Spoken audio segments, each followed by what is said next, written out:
QnQ Pharmacy, quality healthcare at affordable price. Summer holidays vandachu, நம்ம GT Holidays vandachu. GT Holidays, South India's #1 travel brand. Vandachu, the Chennai Silk Mega Combo Sale, Summer Chill Out Sale.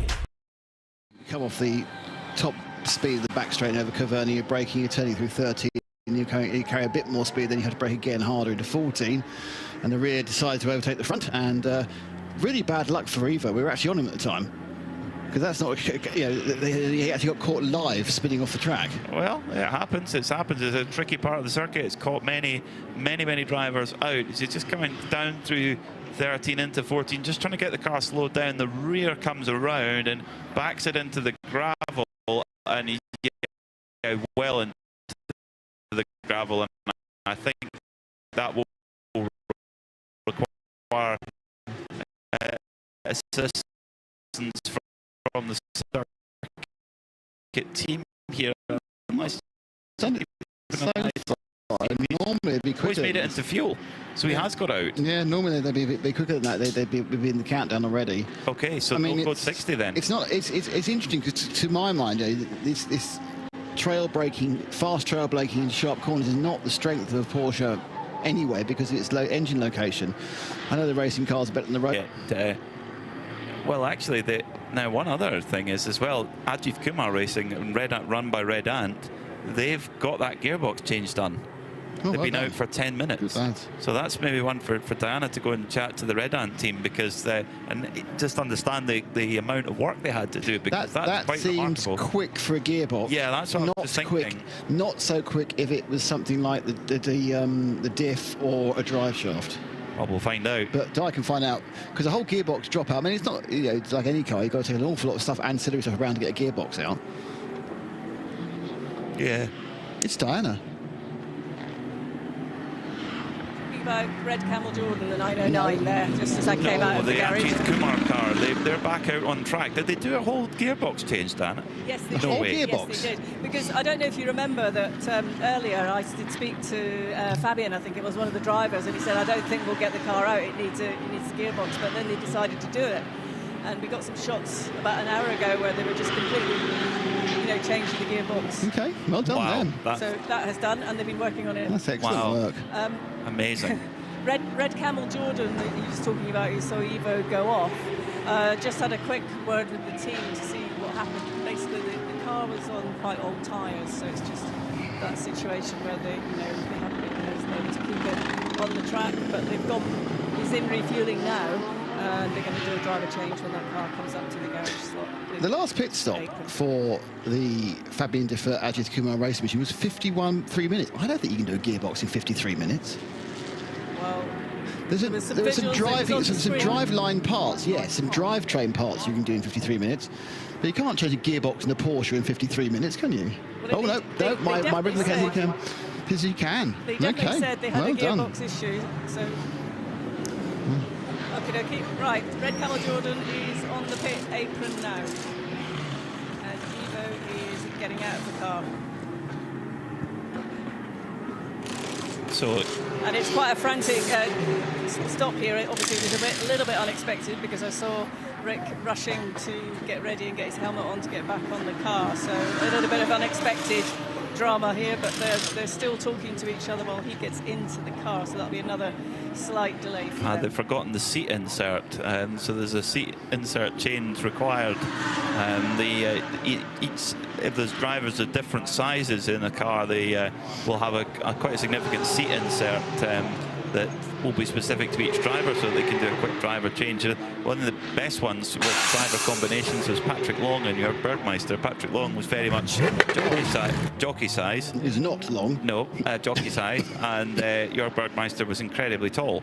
But actually they managed to do it just by just pulling the seat on a roller, actually, but they fitted in the same seat amazingly. But a lot of others will have an actual insert that they chuck in the seat, and then in they go, and it had been forgotten there. So Rick Breukers was asking for it to be brought out, but Paul Truswell, who was watching the pit stop, he made the he tapped on his arm, basically saying, I need an armband, and there's only a certain number of armbands, i.e. mechanics, that can be on working, so that did just delay them a little bit. But where they are running right now, not such a problem. Now, obviously, they're on a recovery.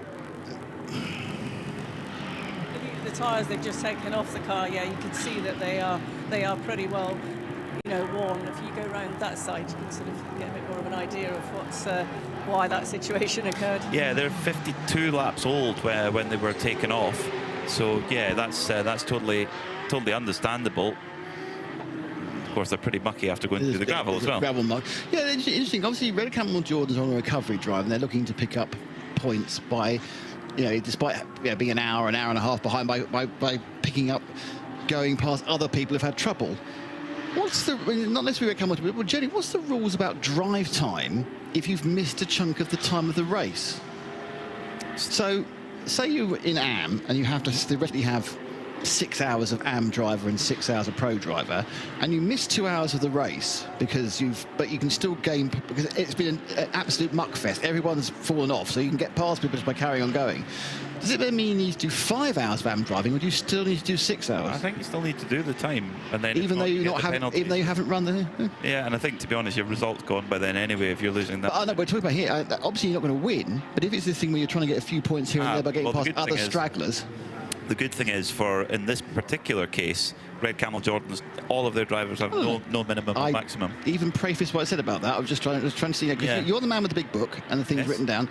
So in this particular case, yeah. But for example, if that happened to ERA, for example, they would be in a bit more trouble. Yes, it's a very good point. I realise it's only scraping for points here and points there, but at some point that becomes important.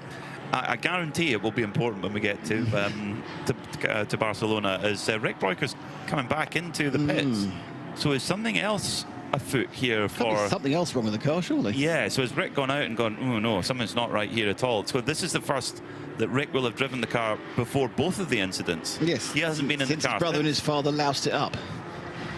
That's one way of describing it, but whether he'll see it that way. So into the pits again for Rick Broikers. Blimey.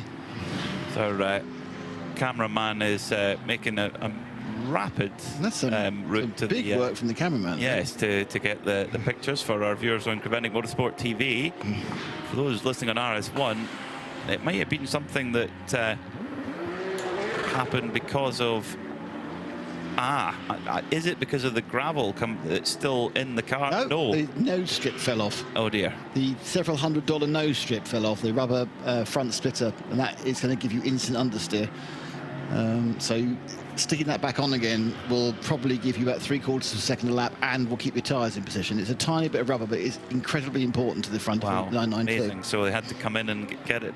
And it is effectively what keeps most of Stuttgart in coffee for the whole year, just selling those. Red Camel Jordan, there was quite a lot of gravel in the front tyre. I can see it, but I asked the team, did he go off at all, and they said no. But clearly he was on a quick getaway when he did come in and finally go back out again. I get the impression that when they write down in their notes about this event, the Red Camel team are going to put next to the World Circuit Marcus and Michelin at Misano, they're going to put down character building.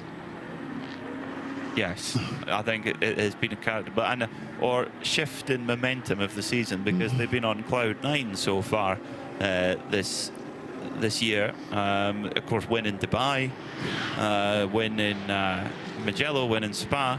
They've been totally dominant in the 992 category in 2025. So yeah, they've had a good season. This will be one that's one to forget for sure. But they will be back for sure. Oh yeah, they'll be. But yeah. Every now and again, you win 2 races. You might expect to win the 3rd, but at some point, your luck's going to run out. And in fairness, it wasn't really bad luck. They've had a couple of little mistakes, which are going to creep into any team. It would be boring otherwise. Well, metronomic. Race.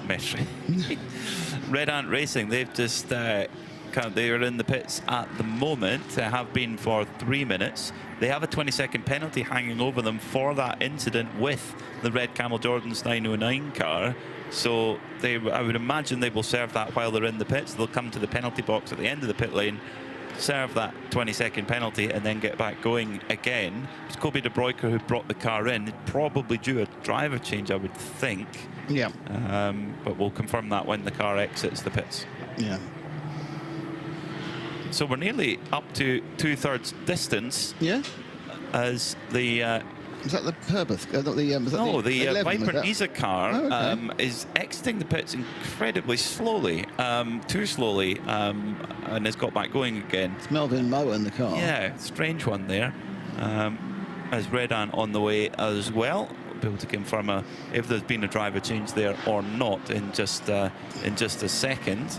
And indeed, if that penalty has been served for the number 93 Mercedes AMG. There again, they've had good speed, just getting used to this Mercedes AMG package. It's a brand new car to them this year, and they just haven't quite had the results, unfortunately. But speed-wise, they're looking good. It is Ayrton Redon who's taken over that car, but they have not served the penalty.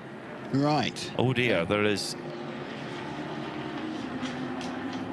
So car number 65 has been leaking oil quite considerably in its pit box, and that is the same car that drove past our commentary position at pit out quite slowly indeed. To the Viper car. So hopefully, let's really hope that is not an oil leak. It may well be overspill, because they top stuff up, don't they? You often see them topping up, a litre of oil into these cars towards the back end, and you just lob a litre in. Sometimes you get overspill, because it's falling out like that. It will be leaving a trail all around the track and should be off the track. I think it may. I'm hoping, in my positive spin, that is what's coming in as a bit of a shake of the hand as they put the litre of Mobil 1 or equivalent high-quality engine oil into that green and grey Mercedes, which, from all intents and purposes, seems to now travelling along pretty nicely. So Manuel Lauk leads in the Proton Hobo competition Porsche. He's nominally got a 2 and a bit lap lead, but he is 1 hour 10 minutes into his stint, so he owes us a full stop and fuel. So those 2 laps will disappear with that fuel stop, and he'll be there or thereabouts with Peter. How are we pronouncing Peter's surname? Gwilix from the Haas RT and Ayrton Redon, who are within a few seconds of each other. Viper Niza has had to come back into the pits. So my good vibes are unneeded. It has got an issue. Well, I think we need all the vibes we can get here. Really hope that oil spill was only when the car was stationary, because if it's done 1 lap of the circuit with an oil leak, that's not what we want to see. No. But race control will be all on top of it.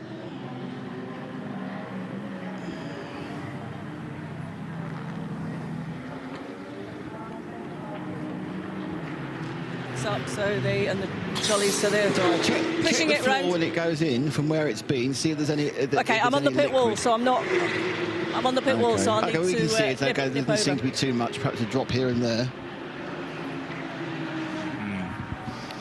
What a shame for this Malaysian squad who they've had to do a power steering pump change. It was quite early on in the race, actually, and yeah, driving any race car that's meant to have power steering without it is not pleasant at all. So that was a lot of work. And it's luckily the power steering pump is right at the top of the engine. You can see it right near that little bit of yellow you saw on the camera. So it was a remarkably easy thing to get off, because I've seen other teams and other cars lose their power steering. You're rummaging around the bottom of a very hot engine, often a mid-engine car with zero access to anything, and several hours later it might get replaced.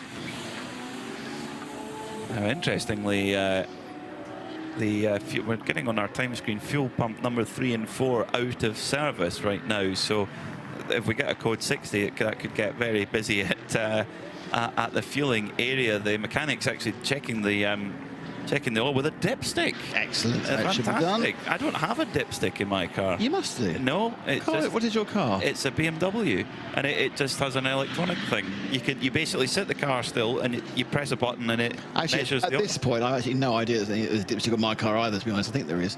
You haven't checked it? I've got there's a sight glass on my motorcycle. That's what you use on bikes. You have a sight glass. Oh. Put them flat and look in the level, and you can see where it is on that. there's certainly a dipstick in my Triumph TR4A, and that normally says this black cheap stuff. please don't put high quality oil in me. I don't like it. Stick behind the wheel as well. Some days depends how. But it's a very you actually shouldn't put super high quality modern oil in old cars. Oh, why is that? They don't like it. Oh, they want to, because they want to burn a little bit of oil. So do you put cheap stuff in there? No, you put reformulated old-fashioned 20W50 mineral oil. Wow. It's not cheap. It's just it emulates the oil of the period. Okay, well, certainly very much up-to-date oil being studied in the Vipera garage, and Hannah Biggs is doing some study of her own. Yeah, just trying to find out what's going on. It's quite frantic inside the garage. Yes, they have got a leak. They're trying to find out what it is. They said it could potentially be the engine, but they're not 100% sure. But you can see, if you're watching it and if you're just listening to this, then obviously the car is inside the garage and they're working frantically underneath the car to resolve that issue. But I don't think it's going to be a quick fix here at the moment, despite the fact they're working quite hard to see what the situation is. Just little drips on the garage floor. I mean, the important thing, of course, is it's not gone out and dripped all over the track. There is certainly a little puddle, 3 or 4 drips forming. So they have got an issue, whether it's under pressure or it's still dripping, it's not under pressure. It's almost certainly, with a modern engine like this, it's going to be a union or a line somewhere that's gone slightly loose. You're not going to find a head gasket gone or a sump gasket not working, but it's all work you don't need, and it's all a bit of a panic, and for a team that's already had a couple of setbacks. Talk about teams with a couple of setbacks. Just saw the Red Camel Jordan trundle past us. That's gone back out again after another stop, and they've obviously decided they've now tried sorting out the various issues caused by that damage, and Rick's hopefully going to feel happier with the performance and the handling of the car. Lots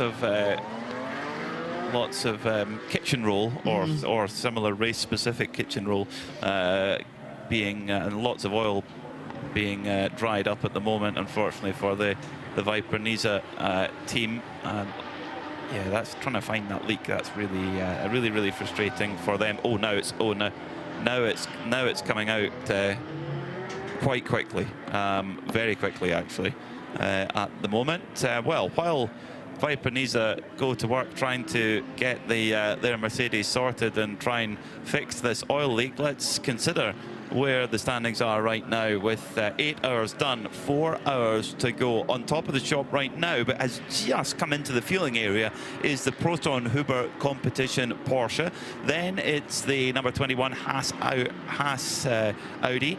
When in third place, it's Red Ant Racing, who they've just taken a pit stop, so they're looking quite good. But they have not served their 20-second penalty, choosing not to do that, so maybe letting it hang over to the end of the race. In fourth place, it's the number 11 Hofer Racing Mercedes, having yet another good performance here in the Michelin 12H Series. And rounding out the top 5 and second in AM, just 2 seconds between them at the last point, and fairly similar on strategy. It's Arunas Gakuskas for Juta Racing, chasing down the number 11 of Maxi Partel. Then in sixth, it's the Continental Racing Audi, making it 3 AM cars in the top 6. Scuderia Praha Ferrari, they sit in 7th, and then rounding out the top 8 and the front-running GT3s, it's Era Motorsport with Nico Verdonk driving that Ferrari 296 at the moment. Your leader in the 992 class is Van Berlo Motorsport, who have a lead of a lap over the Homeguard Motorsport number 902 squad. Sitting in 11th and 3rd in the 992 class is the Krone Racing number 907, who have a significant advantage over the Sebleju Racing car in 992 AM, and indeed are on the overall podium in 992. Unfortunately, Vipera Racing sit on 258 laps at the moment, but they are not accumulating any more, unfortunately attending to an oil leak in the garage at this moment. The GTX leader, 14th place, is the Vortex. 15th place is the number 911 911 car, which sits in 15th. And Venture Engineering, they sit leader in GT4 at the moment in 16th, and of course are running in a class of their own, so to speak. Milner Motorsport sit in 17th, then it's the Scuderia Farron, Ajith Kumar Racing, who have done a gearbox change and are still going there in 19th, and Red Camel Jordans round out the top 20. With E2P Racing, despite all of their trials and tribulations, they're still going with Pablo Berguera at the wheel, and that is the run of your 21 cars. Highlights, there have been many across this race. Let's have a look through. So then we all started in beautiful conditions, which indeed we continue on with here at the Misano World Circuit. Unfortunately, not a highlight for E2P Racing with their Aston Martin incident causing problems for them. And brake changes have been a big part of this one, particularly in the 992 class. Looking at this unique Misano circuit causing problems, also turn 3 and 4 causing a bit of an issue for several drivers, looping it on the exit of that fast right-hander. The Audis have looked really, really strong here at Misano. That naturally aspirated V10 engine and mid-engine balance providing fantastic performance. Scuderia Praha have had moments of speed, particularly with Joseph Crowell on board, but one or two little slip-ups have just hampered their progress a little. But it's been Proton Huber competition who have been setting the absolute ultimate pace, with Klaus Bachler setting the fastest lap of the race with a 1:32.493. Sadly for fans of the Ajith Kumar racing car, a gearbox issue for them caused them to be pushed back into the garage. A whole gearbox change before they could get back out on track again. The 909, the Red Cal Jordan's car, it's had its trials and tribulations as well. They're still moving on though, and sit in the overall top 20. So into the final third of the race we go then, and after that stop for Proton Huber competition, the gap is now 41 seconds. I would say that is as close to a real gap as we're going to get right now with the stints. The SRT car is about a third of the way into its stint, leads by 40 seconds or so from Peter Gwellings, and Proton Huber competition right now 40 seconds behind in second, but they've now just installed Jörg Dreisaw behind the wheel, who is the AM-graded driver in that car, so will not be able to necessarily match the pace of that Klaus Bachler and indeed Manuel Lauk have been setting, but that's all part of the ebb and flow of Pro-Am racing. Yeah, I mean, it's interesting because the lead now, you say, is about 40 seconds. Peter Gwellings from the Haas RT team, he has been running for 22 minutes longer, 22 minutes of fuel. What's that? It's what, 14, 15 laps of fuel. That's probably at least half a minute of fill there, Peter. So the actual real gap is probably quite a bit less. It's probably only a few seconds. Yes, it's not, they haven't got to make an extra run down the pit lane, but it's extra fuel flowing in. Ayrton Red at the Red Ant Racing Team, that's a further minute and 3 back. They've got about, well, they're also in deficit to your Dreslow and the Proton Huber competition as far as fuel is concerned. And then it's a lap further back to Maximilian Partel with the RAFA Racing Machine, the leader in AM. So it's still all quite close. It's still waiting to kind of unwind on the various fuel staggers. And there is a lot of just turning laps at the moment. Some teams have got their hot shoes to put in. Some teams have actually burnt a lot of hot shoe time. And when you are talking about perhaps gaps of only 15 seconds or 20 seconds or 25 seconds, the difference between having even your second best Pro-Am against the AM could be the thing that changes it all for that last hour. It could, yeah, it could, and I think we could well see Ayrton Redon run the gap down to second place as well. I would think that him and that Red Ant Mercedes AMG will close that gap down. In fact, it's at 39 seconds now, so there's only 39 seconds between second and third, and I would suspect that Ayrton Redon will put in some great pace there and really close that gap down over this following stint. Leader in AM is the RAFA Racing car of Max Partel, who's been at the wheel for an hour and 13 minutes. So it shouldn't be too long at all before he jumps in. And actually, we haven't seen Alexander Prince at the wheel for a while. No, I think he was on a couple of whiles ago. And then you've got the U2 Racing is in 5th. They're only 4 seconds behind Hoffa in this battle for AM, but they're both owing us a fuel-based pit stop with Arunus Gedisukas. He's been in there for 1 hour and 26. Diane, you have something for us? Yes, Homeguard Motorsport. Patrick has just jumped out of the car. How hard are you having to work today? Pretty hard. It's extremely hot outside, especially in the car. So it's definitely, I'm really sweaty, so it's harder than usual. I mean, the team here run a great team, and I can see everyone all gels perfectly well to make things happen. Are you, as a team, satisfied as to what position you're in at the moment? You probably want to top step. But we're working hard for it at the moment. Hopefully we can make it happen. Well, there's still, a few hours to go yet, we know. But how satisfying is it driving here in Misano? It's a really, really fun track. Really, really fun place to be. So can't complain. Is it quite challenging and quite physical as you're driving on this circuit? It is. And a lot of fast corners and hard braking. So it's pretty hard. Sponsorship. Sonac's car care products. First came across them, I think, when they were sponsoring Heinz-Harald Frentzen in Formula 1. Okay. They were on some DTM cars. Yeah, so this is back in the 90... This is back before you were born, almost, in that 97, 96. I was watching F1 at that time. How old would you be in 96?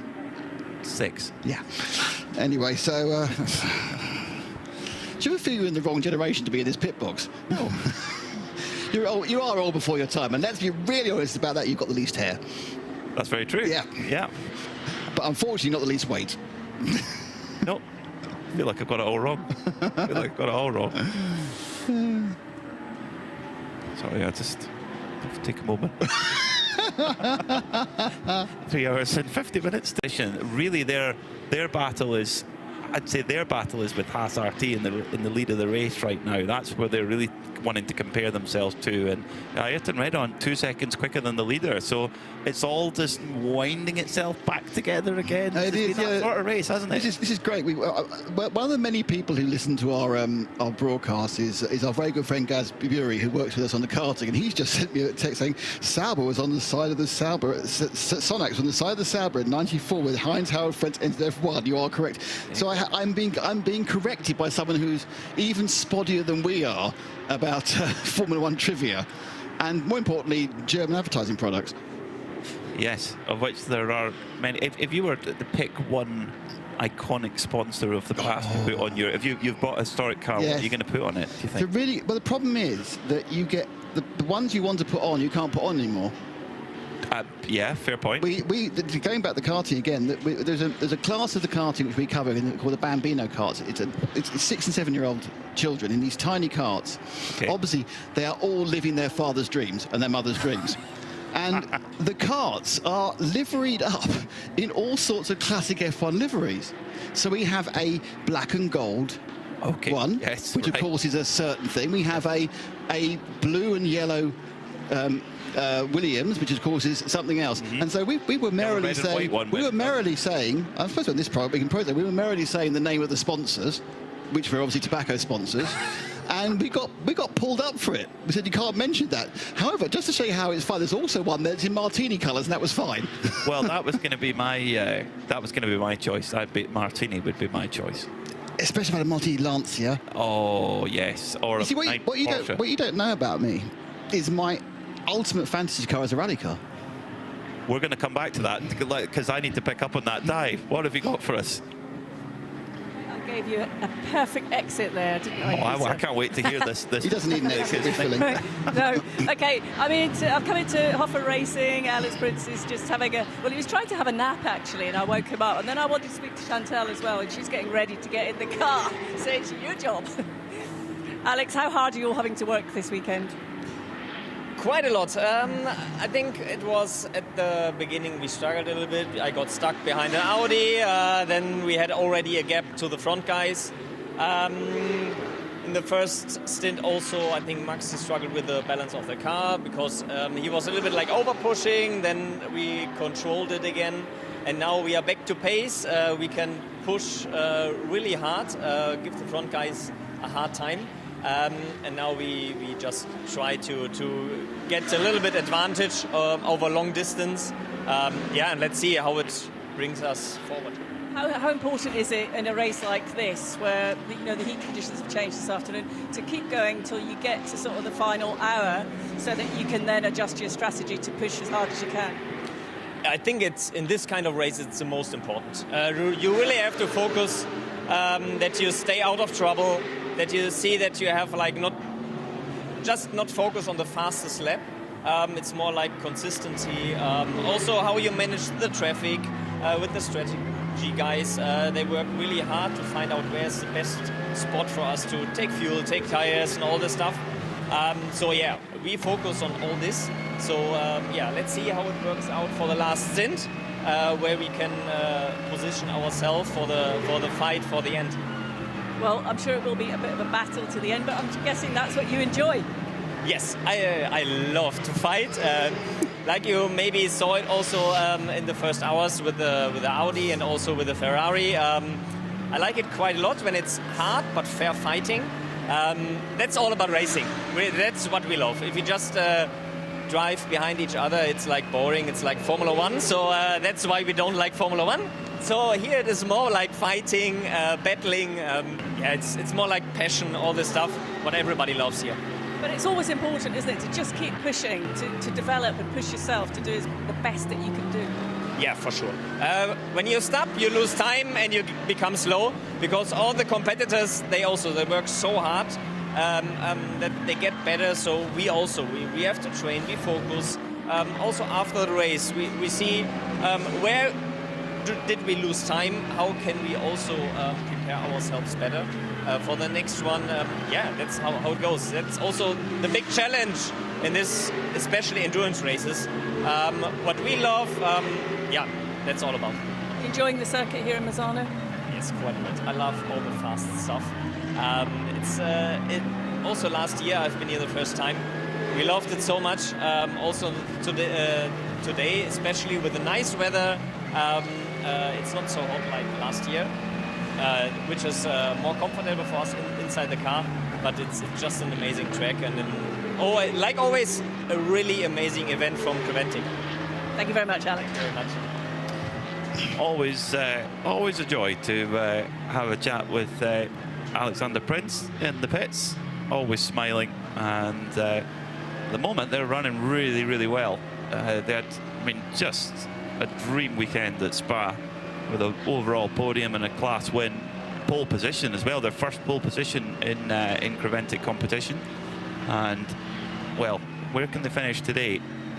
That's the question. With 3 hours and 44 minutes to go, it's a really tightly locked battle, with Maxi Bartel leading by just 9 seconds from the number 71 Jutta Audi, which at the moment, last lap by, was a couple of seconds slower, but that's swung back and forth. They're both very much due a pit stop soon, I would say. They're both on quite old tyres, yep, as well. So that is going to then bring the Continental Racing Audi more back into the mix, because they're only 80 minutes into their stint. So actually there are 3 cars in the AM class which you could throw a towel over them in terms of actual true closeness when you stagger everything in. No, absolutely right, Peter. I mean, it's a case that both of those leading 2 AM cars, Max Bartel, an hour and 23 into his stint. Only in the duty racing is an hour and 33 into his, sorry, an hour and 36 into his stint. So they are both going to owe us a stop relatively soon for a full fuel, which takes a couple of minutes or 3 minutes actually in the tank, and they are 2 or 3 minutes ahead. So it's going to completely play David Pagosian and the Continental Racing by Simpson Audi back into the mix. And those 3 in AM to 1, 2 and 3. We've got a real close battle for the top 3 overall, with the Haas, the Proton and the Red Ant car. And they've now got a situation also where the second 3, now interestingly, the only class that's not particularly close is Pro-Am, because there's several laps between them, but the AM's all together. But the Pro-Am, the second place in Pro-Am, is some 4 laps behind the leader, who is Jorg Drezov in Proton Huber competition. And then you have the second one, which is in Pro-Am, which is, I can't read at the moment, Nico Verdonk in Era Motorsport. Now, in fairness, Era have backed up for the last 4 hours nothing but super fast drivers. They need to find 3 laps. Well, one way to do it is to rally, to relay between Nico Verdonk and Ryan DL between now and the flag. Well, they will. That's all they'll be out there. They've got 4 hours of fast people. But can you make up 2 or 3 laps in that time. And that's, what, 4.5 minutes, isn't it, really? I mean, I don't quite know where we are on relative fuel spread.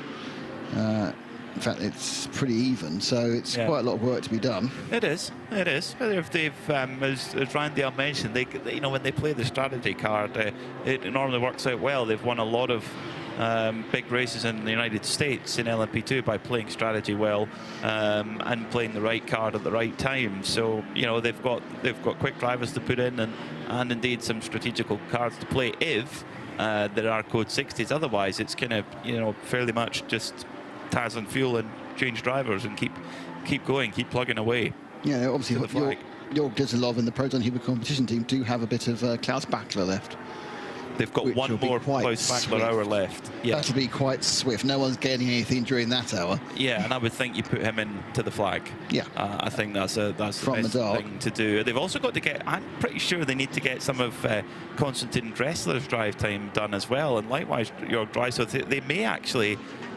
Now, we need to have a look at the driver time accumulation because they have to do 6 hours combined between Konstantin Dressler and Jörg Dreiser. Now, I still think they're a way short of that because Manuel Lauk and Klaus Bachler have done quite a bit between them. So it might be that they have an hour left of Klaus Bachler time, but they might not even be able to use it. So it's all about how you piece together the driver time. We've currently got... We'll say you want to have an hour of Klaus, that's another 2.5 hours. I'm sure they've had more than 3.5 hours of the amateur drivers already. Just. It'd be close. It'd be close. I'm sure of course they'll have all that worked out. It's not as if they get to this point in the race and go, oh dear, oh, we forgot about that. It's happened. True. It has happened. Yes, good point. Yes. We've sat there going, you do realise that Barry's 11 minutes short. What? Yes. And the race is finished. That's happened. Oh. That has happened. Yeah. But I doubt for a team of that calibre, I doubt that that's an issue. They're properly professional. Very good teams have made mistakes, and also they make assumptions. I know there was a big one was made when people were getting used to this series. Is they thought the pit stop time was taken into account when it's not. Yes, which it isn't. As soon as you enter, you click that. Yeah, so they thought, oh well, that's fine. Yeah, he's done, and they then found they had like 6 more minutes to do, and they couldn't do them. Some proper polishing going on of the windscreen of the 9 Elf car with some Worth cleaners, and so we've given Sonax they mentioned. It's a very good point, really. Yeah, we ought to point out. We're very much impartial and fair. I can't remember who Worth is sponsored, but I'm sure it's some quite big racing drivers. Oh yeah, probably. Yeah, it's got to be Martini for me, with my favourite. Also, Glim, who have they sponsored? Oh, probably lots of people, I would think. Let's go back to Martini. My favourite, the car I would take over all others. Lancia, the rally car. 037, yeah. So you're all the time that you slag off rallying, the car that you would have is a rally car. I had a Lancia Beta Monte Carlo. Did you? Yes, and you could hear it rusting. You could hear it.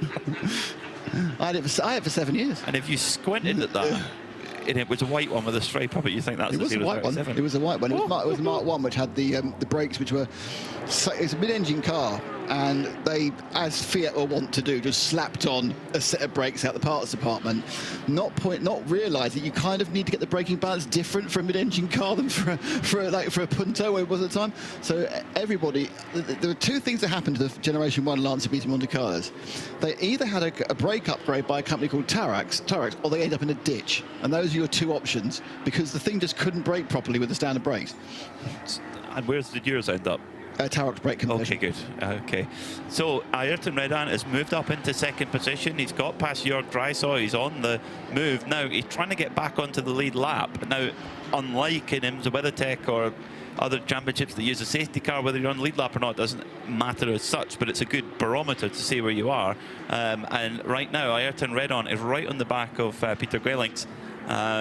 And is trying to get back onto that lead lap. So that means that there's just over a minute and a half between them in real terms. Stint-wise, they're fairly similar, I would say. Yeah, fairly similar. So this is, Haas RT are in a very, very good position right now. But Red Hunt Racing doing everything they can to try and run that gap down and put them under pressure. If you're the leading car and you see your rival go by you and pull away quickly, you might think, maybe we're not as safe as we think we are. All you can do is to put someone under pressure. When you are effectively not able to get past on a normal route, then if you put pressure on and induce mistakes or induce panic or induce an error, that's just as useful as going 10 seconds faster. This is where team management is so important. You think Haas RT with Chris Donker on the pit wall or in the pit garage, he might just say to Peter Gwellant, saying, here, look, he's about 2 seconds a lap faster than you.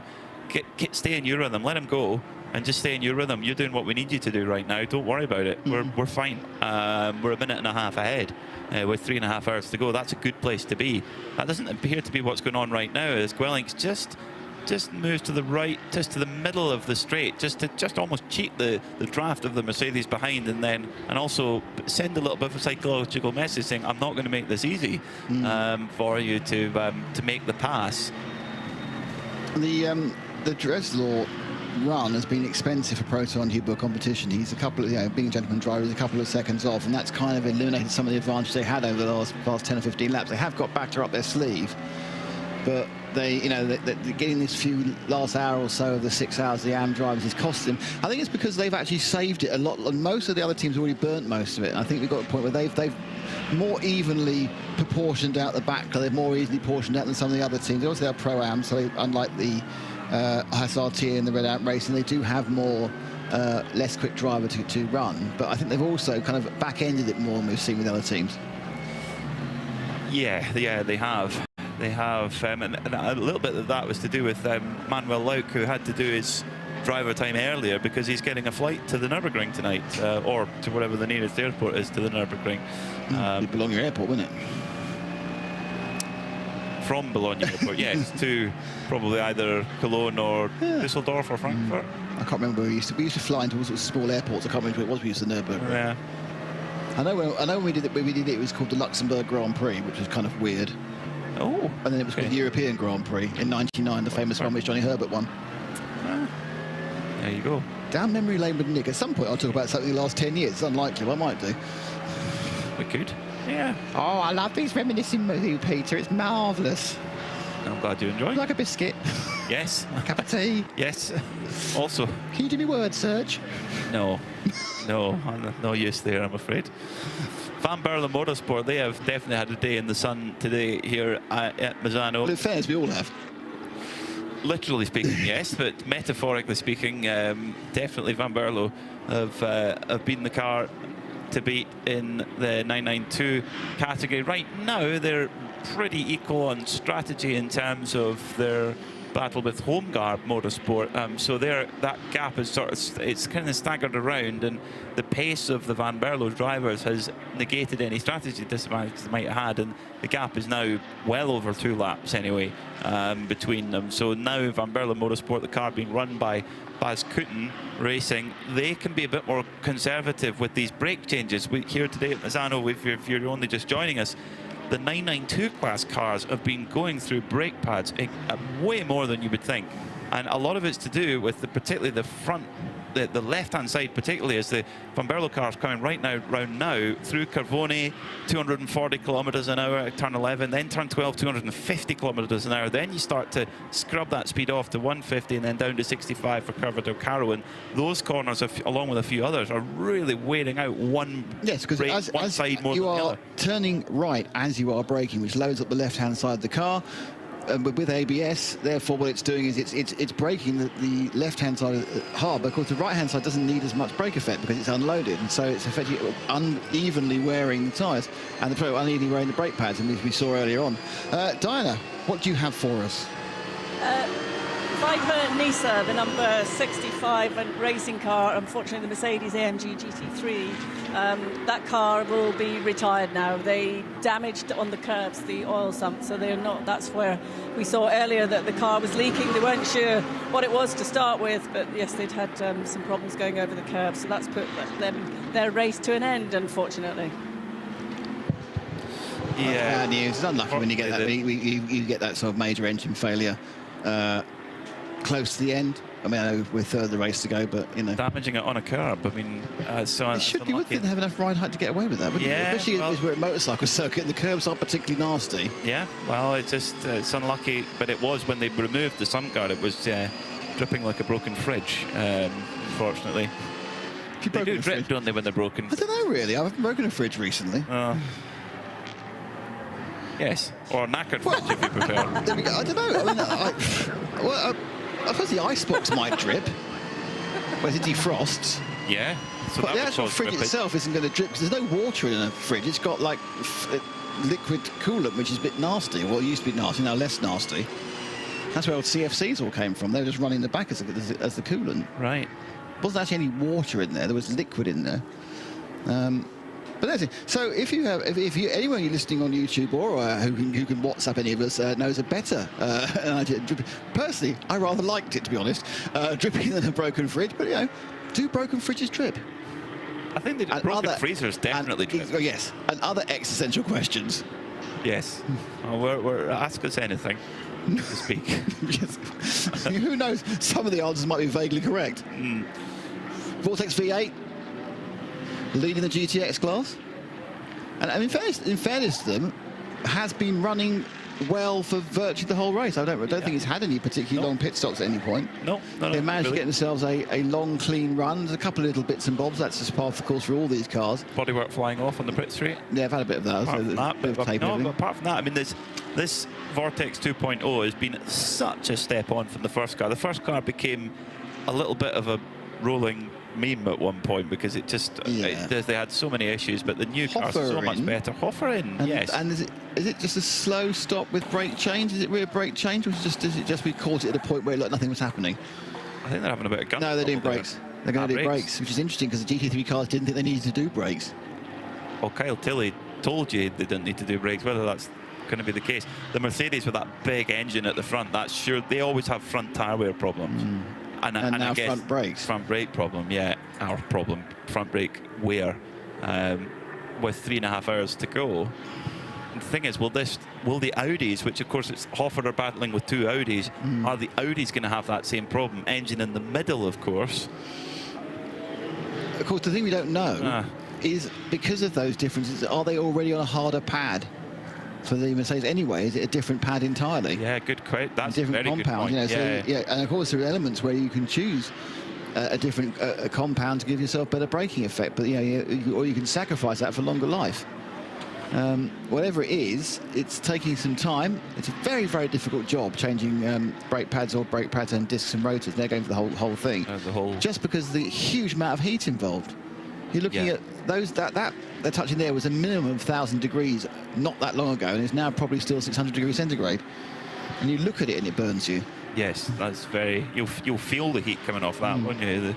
And even with multi-layer, I know it's not asbestos, but it was asbestos type gloves. You still will overheat your hands very quickly using the spreaders.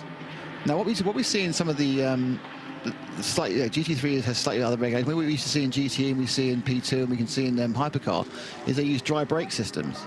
So you can actually unplug the whole thing as one unit and plug it back in again into the brake lines without any need to bleed the brakes.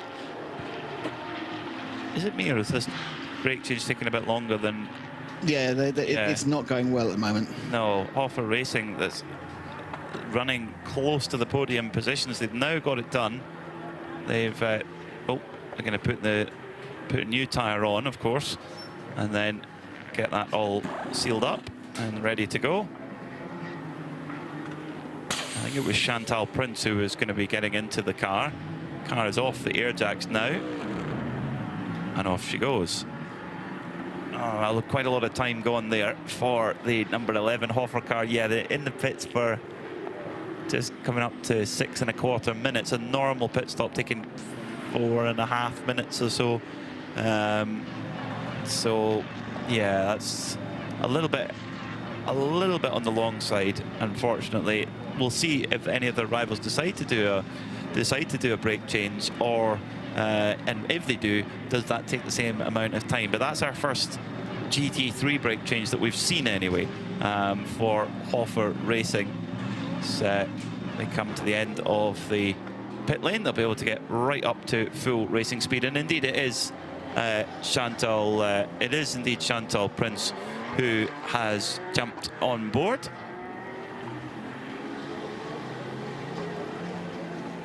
That's what the delay there was, and they just changed the sort of front pad, to be honest, only that once. They were having a bit of an issue with it, so they've changed that, and that was the delay getting back out. Yeah, so front left pad, that is definitely, yeah, that is the wheel and indeed the tyre that's getting the real punishment. As, whoa, your Dreiser tries to fit up the inside there on Chantal Prince. So they're now side by side going up the hill towards turn 9 and 10 in Tramoto. Chantal on the inside now, and Dreiser backs out of it. So on the out lap, already getting busy there for Chantal Prince, but manages to break away there from the 73 Porsche and push on. But they've dropped down to 7th position overall after that pit stop, and 3rd in the AM class. But the Duta Racing Audi is due a pit stop in the next 6 minutes, and I think we've gone code 60 because 2 cars have just come by very, very slowly. Indeed, we have code 60. Code 60. So, oh no, this is disaster for Hofer because they've just done a brake change. This would give a great opportunity for the Duta Audi. The Duta Audi is due a pit stop right now, 1 hour and 53 minutes. And being an AM car, they can put 50% fuel in, but more critically, they could try and get their brake change done while the field is under code 60. Not sure exactly why we've gone code 60, apart from a note on our timing screen saying there's debris on the track at the exit of turn 6, which is just out of Curva del Rio. So perhaps in the path of the car. So if that is the case, if it is just debris, that won't take long to clear up, so that could well go to green flag very soon. The top 4 have all come into fuel. Peter Gwellings for Haas RT, Red On Racing, Ayrton Red On, then your Dreiser for Proton Huber competition, and critically, Arunas Kuskas for Duta Racing gets in just before his maximum stint time comes up, and he'll be able to get out of that car and do a driver change. Nico Verdonk has also brought in the Era Motorsport Ferrari after, well, I would have been progressing towards a full stint, 35 laps, so yeah, maybe three quarters of a stint there. So down to die. On the pit apron now, they've taken the opportunity to make the changes, and they're having a driver change and tyre change to the car. Full service all around the car, I can see. Oh, they're having a slight delay with the rear, but that was just for a second there. So Haas RT deciding not to do brake change. So we've got to keep a watch on the GT3s now, if anybody's going to do a brake change here, because the code 60 is out. Okay, we'll keep an eye. You're on brake pad watch. Joe Bradley rejoins us. In spirit. Nick Damon is on his way with his arms open. He's going to be on brake watch for you. We've got the. I've just had a message. The Era Motorsport number 81 is also in a driver change for them and tyres. No brake changes for that one. So that Ferrari GT3 is not making a brake change, just a driver change and tyres. Ryan DL jumping in for Nico Verdonk. And just tyres for Era Motorsport, as Diana mentioned. Back to green flag racing, so that did not take long at all.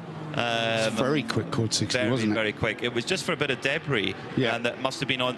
Turn 6 is quite quick, and it's a little bit blind coming in. So, you know, they were just maybe in an awkward position, but gave a bit of an opportunity for some pit work to be done. It's better than under full green. And the only thing is depending on how much you've got fuel in the tank. Of course, the Pro and Pro-Am class cars can only take 25% of whatever their fuel allowance is, but the AM class cars can take 50%.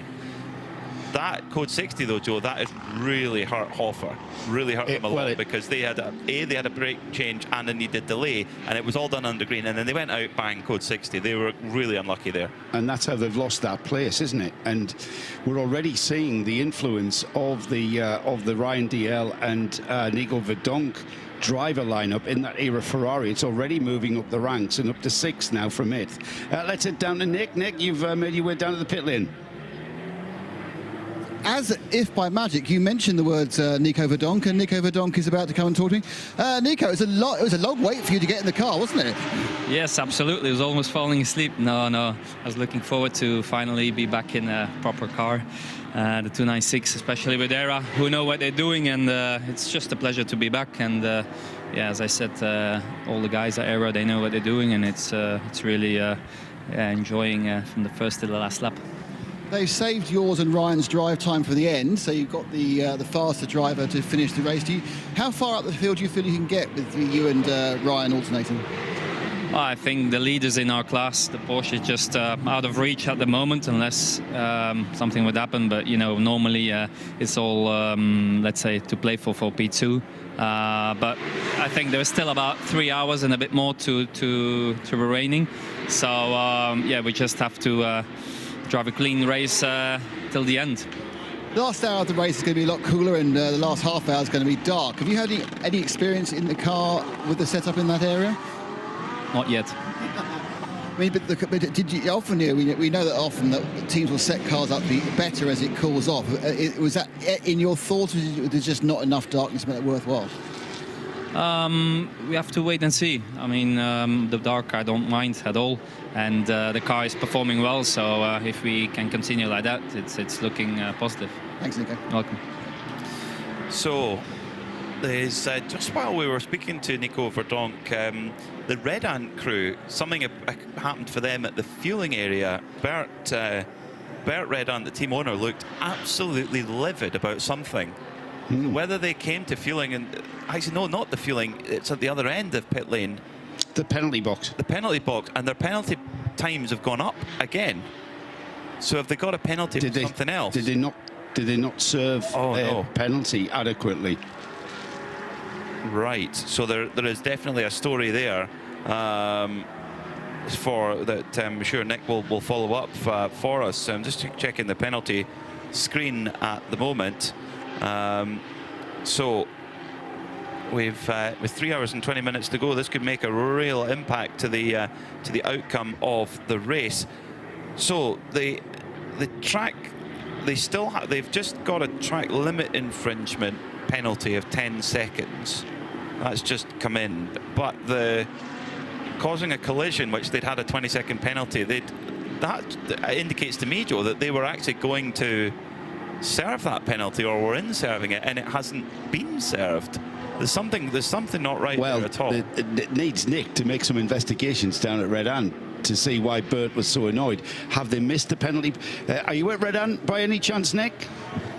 Is my name Nick? Yes, it is. Do I know what I'm doing? Yes, you do. Where am Red I? Ant. Obviously. Not quite sure what's going on. There's a lot of consternation and pointing about what's going on. We've got Ayrton here. We've got they're all having a bit of a what's going on. There's a waving. There's a looking at me accusatively. Oh no! So lots of commotion, Ayrton, in the team. What's going on? At the moment we took our penalty, but apparently the penalty area was not working, something like that. The timing, I don't know exactly what happened. So you drove the car in, you stopped for 20 seconds, but it's not registered because the penalty area wasn't working. Yeah, something like that. I think we have 30 seconds. I took one track limit as well. So apparently they took them, but apparently, yeah, something wrong with it, but we won't take it again, I think. Can you argue that point with the stewards, I take it, and they'll go, fair enough, yeah, you were sitting there, because they've got a camera there, haven't they? They have cameras over there, so I think they can re-watch it and see that we were there. So who's got the job of going upstairs to the stewards then? I think that will be for Mark or my dad. Thanks, mate. Thank you indeed. There we are. So penalty didn't register because penalty box wasn't working, which does sound a bit odd. I think maybe that might be a job for Mark Goossens, because I think Bert might need a moment to cool down after that. I think that'll sort itself out. I think that if they've gone in and they've served the penalty and they can prove as such, I'm sure that will be corrected in time. So we'll keep a watch on that as we back at Green Flag Racing. 3 hours and 17 minutes on the clock. RPM Racing kind of doing what RPM Racing do. They're sitting third in the 992 category at the moment, leading in the AM class by a good margin, and they just got to click off the laps now, stay out of trouble, because they are well in line to get another AM class win with over 5 laps in order. So they just want to technically keep the car going and not make any driving mistakes. And indeed, their overall performances in 992 have been amazing, given that they're an AM car. I mean, just remarkable. And if they finish in this position, this will likely put them into the lead of the championship overall in 992, not just in AM, of course. So that's very much on the cards for RPM Racing, who run the car in a Krone as the name above the door, so to speak, with long-standing Krone Racing driver Nick Jonsson on board at the moment. The highly experienced, originally Swedish driver, but spent so much of his career in life in the United States. A double former Swedish Formula 3 champion, a Swedish Group N touring car champion as well, and class winner at the Nürburgring as well, in the Nürburgring Langstrecken series. There's not much he hasn't seen or done in a racing car, and is now actually managing a group of drivers too out in America. So keeps himself very busy. It's actually just in a little bit of a kind of mini battle at the moment with Marcel van Berlo in the overall 992 leading 925 car, which is 4 laps ahead. Would be 3 and 9/10 if he got by. And Marcel van Berlo, I think, Joe, is just saying, after you, Nick, I'll just follow behind you. Yeah, Marcel is the AM driver, isn't he? And he's quite happy. He's got a massive cushion.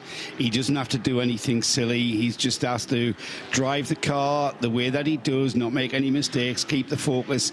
And if he needs to let that car through, then, you know, just let it happen and just maintain that cushion. You know, we've still got over 3 hours of racing, Peter, but you know what? That clock has just ticked away so fast today.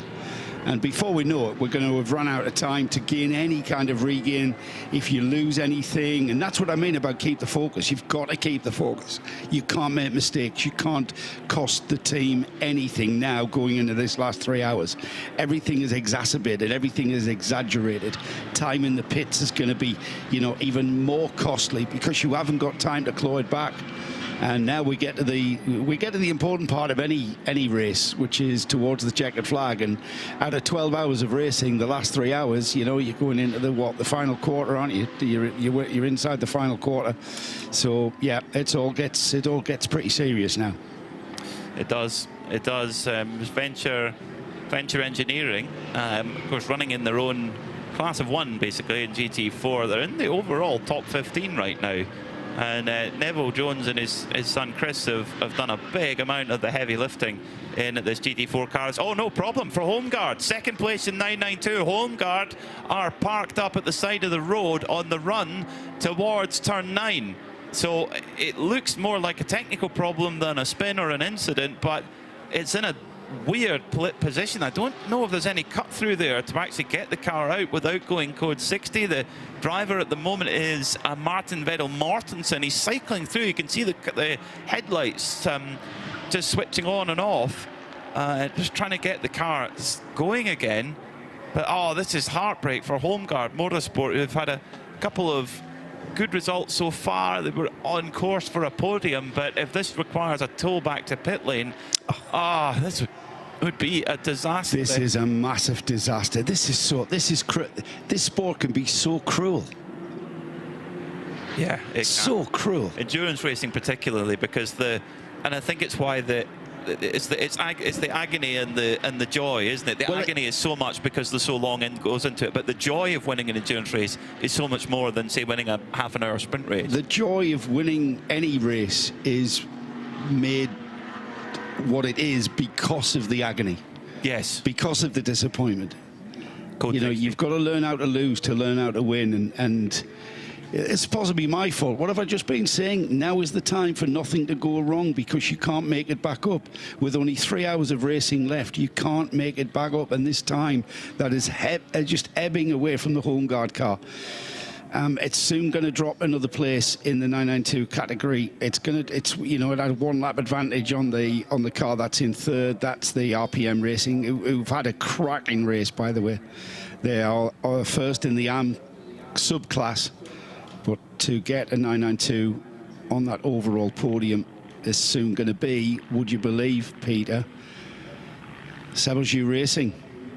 How out of it were they? I mean, they've got they're 5 or 6 laps down from that Homeguard car, but that 6 laps is going to fly by. It will. That 6 laps is about 9 minutes.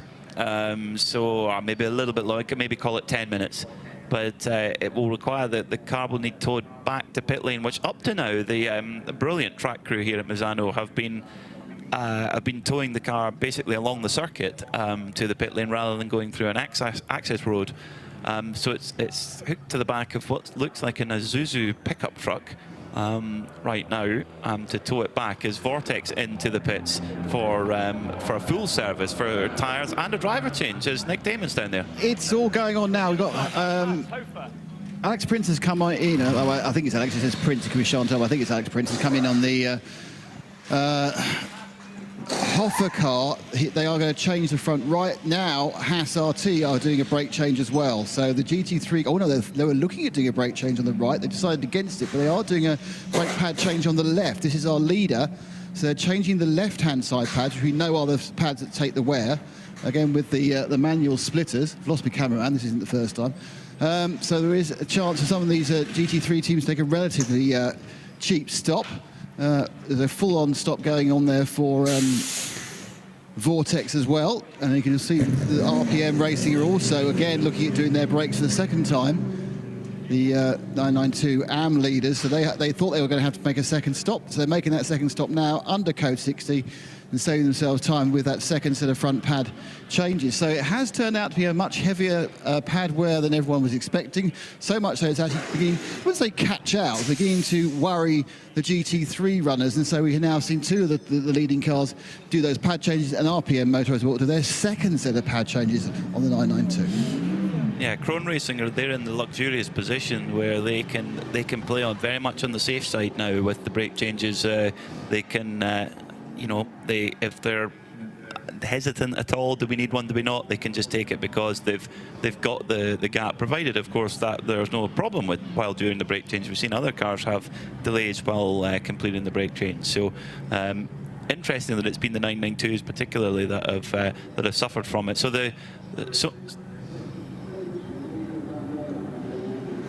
925 Porsche, they're also doing their brake change as well now, so they're all playing safe at the front of the 992 various grids.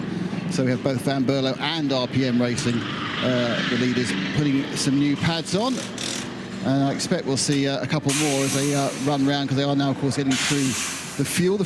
Interesting, the fuel was a bit blocked, I think because of the loss of those 2 pumps we had. I'm not sure where they came back up again. I think there was a couple of cars that had to drive through the fuel stop without stopping. But now it's clearing out again, and we're waiting for the next set of cars to come. Also, interestingly, the red ant penalty, there is no red ant penalty showing on the timing screen now. So I think that may well have been, yes, it's showing as served now. So yeah, so that's all corrected itself. That's good. That would be a shame if that was more of a technical failure out of their control. They served their penalty fair and square, and that's all evened itself out. In fact, the only penalties that are hanging over any car right now are the 19th placed Ajith Kumar car and the 20th placed Red Camel Jordan's car that have 10 and 12 seconds respectively. So up at the front, everybody's penalties are all served and ready to go. So it's Jeff Michiels then who leads for Haas RT Audi from Jörg Dreisaw in the Proton Huber competition car, who's I don't think they pitted under that code 60 because their tyres are showing the same age, and unless they came in for a quick splash. Maybe they came in for a 25% splash, possibly. Yeah, of course. And of course, we may get that Homeguard car back to the pits, but then it's not just about recovery time, it's about repair time as well, isn't it? Yeah, very true. Yeah, we don't know what the problem is, no idea for Homeguard Motorsport. It just seemed like the car just came out of turn 8 and out of Querfurt and just said no thanks. So more pit work going on. Nick Damon, they're keeping you busy. Yes, they are indeed. 7H Racing, just one car back from me, if you can see it on the camera. They are the purple Porsche people eater. They are doing brakes as well, front left brakes. The Simpson Motorsport, the Continental Racing by Simpson Motorsport Audi, that came in, scored as 5th, but they have not decided to do anything apart from the normal stuff, which is a driver, some fuel. I don't think they did a drive, they were just fuel and tyres.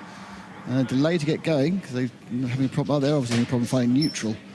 And they're trying to bump start it. This reminds me of trying to get my Triumph Dolomite going in the morning in the early 80s. There we go. Started a bit easier than that. You have to get, I need a downhill slope to get the Triumph Dolomite going. So they are now away, looking up. We're now left just with the Escuderia Fallon team, who are really on a recovery drive. They're just doing some stuff. It's the 7H Racing Triple Eight is taking a bit longer on that front brake than the others have. Not quite sure why, because it's not really perplexed the others. I think possibly they may have just...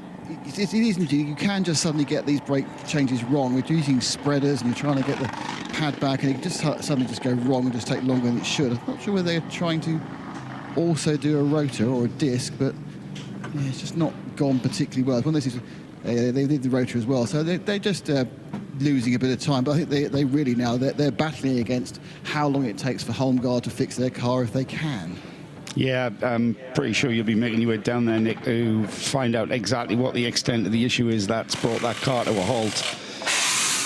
We've said this before, we've said this so many times. They were on, you know, we were speculating as to whether or not they could even bring that lead or challenge for the lead of 992. They were, you know, as you would say, Nick, trundling round and round, just getting on with the job. Yet the Van Berlo Motorsport team, they were going to be hard protagonists to get on terms with. The pace across their driver lineup was very, very tricky. It was very hard to compete with. They would have to have been massively quicker to gain that ground that there has been lost. The gap is down to 4 laps now, and Tracy Krohn now at the wheel of the RPM Racing Porsche. He's gaining ground as the Homeguard car continues to be towed back to the pits.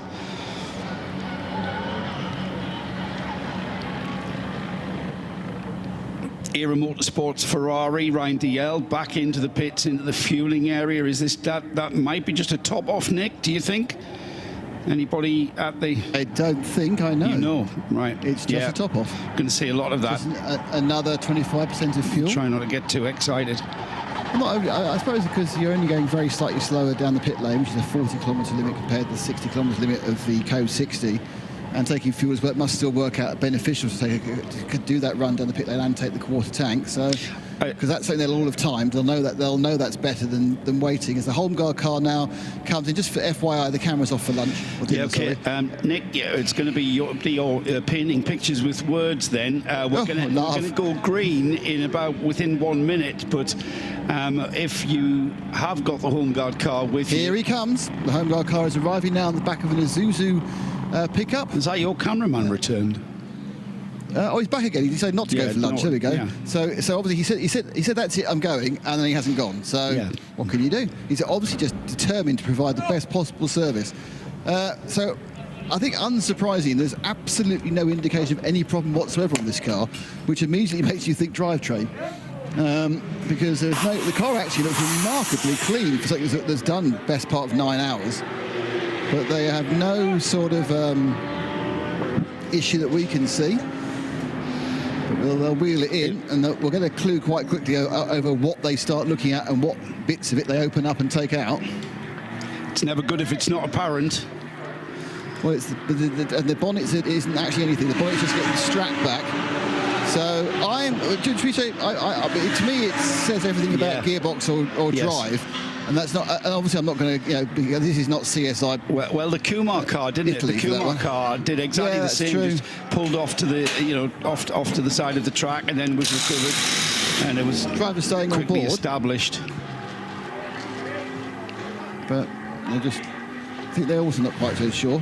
Oh, started the engine. They've lost second place in class, by the way. They will continue to drop down the order. I'm not going to make the pin even harder to bear. by announcing that they are dropping down the order. They've dropped down to third now, and it's that Sebelju car. They're a little bit off 4 laps before they lose to that, drop another place to that car. Oh yeah, so I'll carry on observing, but the engine did start up, so it's not an up and downy issue. It might be a roundy, drivey-wivey issue. Is that painting a picture of the word?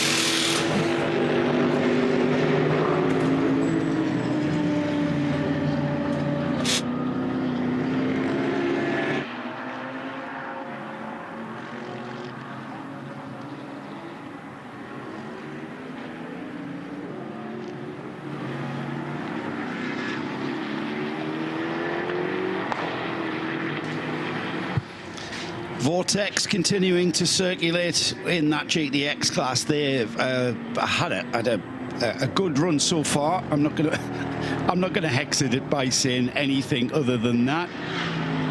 They are continuing to plod round, and they've only got themselves to beat. But a 12-hour motor race is the thing to beat.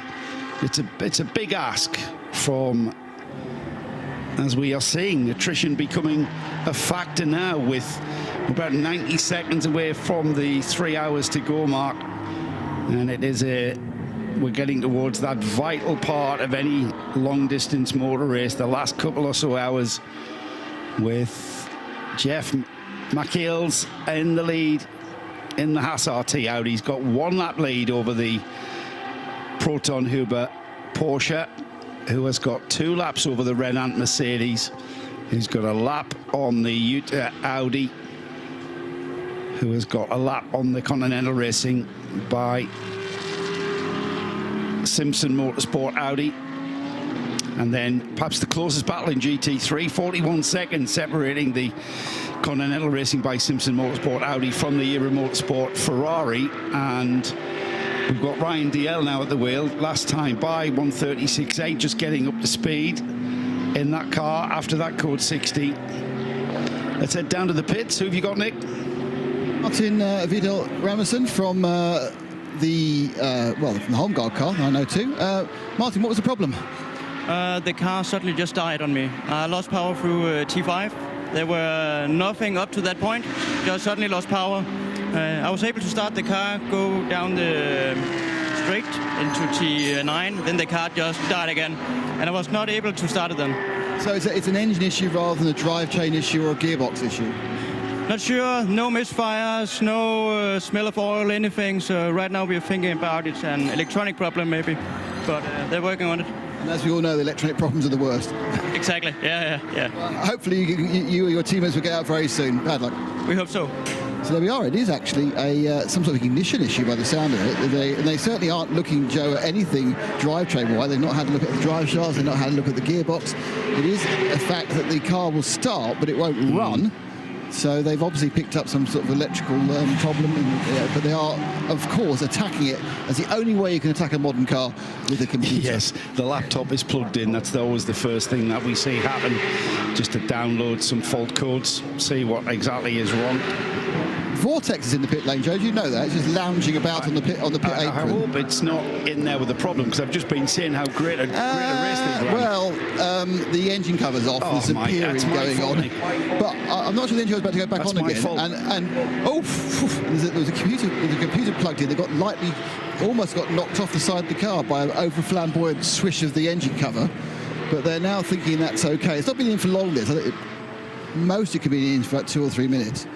As this very grubby car.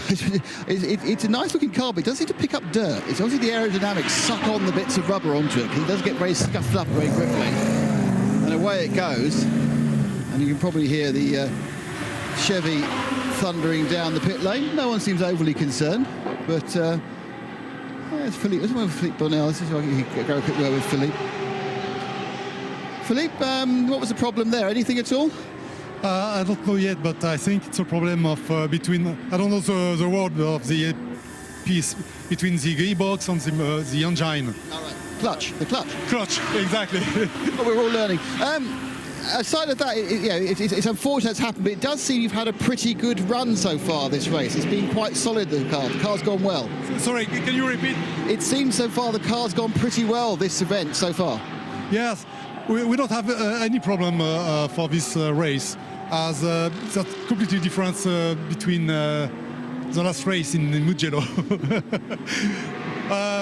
No, we work a lot during the last months in the south of France, in Castellet or in Les Denons, about the clutch and the gearbox. So finally, actually, we found a very good new gearbox from DMA, and we are completely satisfied by this new gearbox. Okay, for the moment, no problem, except the clutch right now.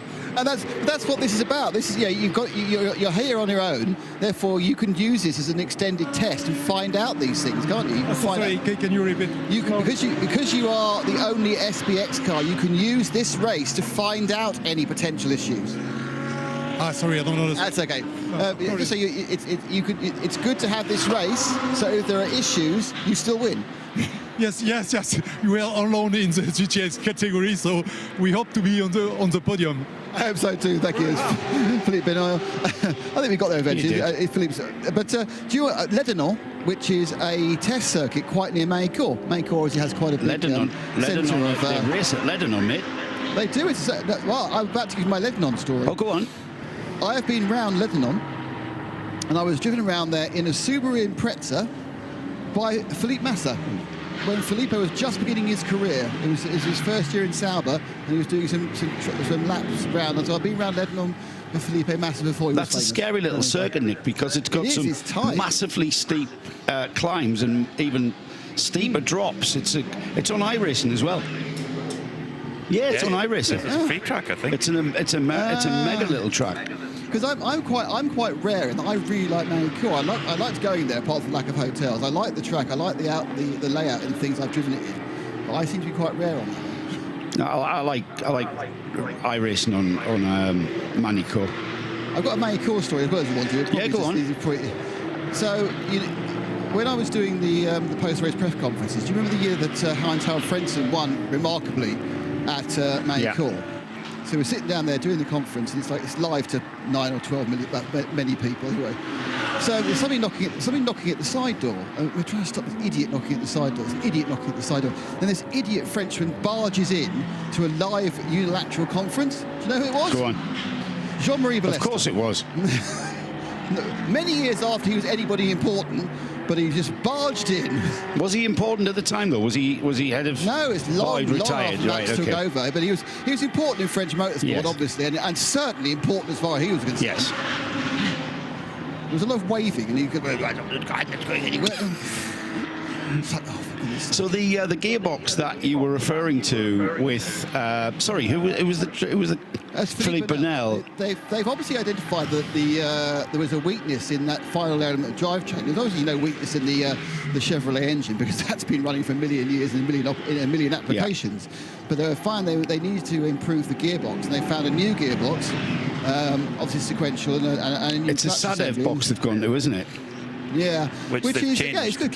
Keep it in the French family. But, to Dumas there, he just mentioned. Dumas, yeah. But I think one of the reasons that Philippe was so keen to tell me that is a little bit of advertising, because they are still trying to commercially sell these vehicles, and that's why they continue to improve them and continue to develop them. And as we've said, the leap in performance between the 01 and the 02 was remarkable, and now they're kind of nailing out the reliability issues. It's still coming to force, and they're not. I know we've been a little bit funny, but they aren't having the ridiculous failures anymore. The car's going well. The drivers are trying to do the best they can, and it's looking like a very, very useful addition to the SBX class. And if they can sell 3 or 4 more of them, it'd be great fun. Well, we have 2 at Spa. No, we had 2 at Dubai as well. We had Leonor Amanucci's daughter driving one. I think it's Selene. Yes. Yeah. So they kind of rolled out all sort of 8 of their friends and team drivers. But when it was launched, I want to say Barcelona a couple of years ago. The car was launched. They had plans to sell 8 to a dozen of them to privateers and other interested parties. Well, hopefully they do. Hopefully they do, and we'd love to see as many of them as possible here in the Michelin 24-hour series. Peter, I've got to mention we're getting towards, I mean, we're a little bit away from it, but some thought has to be put on the Spirit of the Race Award. And there are a few contenders for that in this one. Just a thought. I'm just throwing that out there. Don't have to. Do you want to put? Do you want to? No, I just want us to start thinking about it. So. Okay. Yeah. You don't have, when you have a contender, shout up. Fire us in your thoughts, everybody. There are a few contenders. It's not just about facing adversity. It's not just about repairing your car. There's, you know, this is endurance racing that goes on. There might have been something else that attracted your attention. You know, the spirit of endurance racing, the spirit of motor racing, the spirit of, you know, competitiveness, or, you know, might have been, you know, showing respect to another competitor, lending them a drive shaft or something. Do you know what I mean? Yeah, I'm with you now. Yeah, I'm with you now. That didn't happen at this race. I'm just using that as an example. Yeah, I'm with you now. I mean, yeah, okay. We'll have a think on that one. Have a think. Yeah. It's not hurting, is it? It's like a computer overheating. It can only do something. I'm going to take this plastic shirt off now because the sun's shining in this box. And football shirts tend to be plastic these days. Yeah, the sun is just starting to come down now here at the Misano World Circuit Marco Simoncelli, and it's now starting to shine right in our window here at the commentary box. So we're having to crank the aircon more than it's had to work all day at this moment, even though the temperature outside is absolutely lovely at the moment. And yeah, a little bit of behind the scenes. We're about to see. Oh no, I'm not. Oh, I am. We'll see Joe Bradley undressing behind me. Do you want me to take your mind off by talking about the pit please. Yeah, just to say that the wind has overall dropped from earlier on. It's a very pleasant evening. As expected, the wind does drop towards the evening. A couple of drivers did say the wind was just affecting the cars. Some GT3s are quite heavily aeroed, so they will get affected by the wind. But it's now dropped down to varying from nothing to a gentle breeze. But it's a very, very, very pleasant evening now. Realistically, what I want to be doing is sitting in the pit lane, have like a table and chairs and some beers as well. And so as the cars go by, I go, oh, there's the Haas car, have a bit of beer. There's the Aero Motorsport car, and I can do the reporting part of it, you know, quite easily. So if you could arrange that, it'd be fantastic. So I want to see the checkered flag. No, because I'm doing more relief work for the already couple of hours. I've covered for all sorts of things. Yes, you have, Paul. Right, and I do thank you, by the way. Yes. Thank you, Nick. You are a star. At the moment is absolutely flying. He's just set that car's best lap of the race on multiple occasions and knocked the lap time down to 1:33.219. So below the previous lap record, not quite on what Klaus Bachler's pulled out of that Proton Huber Porsche, but but definitely the Aero Motorsport car climbing up the order, up into the top 6 now, and only 16 seconds behind Andrei Soloksev, and at the moment Ryan Dale lapping 3 to 4 seconds a lap quicker. So that might well see the Aero car moving up into the overall top 5. Where they're really wanting to get to is the Pro-Am leader right now, which is Jörg Dreishoff for Proton Huber competition, but there's a small matter of about 3.5 laps between them, albeit the Aero car has been it's 32 minutes into a stint, whereas Jörg Dreishoff is 1 hour and 4 minutes into a stint. So actually Proton Huber may be coming into the pits fairly soon. We're not sure if they got a top up in the last code 60 or not, but even then they would still be in within sort of 15 minutes or so. So that could just narrow the gap a little. Huber. They are suiting up one of their drivers. I'm just leaning my head in to see who that might be, and it is Konstantin Dressler, who'll be coming back out again to complete that 6 hours they need to do. So he'll be definitely getting in when the car comes in, and it'll be quite soon, because there's no point getting a driver all suited and booted in these temperatures too early. No, very true, very true. Now that's interesting, because then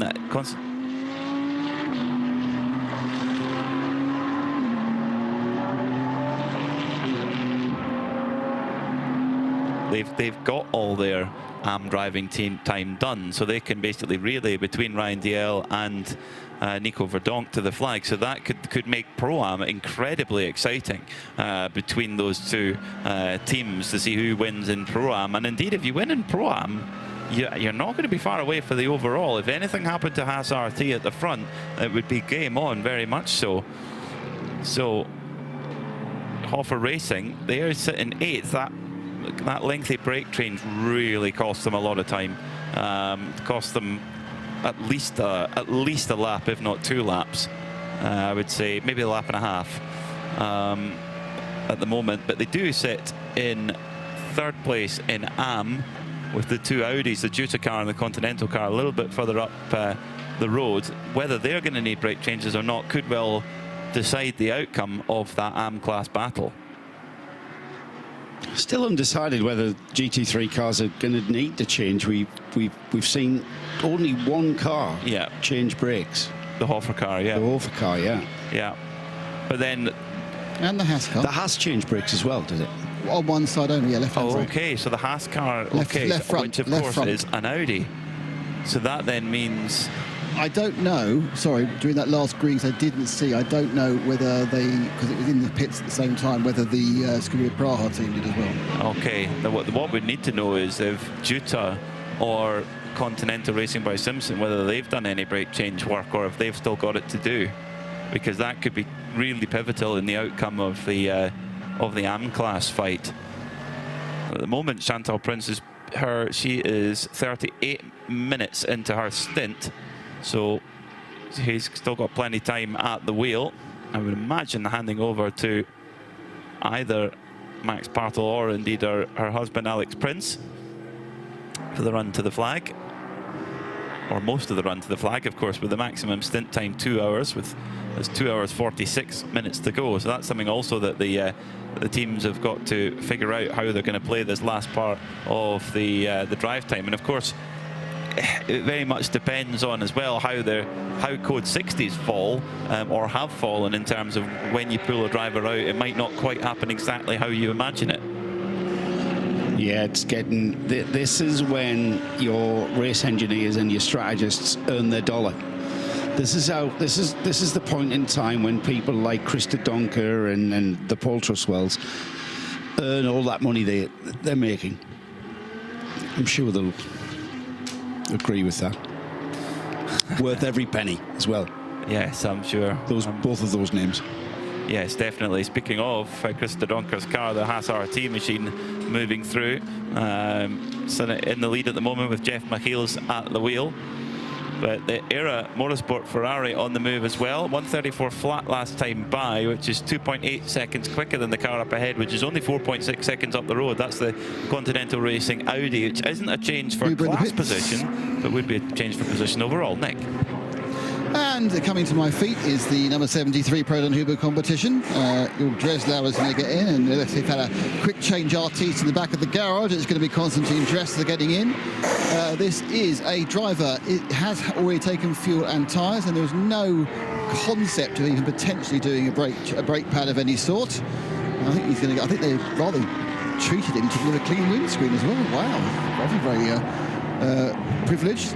Car down, fired up, and go, and that was again a very good stop. But Proton Huber certainly, I think, very, very impressive in his speed of driver change and tyre changes. I would be pretty certain that if you aggregated all the pit stops I've seen, they're by far the quickest as a team, and they've made no errors, it appears, in that element.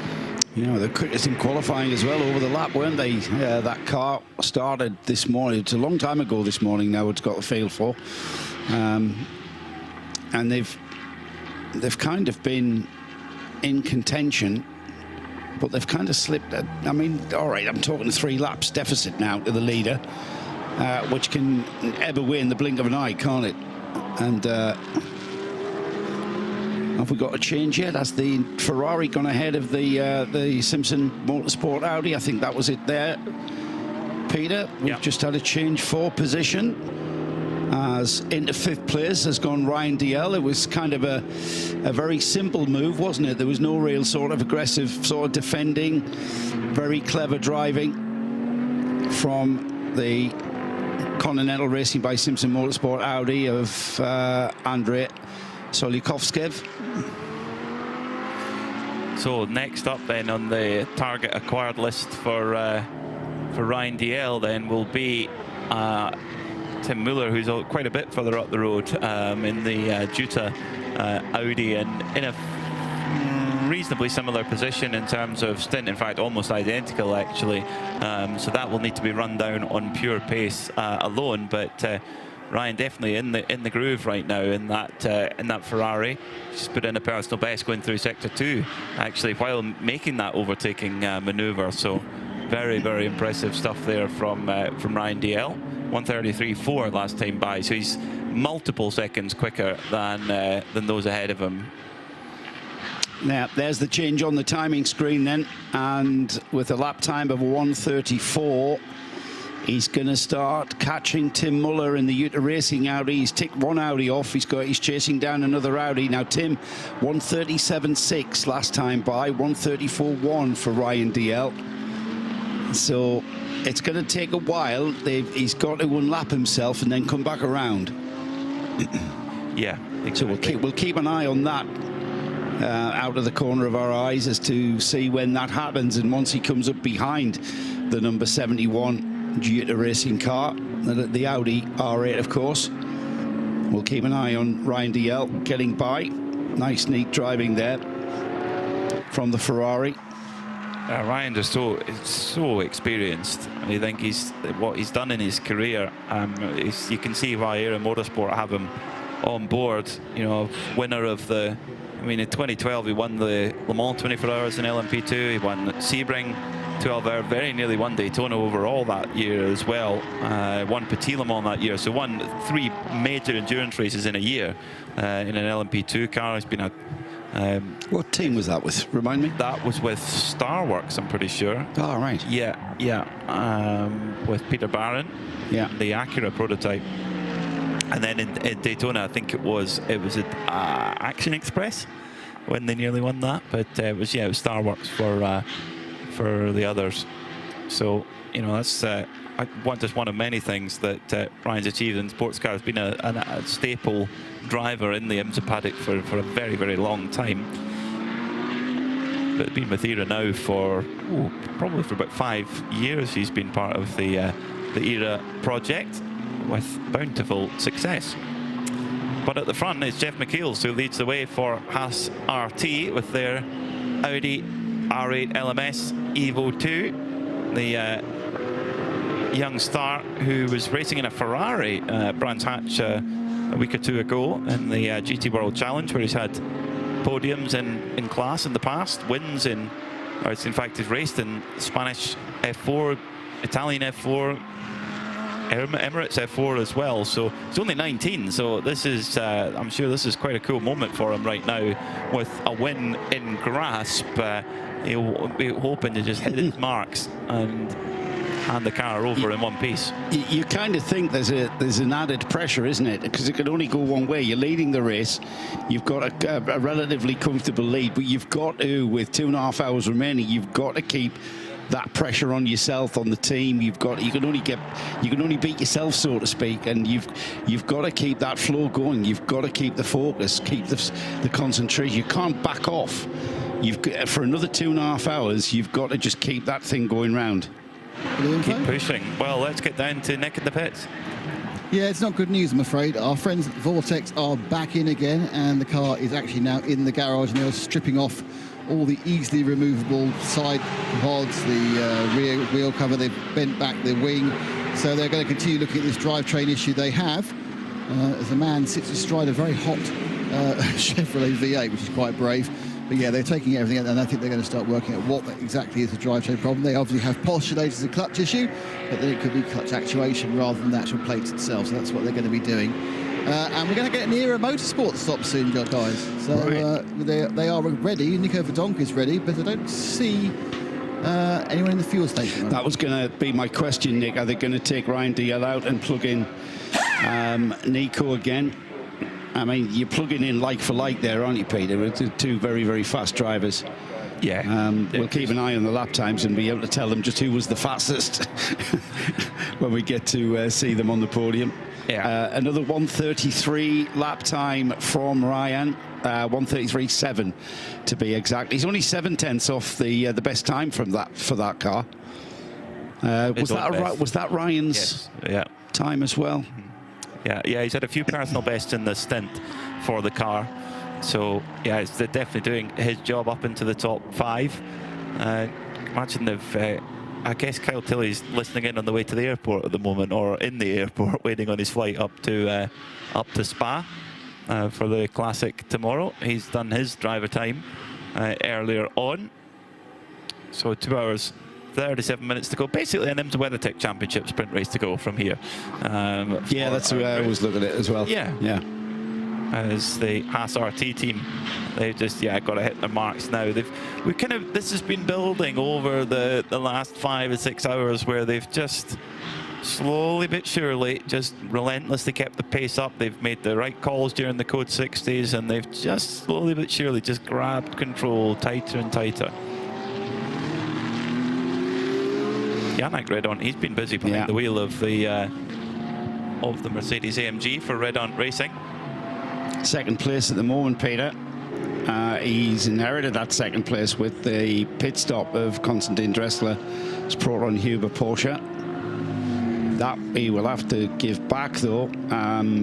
He's done 42 minutes, so he's about 20 plus minutes away from that pit stop, and then that second place will be handed back to the Porsche, the number 73. And again, we're getting towards that element of the race where we'll be able to see just who's going to be in the right place at the right time. And will Code 60s play a factor? Nobody knows. Nobody knows. We've had, I think, 5 Code 60s in total, 5 or 6, so not many. Certainly when you compare what we had at Mugello, where we had 5 in about half an hour at one point. It was crazy with because of the gravel traps at Mugello. As soon as you went off the circuit, you were into the deepest gravel traps ever, which meant we had to call Code 60 to get the track recovery crew in, and that then meant that we were under Code 60 a lot. So here, Peter, we've had a few cars spin off and just go over the curb onto the hard surface. Whereas at other places, that, like you say, would have been into the gravel trap. So that's mainly, I mean, that, and plus that has helped with the Code 60 recovery times as well. Yeah, it has. It has a lot. And yeah, like you say, we haven't been under Code 60 for very long when they have come out. Very, very, very true. Marcel van Berlo has been doing a good chunk of driving time as well in this latter portion of the race. He's been at the wheel for 1 hour and 18 minutes, so he's really stretching the tank out on that race-leading car in 992. And I would imagine handing over to one of his sons, Kai or Glenn van Berlo, for the certainly for a portion of the run to the flag. Still 2 hours 34 minutes to go. So if you did hand the car over now, the driver that got in could not finish the race, because the unless you want to swap them back and forth again, which wouldn't be very sensible. But the maximum stint time, of course, is 2 hours at the wheel. It's Konstantin Dressler in the Proton Huber car, just coming up behind the Van Berlo Motorsport car, and manages to squeeze by. Nick Damon. The Era Motorsport is happening. The Era Motorsport stop is happening in front of me. Ryan Diel is out, and it's got Nico Verdon. As I look to my left, the RPM Motorsport, also known as the Krone Racing Porsche, that's also just filled up with fuel. That's coming in for a stop too. Full service and fuel. I reckon this is absolutely brimmed to its 120 litres. There's a couple of runs through during Code 60. No way was that car empty. It's the Era car when it came into the pits. So they've then put a full fill in there and sent Nico out. Do you think they're thinking they can do it at one more stop? I'm not sure, but they certainly are looking to maximise their strength of speed and see what they can do from there. Just looking back at the other way, the RPM stop, and that is also a full service and driver change. Again, a little bit of consternation with the belts, which we saw earlier with Tracy, but they are getting towards the end of that one now. So that's back to a quiet pit lane again. I think what we do is it the Haas team we've got in, or is it Simpson by Simpson? I can't quite tell the colour scheme. It's an Audi anyway in the pit box. It's Haas. It looks like he's going to drive right through, because Chris doesn't seem very interested in welcoming him, yet waving him down in a round of applause. This is just fuel only. as the Haas car goes past. Christopher Dog waves him down. That is a car sent, and they're obviously looking to get towards the 2-hour time limit for that particular driver. Let me, whilst I've got it, let me see if I can go with Ryan and see what he's kind of walking this way, looking like he really wants to talk to me. He's walking the wrong way now. And I've dropped his paper. Ryan, so you've reached the bit now where it's just you and Nico to the end. How far up do you think you can get? I have no idea. I haven't looked. I think we're in second right in class. I passed somebody else overall. So I don't know. We're obviously a few laps down, but seems like we're pretty fast right now. So you went through the pits twice during the last Code 60. Had you worked out that actually even a quarter of a tank was better under Code 60 than just running around? I guess so. I don't know. We have smart people here, so I'm assuming if they made that decision, it was the right thing to do. So I take it when you came in there, was that like a stop on time or a stop on driver stint, or just because you wanted to give a maximum full tank to Nico? I think it was mainly driver stint, but we were also out of fuel too, so it was because we only took the 25 on the last one. But I think we're in good shape. I don't know if we need a splash. I don't know if we're in like a 2-stint plus at this point, or if we need a Code 60. So I'll go back and see what the smart guys say. Good idea. Thanks, Rod. Cheers. Yeah, it's a little bit uncertain right now for Air Motorsport what their schedule is pit stop wise. It depends on the Code 60s as well, of course. And the thing is, Code 60 is fine, but you can only put in 25% if you're a pro or a pro-am car. They are a pro-am car, so sometimes it's not ideal. Sometimes getting the full fuel fill is nice, and then that means you don't have to come back in at all. But there's so many different ways to look at it with the way that the Code 60s work. Just looking at the timing screen, the Air Motorsport Ferrari is kind of playing snakes and ladders. It got all the way to the top row, and then it went all the way back down the snake to the bottom row. After gaining those places, it's now having pitted, come in and relinquish those places to the Hofer car, to the Scuderia Praha car, to the Continental Racing by Simpson. And it's back to where it was, and Nico now has to get out there and start lapping again and going as fast as he can, and he's going to spend this stint regaining that ground that he's just lost in the pit stop, and then he'll regain it and then he'll lose it again. So the rate of gain is perhaps not as great as we perhaps perceived initially. Well, it was certainly lap time to those around was strong. Really depends how. Really depends. Did you have that in your headset as well? Yes, but you jump out your chair. Yes, I nearly did again. I wish they would stop doing that in the truck if they could stop. I'm sure they're not doing it deliberately. No, I really hope. Yeah. Yeah. But the fact that it's quite uncomfortable. You literally jump off your seat. We just had a lot of static in our headsets for a moment. Very anxious. And Pete absolutely just gets such a shock. I must be cool, mate, because it doesn't affect me like you. You've had a harder life than me. You battle harder than your life. That's for sure. 2.5 hours to go. Hopefully we don't have any more of those statics in our ear. I hope they do, because they're hilarious really to see you jump out your seat. It's not very pleasant.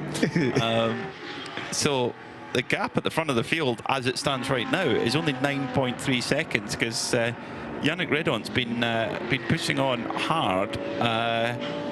Now, Jeff Michiels, he's been at the wheel for 47 minutes, tyre age 28 laps, exactly the same as Yannick Redon.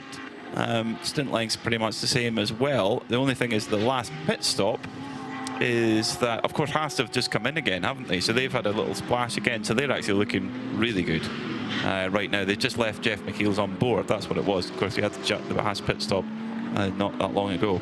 They've just left the same tyres on, put it up with fuel, so that puts them in a really, really good spot right now at this Haas RT. So although the gap is coming down right now, it's not exactly as close as that looks at this moment in time. 992 still being led, as we said. They've got a flag on it, haven't they? It's gone out to 7 laps now, and I actually don't know how they're doing that. It's just, every time I look at the timing screen, they haven't just gained a few seconds, they've gained chunks of time. And now 316 laps completed. to Philip Hamprecht and the RPM Racing Porsche in second place, 309 laps. They've got 3 laps on the third place 992 car, which is the Sebelju Racing Porsche. Now remember the story of their race. They had an issue with contact with the Aston Martin, had a repair job on the front suspension, the steering was broken, etc. And they were completely out of it, weren't they? They were way down. They were just, but they've had a great run. It's been a recovery drive from the very outset, and they're there. They are on the third place. That's the overall step of the overall 992 class podium, but they're also second in the 992 AM. So they're going to get 2 sets of trophies. And just to round off the 992 update, the 911 Racing Porsche, Moritz Hoem at the wheel. They're in third in the AM class, 4th overall. And then the next car up in 992, that's the Mulder Motorsport. Zvidris at the wheel of the Porsche, number 921, 5th in 992. Yeah, that's but what a recovery drive. Quite, I mean, and also the great work by their pit crew to not panic under the pressure of the incident and to get that repair done and get the car back out going again. Really, really impressive. So yeah, they're definitely in the mix. I mean, if we're throwing nominees for the spirit of the race, I'm going to throw Venture Engineering in there, because they're in a class by themselves in GT4, and we had a great chat with them yesterday with Neville and his son Chris and their pro driver, if you like, and Matthew George, and they're just so positive about it and how, yep, no problem, we're just going to do a 12-hour race sim, we're going to prepare for the next one. And Chris Jones made a very good point. He said, I said to my dad, I said, part of winning a championship is going to every round and to be there and to compete and to attend. And they've done more than attend. They won Barcelona last year. They won the opening round in Mugello, and then they've come back from a big crash in Spa. They could just say, "Oh, I don't like that." No. Well, that's a very good contender, Peter, because they could have tootled round this track at half race pace and took the trophies, but no. They've pushed themselves. They've pushed themselves to the extent where they tripped over. Yep. And they had Neville Jones in the car. They wanted to push that envelope and push the regs to see how far they can, how close they could get. And whether or not they'll admit that that wasn't deliberate, by doing so, even if it was by accident, that Neville stayed in the car a bit too long. It's commendable that they were pushing that envelope and pushing the regs and going through their driver stints and their driver rotations and strategies and preparing and learning to go forward to Paul Ricard in Barcelona. And what they're still learning this series. They made their first appearance at Barcelona last year, wasn't it? Was it Barcelona? It was Barcelona. I first met them. And then they came out for the European season, Mugello, Spa, and they're in for the... And it's just... That's commendable. And that is very much a spirit of the race, isn't it? Yeah, and spirit of endurance. Spirit of going racing. Yes, exactly. Is that, you know, this is not a cheap endeavour at all. This is an expensive thing to do, and it takes real commitment and sacrifice, to be honest, to do this. There's lots of other things you could spend the money on. And coming along, it's so easy if you think, well, we're only car in the class now, we won't go. Well, no, they've turned up and they've done it with a smile. They've done it with positivity, which I'm a big proponent of. Into fueling then comes the Red Ant car.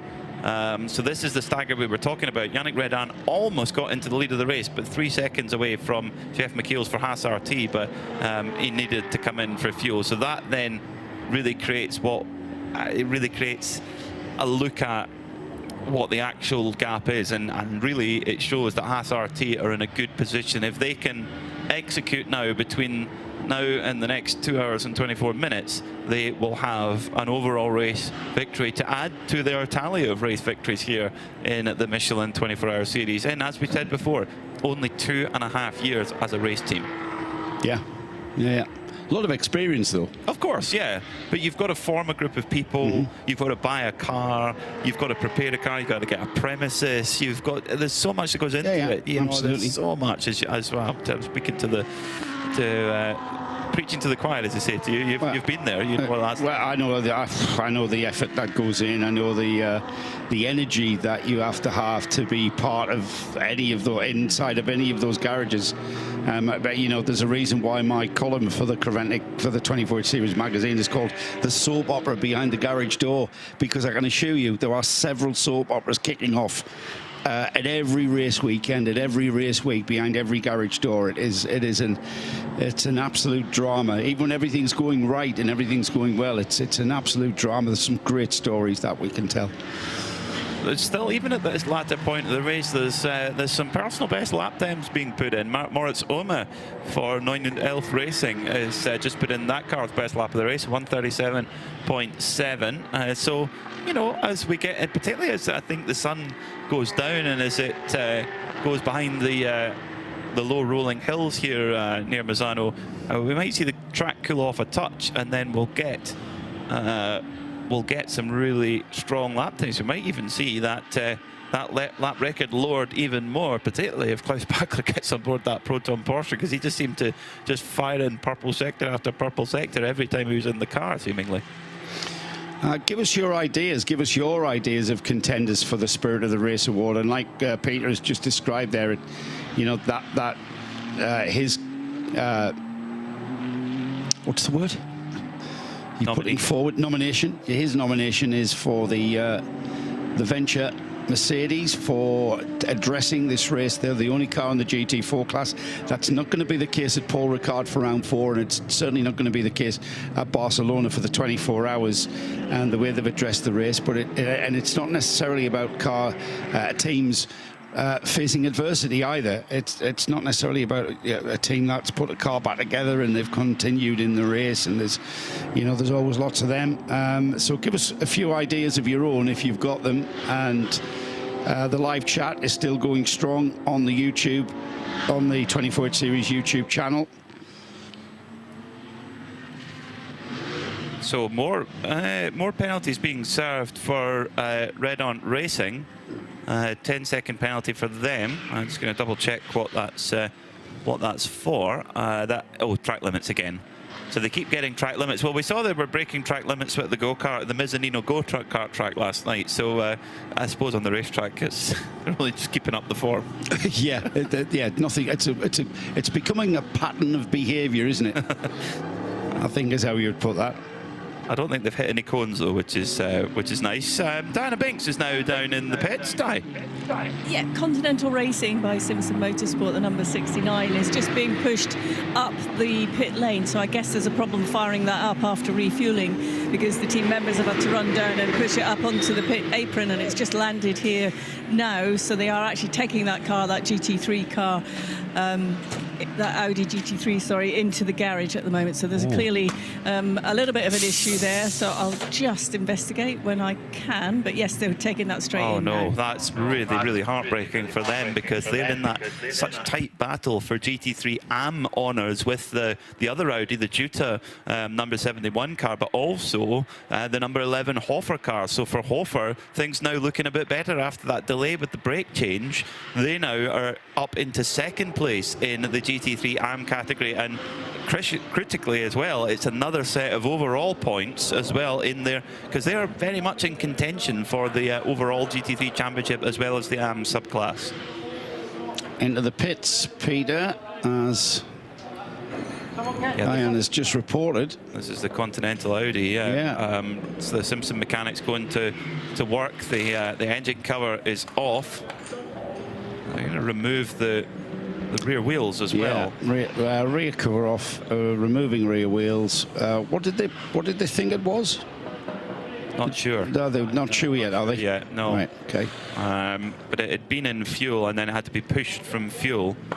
It's Andrei Soluksev, who brought the car in, looks a bit despondent, unfortunately. As you would, and that's the thing, isn't it? We take it for granted that the cars are going to come in, fueling, restart, continue on. But sometimes, you know, these cars now, they've been running since 9 o'clock this morning onto the grid. The race started at 9:30. Here we are, coming up to 7 p.m. They've been running hot. They've been pounding round and all that heat soak, when the cars do stop, the fueling can affect those parts like starter motors and wiring looms. Still can't quite tell what they are about to fix there. It looks like it could be, I mean, the rear end is where all the attention's at, Peter, and that it's a mid-engine car. The rear wing's coming off by the rear body, the rear bumper deck. The rear deck's coming off too, and that could be a gearbox. Oh dear. Oh no. That's looking like gearbox to me. If that is the case, oh no, if that's the case. After 9 hours and 40 minutes of racing, Diana might have more for us. Go on, Di.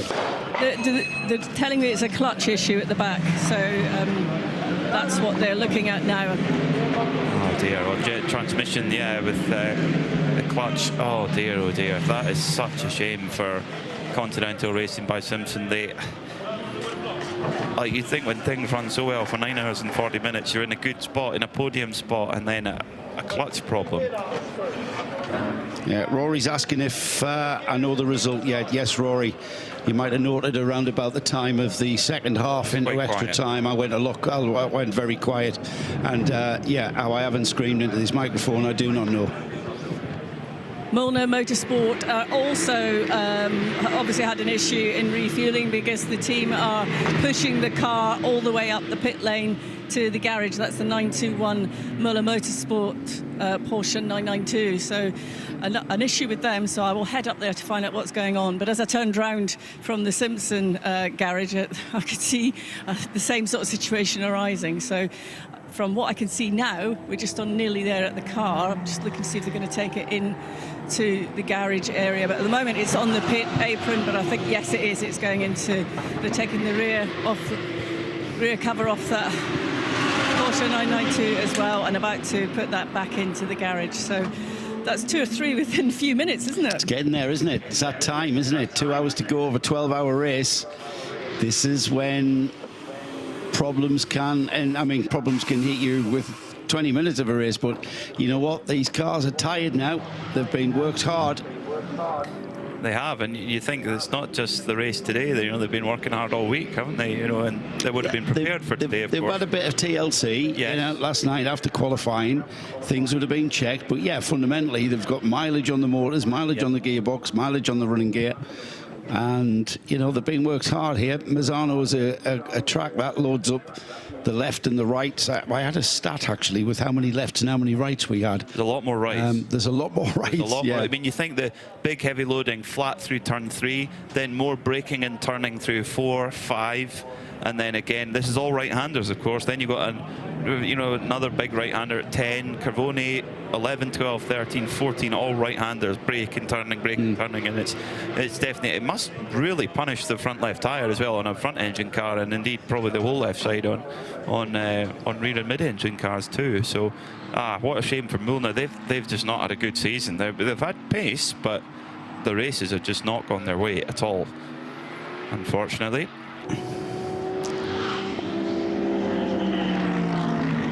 And they just lost power completely, so they've had to take it in to find out why. They don't know yet. They're sort of shaking their heads a little bit, and they're in actually a very tight garage as well.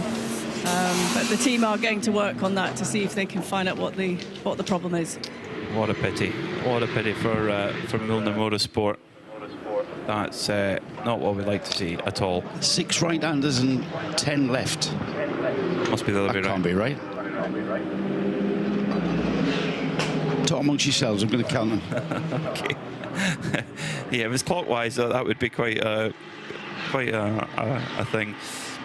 So, Chantal Prince for RAFA Racing now, after the demise of the Continental Racing car, now moves into 2nd in AM and 5th overall at the moment, and only 5 seconds behind Yannick Redon in the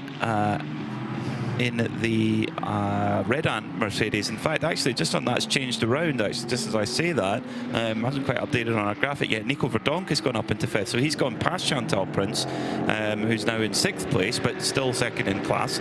Now is Nico Verdonk in that Aero Motorsport car. You called it snakes and ladders, Joe. That's a good way to put it. It dropped down to that. He's now climbing back up the ladder. Yeah, I know. Again. He's climbing back. He can dodge the snake. He's going up a few ladders now, isn't he? Yes. Yeah. And then, all right, he's only done 19 minutes of the session, of the stint, I should say. The car's ahead of him. The Red Ant car, 332 laps. That's 3 laps ahead, but those 2 cars, Tim Muller in the Yuta car, the Red Ant car, hasn't the Red Ant car just been into the pits? Yeah, so it's early on in its stint. Right, yeah, so I'm saying Yannick Redon has done an hour and 2. Yes. Has he had a pit stop in there? Yes. Right. Yeah, he's had fuel fairly recently. Yeah. So he's doing a double, and then I guess handing over to Kobe De Bruyke for the run to the flag. Right. Yeah. So or Kenny Hire maybe. Yeah, we can keep him in for almost an hour. Yeah. Pretty much to the end of the tank, and yeah, so Red Ant's strategy is certainly neatly aligning at the moment. So they're sitting in 4th, but at net they're further ahead than that after their pit stop. So what's interesting though in the Pro-Am battle, where you've got Verdonk and DL, pushing as hard as they can. Verdonk in the car right now, he's just moved past Chantal Prince to go into 5th, according to our timing screen. But the thing is, he's actually struggling to match the pace in certain laps as Konstantin Dressler. He's actually not gaining any time on Konstantin Dressler in the class leading Pro Tour.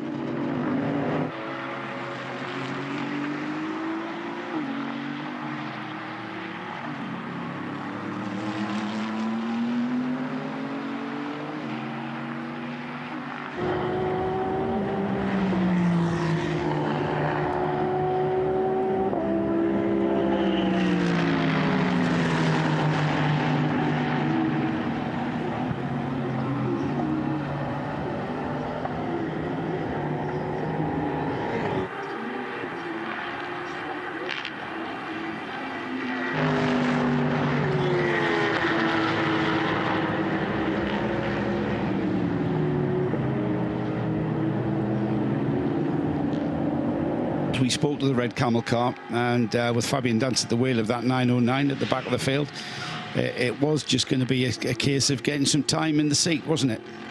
Yeah, exactly so. Exactly so.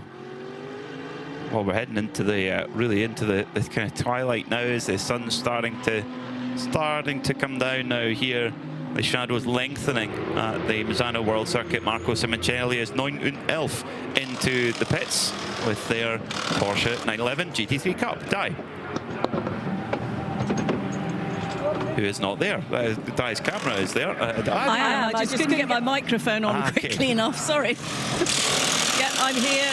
In fact, I've got to say, this 911 Racing have been very quietly going about their business this whole race. I mean, the car is looking in very, very good condition. Now, every time they come in for a pit stop and change driver, it's all very slick. The team are running around doing the full service, changing tyres quite methodically and polishing that car as much as possible. But it's not looking like some of the others that are a little bit worn at this point in the race. But they're taking the time, just strapping the driver in now before they head back out onto the race. But they're all quite relaxed down there. I can hear you giggling. I'm giggling with Nick trying to get out of the way of the sun. The sun's right in our eyes now in our little box die. And Nick's just taken over from PMAC. Peter's gone off to grab some dinner, and he's kind of squirming down behind the screen. So the 911 Racing's just gone out. Van Berlo Motorsport by Bas Koeten, the 925. They're just waiting for that car to come out of refueling. They're going to have a driver change in that car as well as a full service and tyres. So 911, as Di has just described, back in the race. That's the third place car on the 992 AM podium. They will be they are on target with just over 2 hours to go. They're on target to meet Nick Damon, who will be taking us through our podium presentation. Hello, Nick. Did you have a lovely dinner? It was very nice, yes. Yes, it was. I was trying to keep it quite light, obviously. Why? Because, you know, one is getting larger these days. I see. The fight continues. Yes. Fight continues. That's the car that is third in the 992 AM class, the green and red car.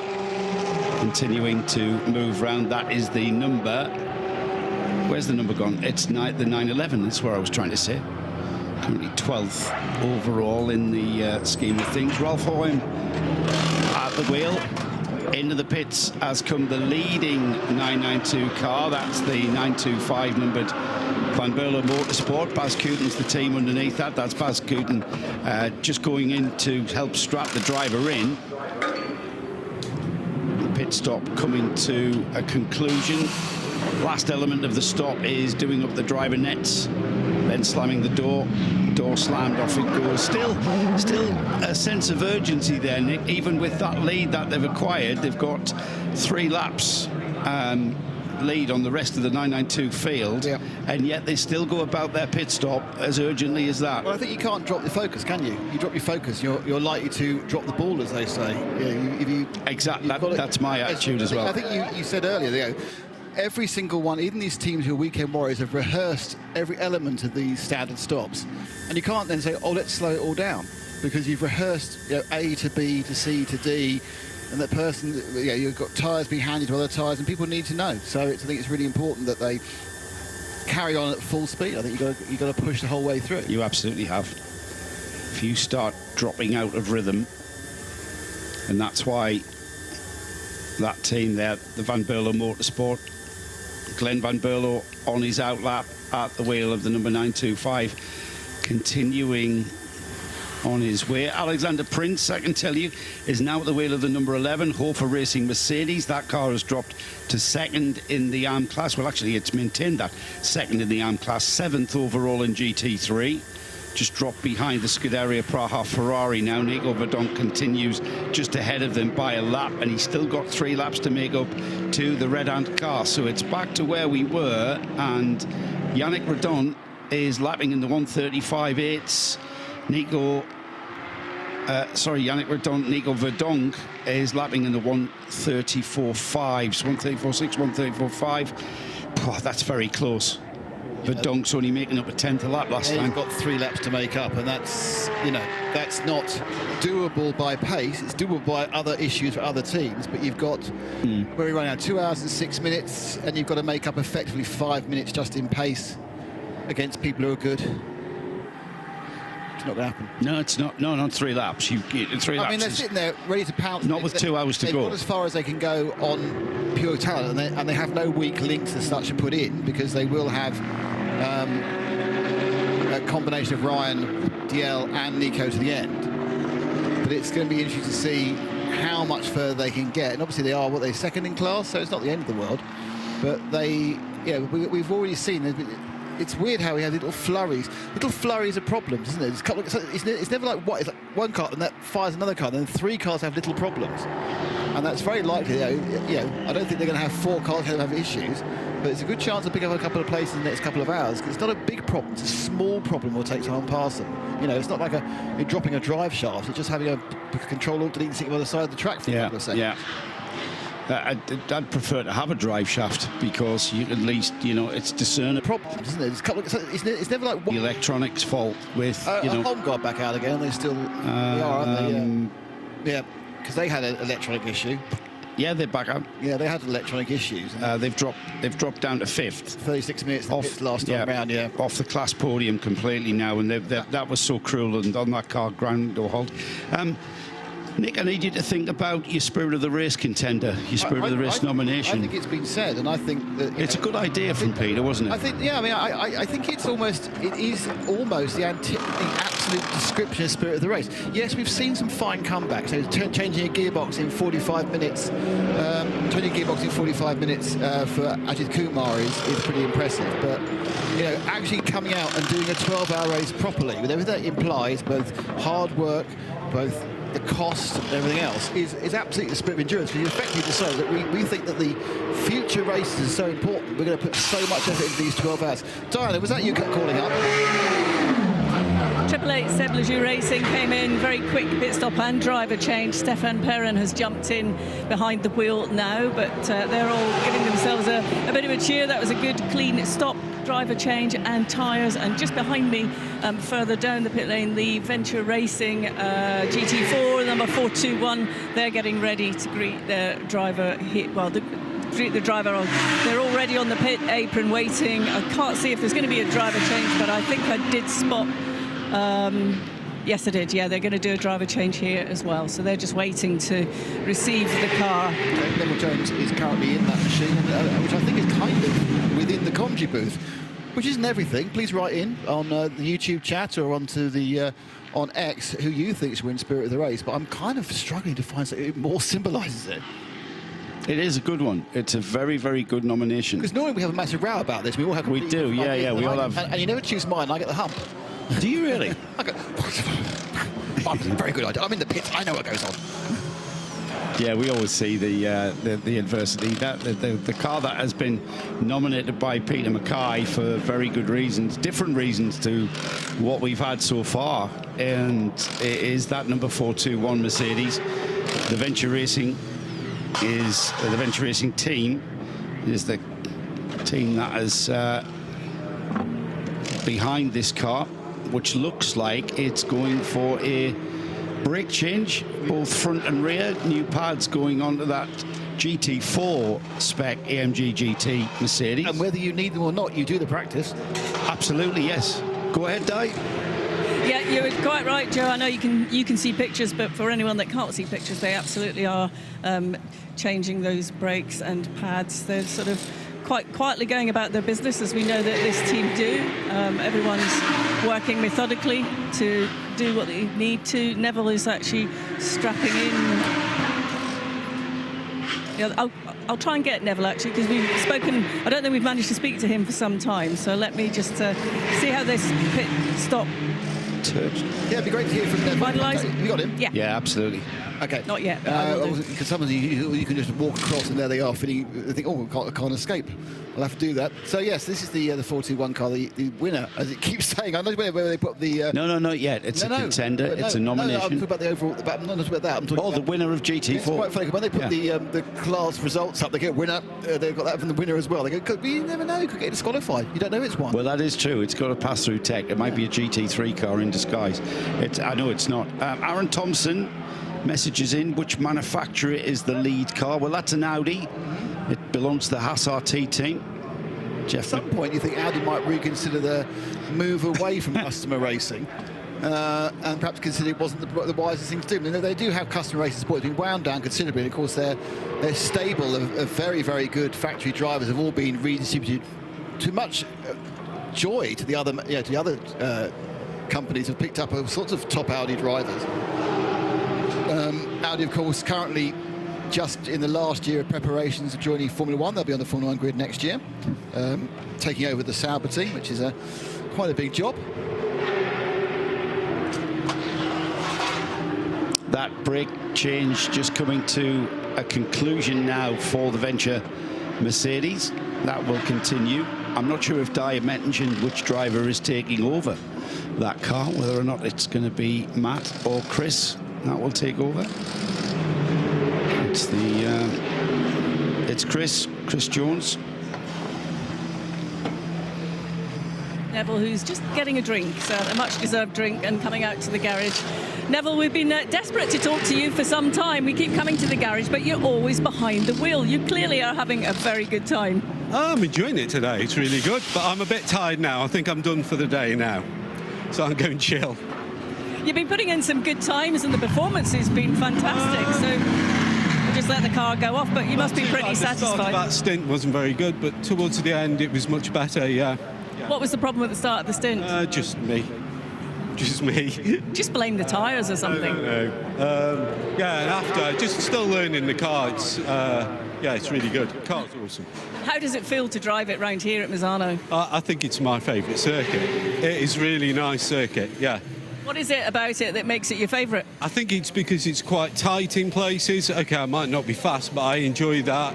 Coming from, I used to do car rallying, so I'm used to tighter stuff, and yeah, it's nice. But the bit at the back, flat-out corner, that you do as you go through at my age. And what about sort of managing the traffic? I know we've, there's a fair amount of spaces and gaps here on this circuit, but is that enjoyable? It's a challenge. You know who the people you've got to watch for, but it's a challenge, yeah, it is. I quite enjoy it. but you know who you've got to watch out for.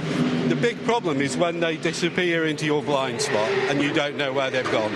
So if it's two of them and they split, yeah, that's the problem. Well, you're clearly enjoying it. It's great to see. It's good fun. I'm looking forward to chilling out now. OK, I'll let you go and sit down. Thanks very much.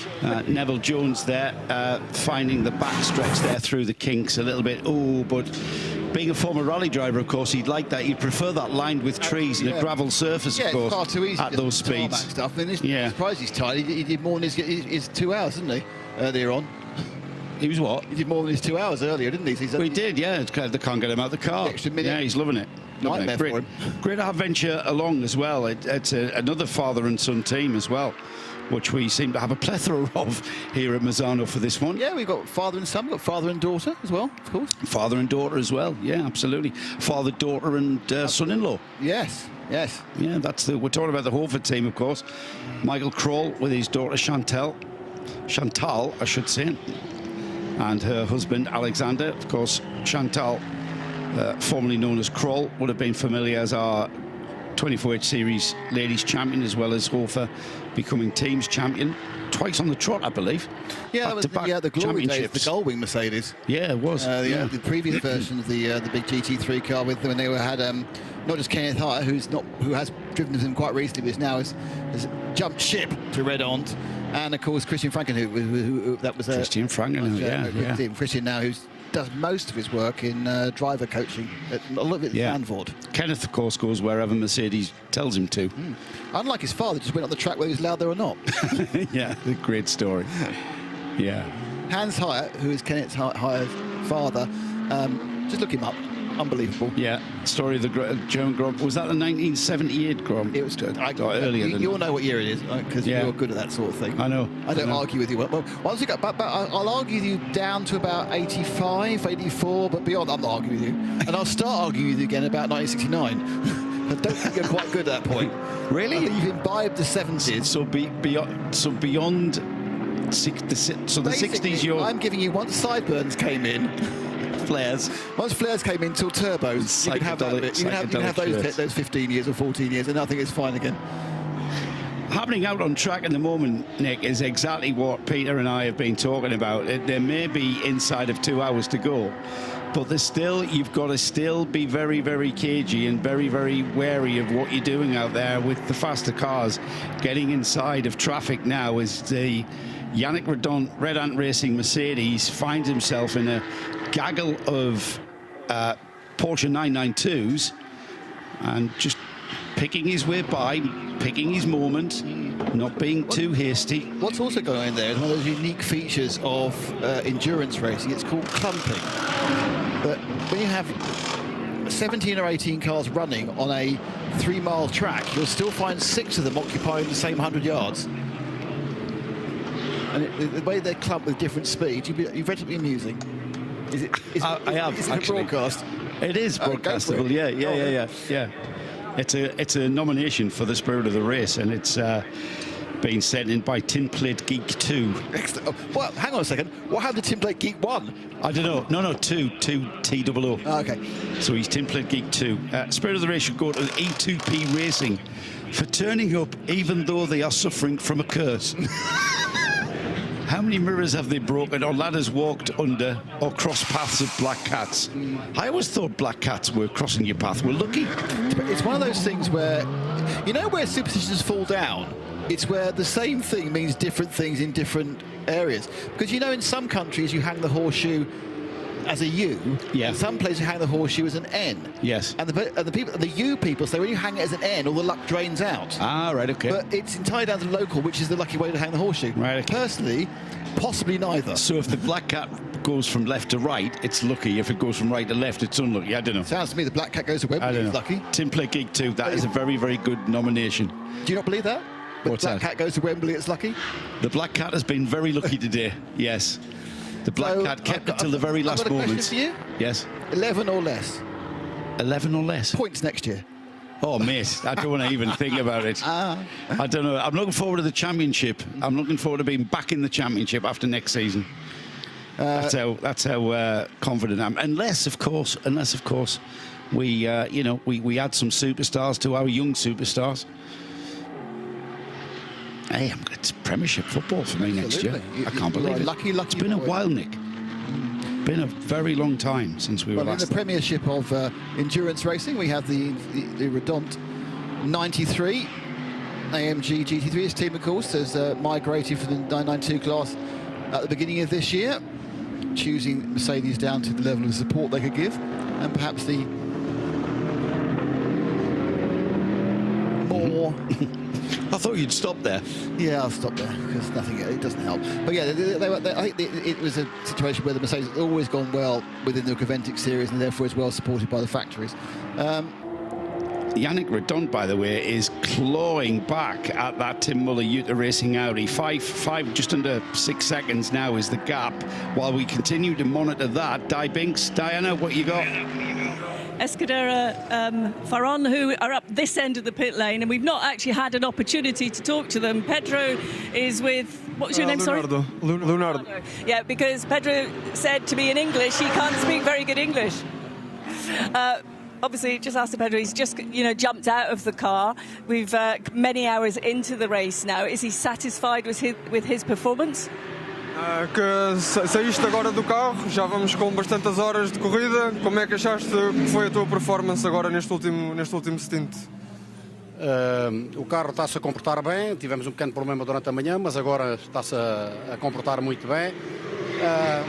Estive confortável dentro do carro, apesar de ser a primeira vez que corro nesta pista, e estou muito satisfeito de estar aqui. So we had a gearbox issue in the morning that set us back quite a few laps, but he had for him the stint was quite okay.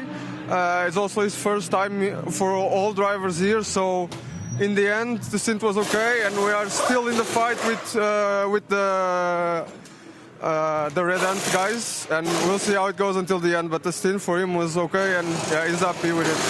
It's very impressive how you've kept going during the race after the challenges this morning. How has he found the circuit here at Misano? How would he describe it? Como é que estás a achar o circuito, a opinião do circuito no geral, o feeling? É um circuito muito técnico. É um circuito que dá bastante satisfação pilotar neste circuito. É técnico. Yeah, he said it's quite a technical circuit, quite challenging also with the fast right-handers and everything, but he finds it quite enjoyable to drive. So yeah, it's been a good one so far. Great, well thank you so much, and good luck for the rest of the race. Thank you for chatting to us. Yeah, thank you. And it's always good to speak to people who can't speak English. No, it's actually great because it's I spoke to the team as well, and that the young man on the side is a very good translator. So if you are at a Cavendish series, you think, well, we can't speak very good, but just provide us with a translator. We're happy to get the information translated. Absolutely, we are not put off by speaking people. We want to hear from everybody. Yeah, we're across Europe, aren't we? We're an international series, and we realise that being interviewed can be daunting at the best of times. Being interviewed in not your first language, even more so. But please, if you feel perhaps we're in the pit lane, we may have missed you out, just come and say, look, we'd like you come and speak to us. Driver isn't great with English. Here's somebody else who can translate from whichever language it may be. And you and I speak a bit of French and Spanish, don't we? If they're serving beer, we do. Yeah, I can order beer. I can order beer and sandwiches. In several languages. I once ordered a sandwich for my daughter on holiday in probably Ibiza, and it came and it was basically an omelette in a baguette, which is not what she wanted at all. Was it not? No, she didn't want an omelette in a baguette. Wow, mate. So I had to eat the omelette in the baguette with the tapas that I'd ordered as well, and then reorder what she wanted. Do you like an omelette in a baguette? It's an egg sandwich, isn't it? That's what I would try to say to her. You know, she's probably 10. Top three then, Jeff McKail's, the Haas RT. And then we've got the Proton Huber. That's the Yuta racing car of Tim Muller. He's just come into fueling, has Tim Muller. So he's in from 4th place. The Proton Huber competition Porsche is the number 73 in 2nd place. And then we've got Yannick Redont in the Red Ant Racing Mercedes in 3rd place. So the Proton Huber car started. That's the orange and blue livery car. The number 73, Konstantin Dressler. driving that car around at the moment, and that currently is first in the Pro-Am class.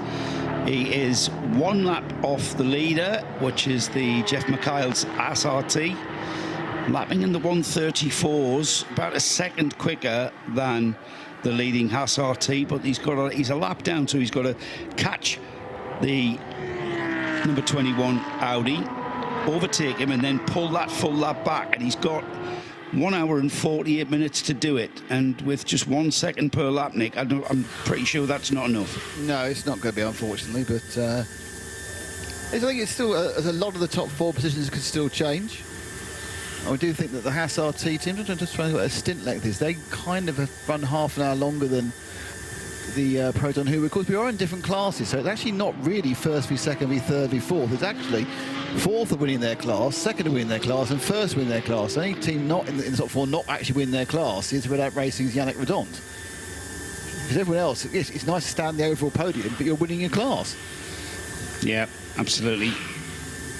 Just a reminder, I'm sure you said that, but currently leading in 992 Pro is the Van Berlo Motorsport. That's Van Berlo family outing, and they have a 4-lap lead over second place, but that's not even their class. That's the AM class, which is Philip Hambrecht from RPM Racing, who are 6 laps ahead of second place, which is a fantastic recovery by Seb Lejeune Racing for a difficult start in that 992 AM class. And just second place in the Pro class of 992, that's Magnus Homeguard. So the 992 from normally giving us these fantastically close battles, Joe, not this time, just spread out. Yeah, whoever's writing the script for this one, they've got them round the wrong way, haven't they? Yeah. We were watching Yannick Redont catching Tim Muller. However, the joy of catching and overtaking has been ripped from Yannick Redont. The rug of that has been ripped from underneath him. Rip of rug. As Tim Muller is in the pits. Is he with Dye? And I think he is with Dye, and is another brake change for that car, or indeed is that the first one? That's the first one, isn't it? Yeah, I'm with the car now. Tim has just jumped out, as you were quite rightly saying. He's gone into the garage. The team are changing the brakes on that car and the tyres. But I will go in and get Tim in just a minute. I just want him to get a drink before I chat to him. But I'll be back to you. Okay, just dive in when you get Tim. It's always good to chat to Tim Muller. He's been another regular in the 24H series for the last few seasons, going back quite a few years, actually. He's run with Herberth. He did, yeah. He ran with Herberth about 2 seasons ago. He ran with the car collection team. Yes, he's run with a few. He's again, and he's been a sponsor of the series as well, with his shoe company, which name escapes me at the moment. Bugatti Shoes. Bugatti Shoes, that's the one. Thank you, Nick. I did not, whilst I knew who the shoe company sponsor was, I had no idea it was Tim's company. That's Tim, yeah. That's Tim's company, yeah. So he has been a good partner with the company as well as being a competitor. And we have seen him in various cars over the years, and he's been racing since way before. I call it pre-COVID. He's been with us since before the COVID years. Back in 2020, so yeah, that's a chunk of years, isn't it, to be competing. He'll get a chat with Dye. Meanwhile, his car has been serviced fully, brake discs and pads. Not sure if we saw discs there though, Nick. Have we got pads? I don't know whether they've done this as well. See any discs? Sometimes they do. It's whether they've gone for a matched pair. At this point, with less than 2 hours to go, it won't be so important. Yeah. Because obviously the reasoning of a matched pair is it reduces the initial wear because you've got them bedded in correctly together. And obviously it will improve the ultimate. They've obviously got a starting problem, that car. They have, or a clutch problem with the clutch taking up the drive. Just helping it on its way, just taking the strain off it. It's not a bad idea at this stage of a race to even do that when your car's running well without showing any signs. It just takes that initial strain off the clutch mechanism and gearbox.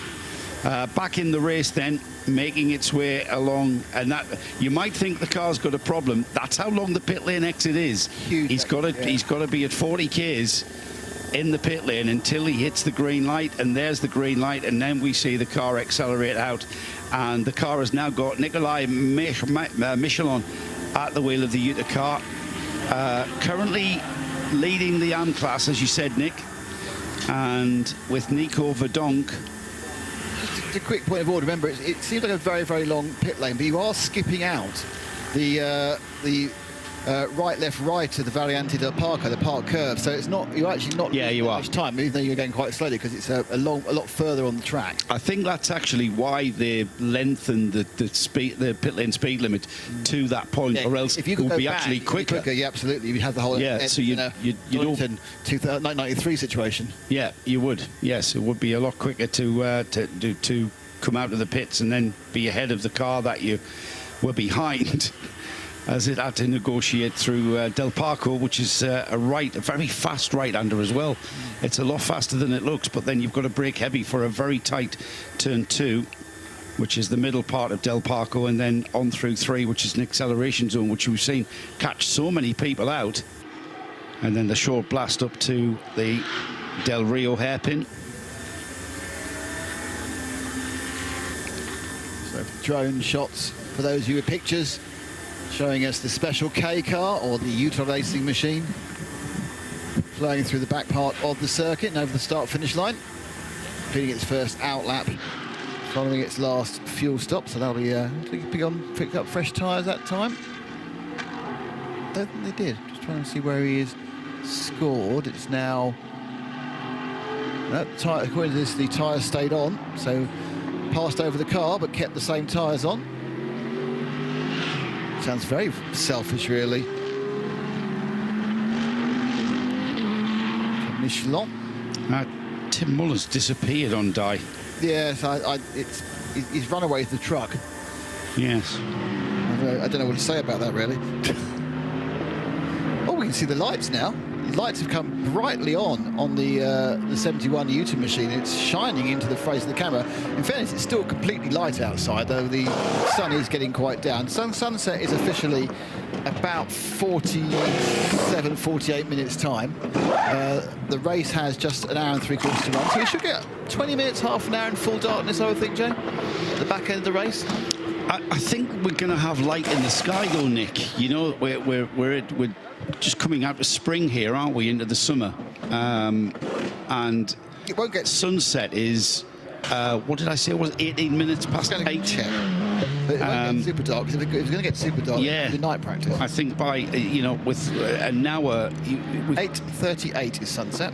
8:38, so 50 minutes or so. But it's not dark just because the sun's set. Yeah, it's not dark because the sunset. The sky does have, is still lit.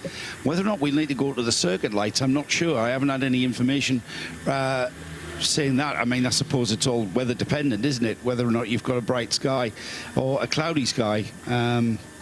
Proton Huber just come through the pits and they've served a penalty from 3rd place.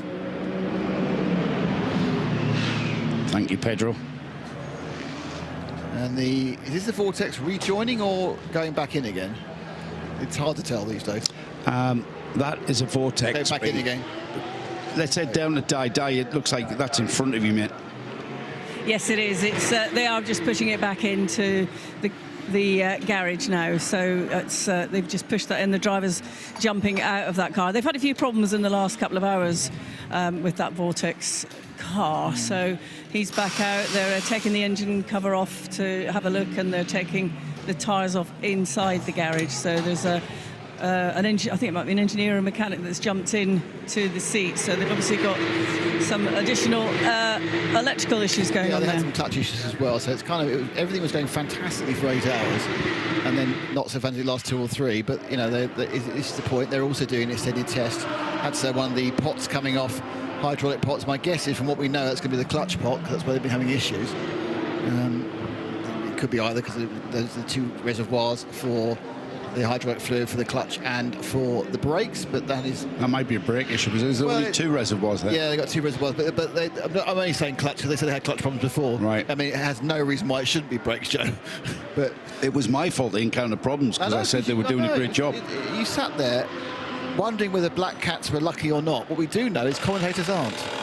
Yeah, absolutely not. It's ridiculous. It's ridiculous. They have done a great job, and the car has lasted well.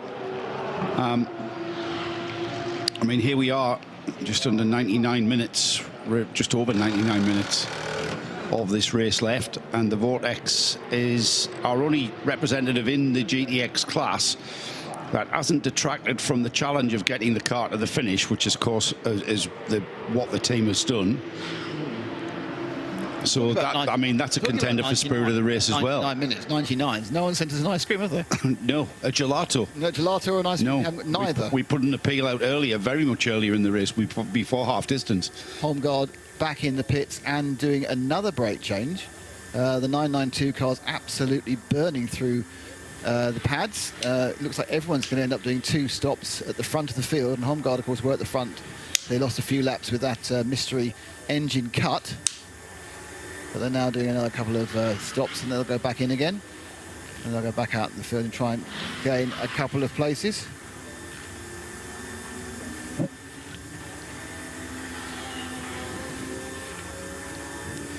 So yeah, that car was going very, very well, wasn't it? And very much in contention. It was different to whether or not it was going to catch the Van Berlo car.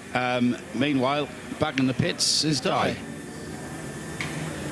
Okay, I was told you couldn't come to me, but very, very quickly, Magnus Homeguard is just looking at the Homeguard Motorsport 902 car. Slight delay getting the brake discs and pads off. Yeah, the brake discs blow up in the last part of my stint, so we have to replace it. Sorry, I didn't hear that. Would you mind saying that again, Mark? Yeah, I say the brake discs blow up in the last part of my stint, so we have to replace it. Yeah. It looks like it's... is it sticking there just purely because it's hot? Yeah, maybe because it's hot, or maybe because it's run a long time. So we just got to let the guys do their thing and carry on. Yes, exactly. How are you finding the circuit here in Misano, apart from what's going on here with this pit stop? I find the track very fun. Very fun and very fast, so yeah, I liked it. I would like to come back. Well, it's great having you here. Thank you.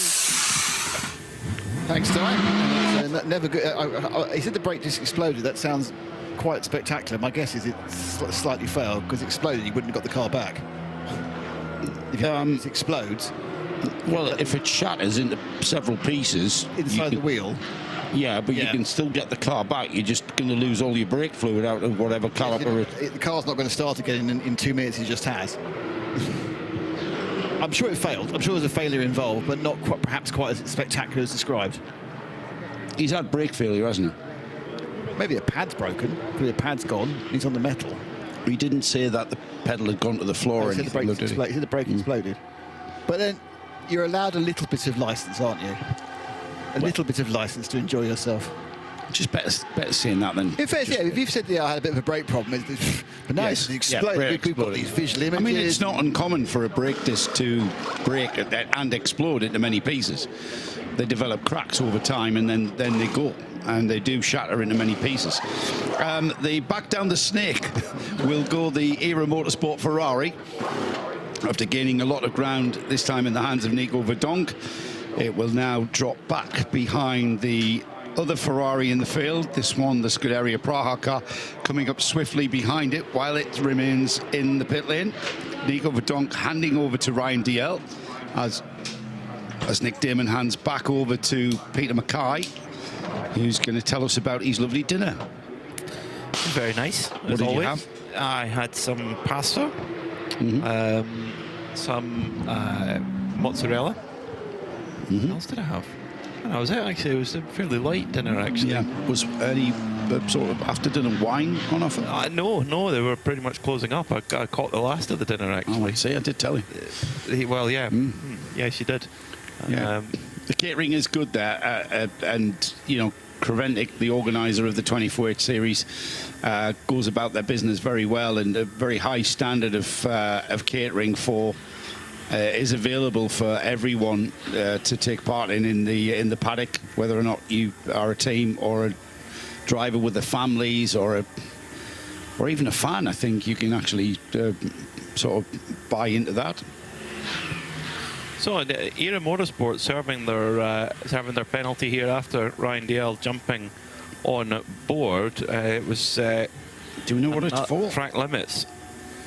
Yeah, 2 track limits penalties together, basically. They have been pushing hard. 10 seconds, is it, Peter? 20 seconds. 10 seconds. Yeah. That's it. Served, off they go. So Ryan Dale will get back out onto circuit and try and solidify that second place in the Pro-Am class, Proton Huber competition, going aggressive, putting Klaus Bachler in for the run to the finish. He's been in for 6 minutes, so he can take it to the end of the race from there, as can Ryan Dalziel with an hour and 34 minutes left on the clock. Maximum stint time of 2 hours, of course, that the drivers and teams have to be aware of. With SRT at the moment, they don't really need to worry about that too much. They've got a good gap back. So much so that actually Chris de Donker was having his dinner as well. So we obviously trust his team so much. He's like, right, I'm off for dinner.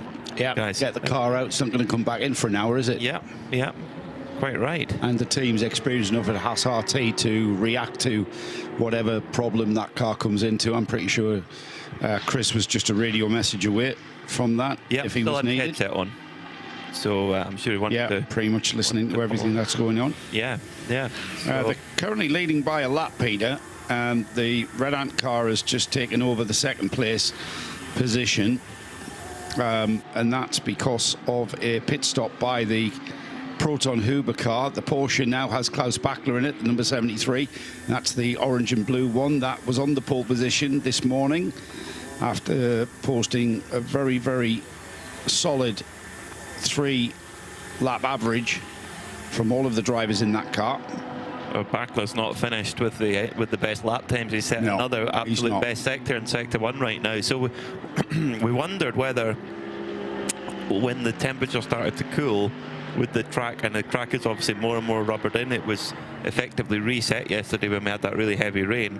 So now that the track's had a day of rubbering in, the temperature now starting to cool. Is this now a bit of a golden hour for top lap times? It's got to be. It absolutely has got to be. The cooler air is going to assist the engines. We always called it the golden hour, don't we?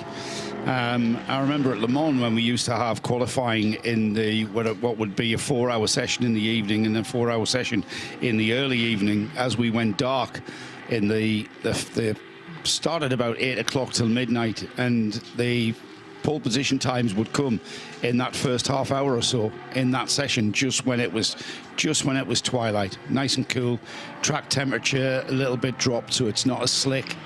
Is that Diana Binks in the pits? It most certainly is. Era Motorsport, Nico Verdonk has just jumped out of the car, but the 81 brought that car back in. Before I ask you about your stint behind the wheel, Nico, do you know what's happening with the car?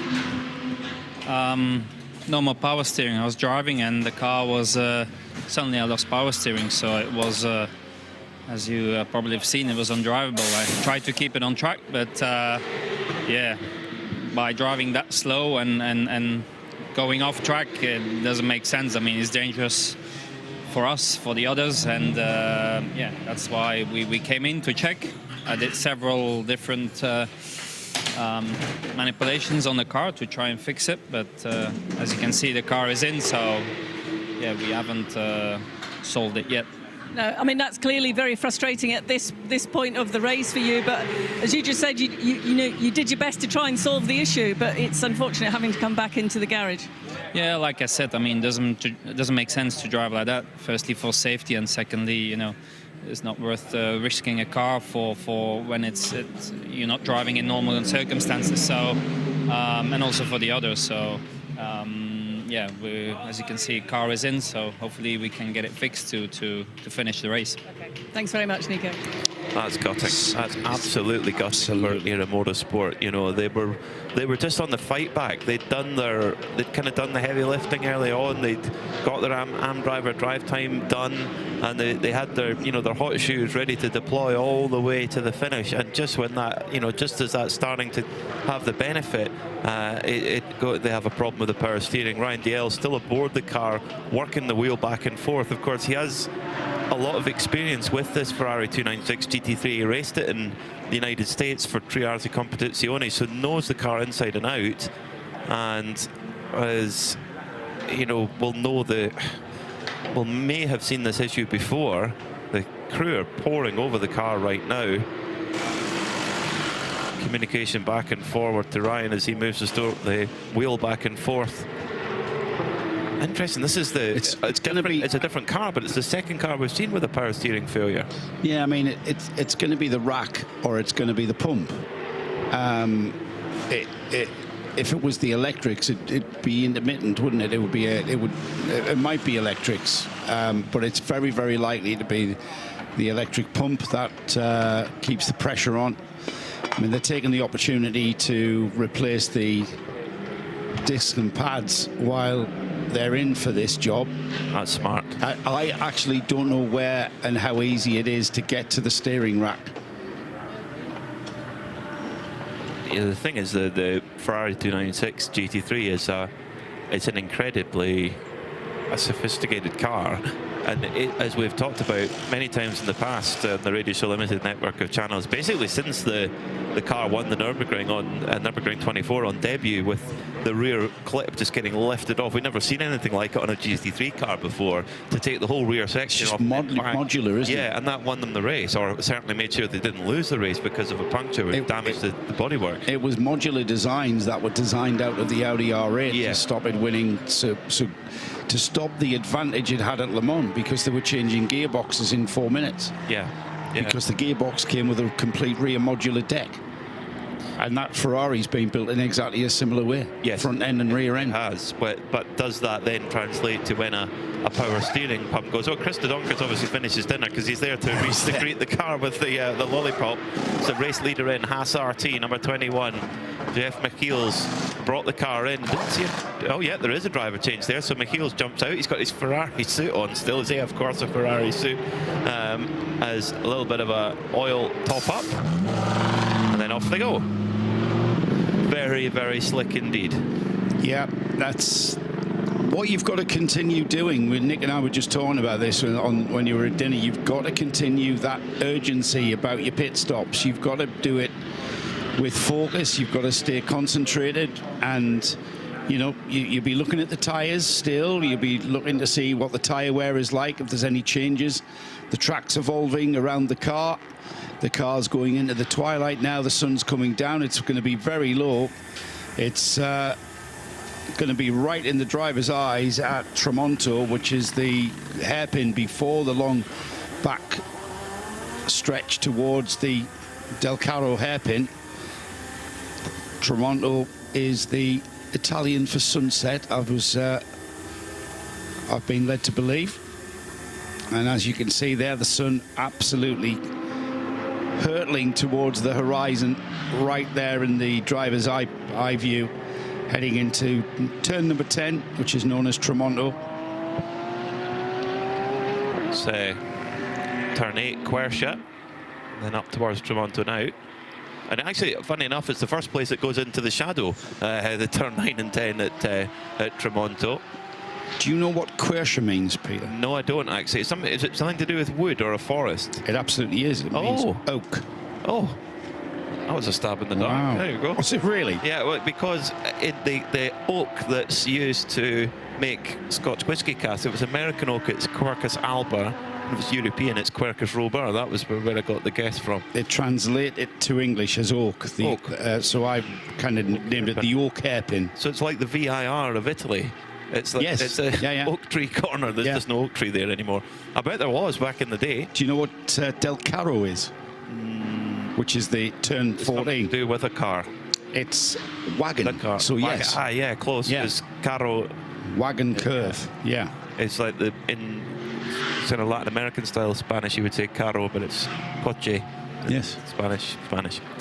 There you go. So, in a very much Italian car, unfortunately, not prancing at the moment in the Era Motorsport garage, is the huge number of personnel working over there, and I always feel sorry for the whole team at this point, but the driver must just sit there thinking every second must feel like a minute, and knowing that the time's ebbing away, knowing that your result is fading away, must be so frustrating. Notice there that Ryan Dale's got a bit of black tape on his visor, almost across the entire visor, which is lifted up, of course, perhaps just to try and block the sun out. But this low sun is really quite intense at the moment. But not causing any problems, unfortunately, right now, because they're not out on circuit, as they're pouring over the car, all 1, 2, 3, 4 mechanics all staring into the front of the car, probably where the luggage compartment would be on a road going 296 Ferrari. And there's still no sign yet, although what worryingly, Joe, the toilet roll, the kitchen roll has been brought out here, which means that there might be fluid leaking as well. Didn't jump as much that time. No, because you were standing up. Yeah. But this is never good when the kitchen roll comes out. The what? Would you agree? No, well, that they may be bleeding the system. They may be just running, you know, replacing the fluid to get some pressure. It's effectively hydraulic pressure. That is fundamentally how a power steering system works. They're changing the pump.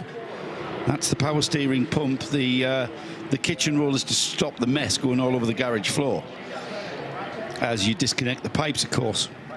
The yellow power steering fluid is effectively hydraulic fluid, isn't it? It's a little bit lighter than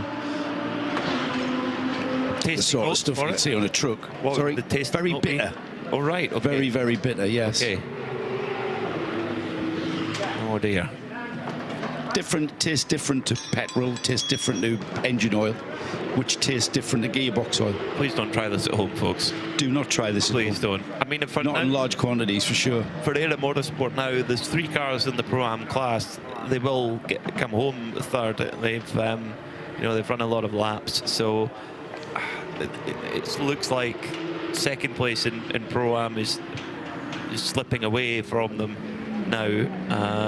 You know what, Peter? You mentioned there that they'd ran their AM drivers in the first half of this race, and you know, I would argue with these guys that is not the optimum way to have run this race, leaving Ryan DL and Nico Verdonk out until the second half. However, that's not why they're here.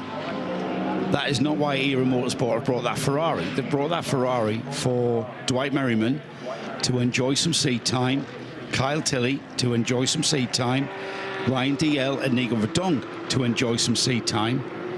And they're not necessarily in this to optimize their run, and they've been let down because their strategy would have worked and everybody would have gone away happy. The strategy was fine. There's nothing wrong with the strategy. It's just they've got unlucky there at all with, you know, and to be honest, if they had a technical issue at the start, the result's the same. I don't think when the technical issue happens is going to affect the difference in the result, but I think it just takes away a case of, you know, how well would their strategy have worked out. No, I think that they did it a good way, and you have to run your AM drivers for a certain minimum amount of time, and that's that's the way it is. It's a really tough one for Era Motorsport, but they're here for the full season, and you know, they'll pick up third place points. There's others in the Pro-Am class that aren't here, so that all goes towards it. And you know, it's all about if you have a good Barcelona 24, you go and win the Barcelona 24. It's amazing how that can change the whole conversation straight away. Yeah, absolutely. Some forlorn and worn-out faces down at Era. They didn't really expect this one. They did not expect this one. This was a run to the flag, wasn't it? And they were going to see just where and how many people they could pick off in the GT3 class with their hotshot drivers Ryan DL and Nico Verdonk being recruited in to drive that Ferrari this weekend. I believe we've got Jake Hill back for Paul Ricard. So live to fight another day. They're still on the podium, though. They'll still get to meet and have the privilege of meeting Nick Damon as he takes us through our trophy presentation in about an hour and 45 minutes or so. We've got an hour and 20 of the race to complete before we know how those podiums are going to line up, and it's down to the number 21 Haas RT Audi to continue in this vein of commanding this lead. It's a one-lap lead, which might feel like a lot, but it's not. It can disappear in the blink of an eye. That's why you've got to keep the focus, keep the concentration. An hour and 20 minutes is still a long time. It's not, you know, it's not the blink of an eye for sure, but all it takes is a blink of an eye in one lap. And then it's all up for grabs, isn't it? And that's why I think we've got the Red Ant Racing Mercedes with Yannick Redant keeping up the pressure as he pulls into fueling. Yeah, they're trying, and the thing is as well, although the track conditions might be pretty optimal right now, the actual where the sun is really, really difficult now for the drivers. It'll be right in their eyes at several points of the circuit. In fact, Mathis Lismont has got his visor down completely. I mean, it's quite unusual nowadays to see GT drivers with their visor down. The exception to that, you know why he's got his visor down, don't you? Yes. You know, when you got the visor, most drivers will have them up, but the only exception is the Corvette guys. They'll always have them down because they've got the helmet blower that goes on the top of the helmet. Yeah. You know, but most of them they'll have, you know, obviously they'll have the visor up, but Mathis Lismont's got the visor down with the kind of blue tint on it just to try and help with that sun glare. Yeah. I wish we had that visor, Peter. We could do with it right now. Yeah, we could do with it right now. The sun is just shining in the window of our commentary position at the moment. On saying that, I'm glad it's shining in now and not this morning when it was at its hottest. True. Because that would have made this little greenhouse of ours good for growing tomatoes and cucumbers. Yes, it would have. It would have. We'd had the aircon working much harder than it already was. As Red Ant come in to complete service as out pops Yannick with, of course, the yellow and green helmet. But given that he's called Ayrton, I think that's only the right thing to do. Full service with new tyres going on as well. Yannick named after Yannick Dalmas. I really hope so. That would be very cool. I can't. Which other Yannick motorsport related? I think Yannick Dalmas would be the four-time Le Mans winner. That's a pretty good place to start. Yeah, I think so. There's Mark Goossens, another sports car legend. Talking of Yannick Dalmas, we are surrounded by them. And Mark Goossens, the team manager now at Red Ant, he's been a part of the Red Ant organisation in Carrera Cup and driver development in that team. We were chatting to them yesterday in the bar, and Bert Redant, to give it the Belgian pronunciation, the team principal and man behind Red Ant Racing. Looking for drivers coming through karting, giving them an opportunity for testing in Carrera Cup. Let's head down to Diana, who is still with the 81 Ferrari. How's that power steering pump going, Di? They have worked frantically on that car. They've now got it back out onto the pit apron. They took the front nose off and all the bodywork, replaced that, fixed the issue. And as you can see, that's Ryan behind the wheel making his way out there. Nico, did you discover how did they get it resolved in the end? Can you repeat, please? How did you get it resolved in the end? I think they just changed the power steering box. So yeah, obviously cost valuable time, but I think we lost already enough time on track. But yeah, credits to the guys to replace it that quick and to solve it. So hopefully it's fine now, and yeah, we can finish the race cleanly. But for sure, P2 in class is gone. I mean, it was impressive work by the team. They couldn't have done anything more. No, indeed. But there you see, you know, they're so experienced. They know what they're doing, and it's just a joy to work with every single member of ERA. Because it's, you know, they're so motivated and everyone has a, let's say, a position for everything. So it's nice to see, but obviously you don't want to see that, but we all know it's part of racing. Okay, Nico, thank you. Yeah. That's a very fair. He's been around motorsport for a long time. He knows the highs and the lows of the sport, doesn't he? You know. Yeah, doesn't come as any real surprise. Yeah, it's a painful one. You know, but they'll get to the finish now. Hopefully, the car will behave itself now, and they've got an hour and 14 minutes to go. In fact, they might actually not even need to bring the car in. They might need a tiny wee splash, but if you need someone to save fuel, get a Scotsman on board.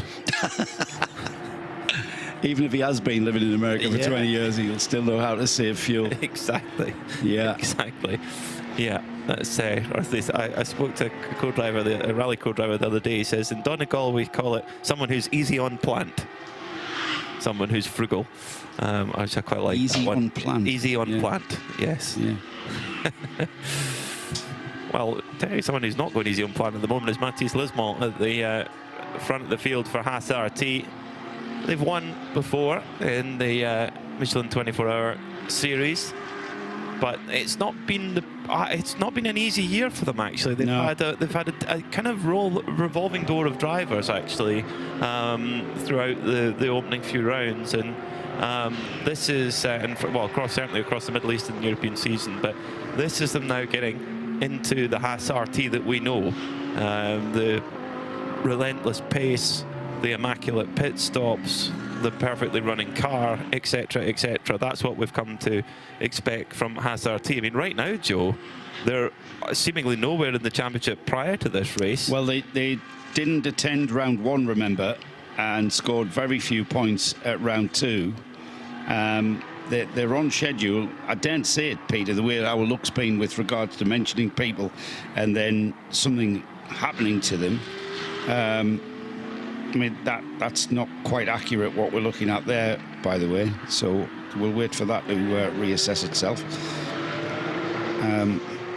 Yeah, so they'd be in line to score 40 points if they finish where they are right now, which would put them on to 46 points, which would mean they would trail the overall leaders of RAFA Racing by 24 points. And Juta and Red Ant Racing would go to within 2 of the top of the GT3 Championship. Scuderia Praha only 4 points behind. So going into Paul Ricard, into the penultimate round of the season, of course, things are looking very spicy and wide open in GT3. And that's kind of been how this race has been. It has been wide open. It's not as if Haas blew everyone away in qualifying and pulled away at the front of the field. It's not been like that at all. They've had to be perfect all the way through to gain what is a pretty small advantage. Yeah. So, you know, and certainly not a comfortable one with 72 minutes left on the clock. So it has been wide open. You know, Proton Huber have had they've had the run at the front. Red Ant have been a pretty constant presence towards the front. Juta, Audi, they were actually showed really strong pace earlier on as well. So, you know, and there's different, you know, was it going to be an Audi? Was it going to be a Porsche? Was it going to be an AMG Mercedes? Still could well work out that way. Nick Johnson back on board. He's been a busy boy today. Yeah, he's had a great run, hasn't he? The RPM Racing Porsche has done what they've expected of it. All their drivers, just reminding me, Hamprecht in the car with these guys as and Tracy Krohn as well.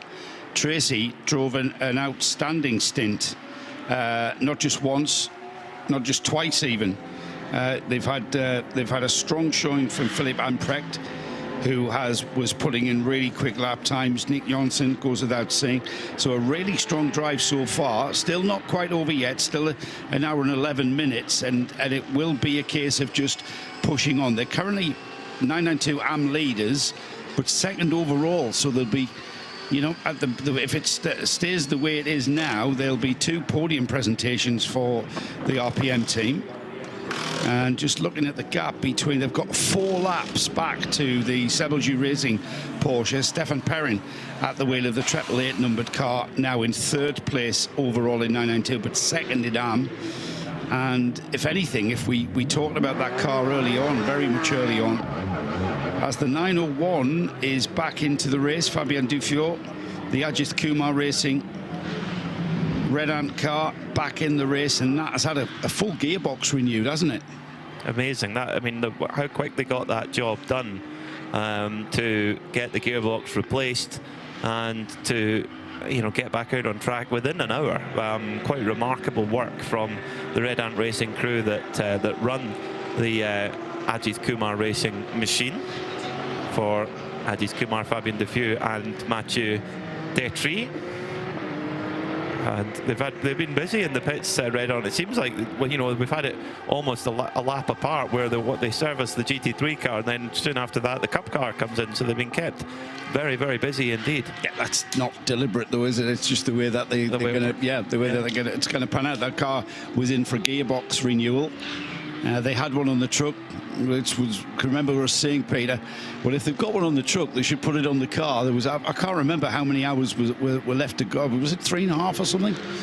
Oh, more than that. Yeah, maybe more. Yeah, I mean, they're sitting 5th in AM right now, but they're only got a couple of laps up to the Scuderia Faron machine.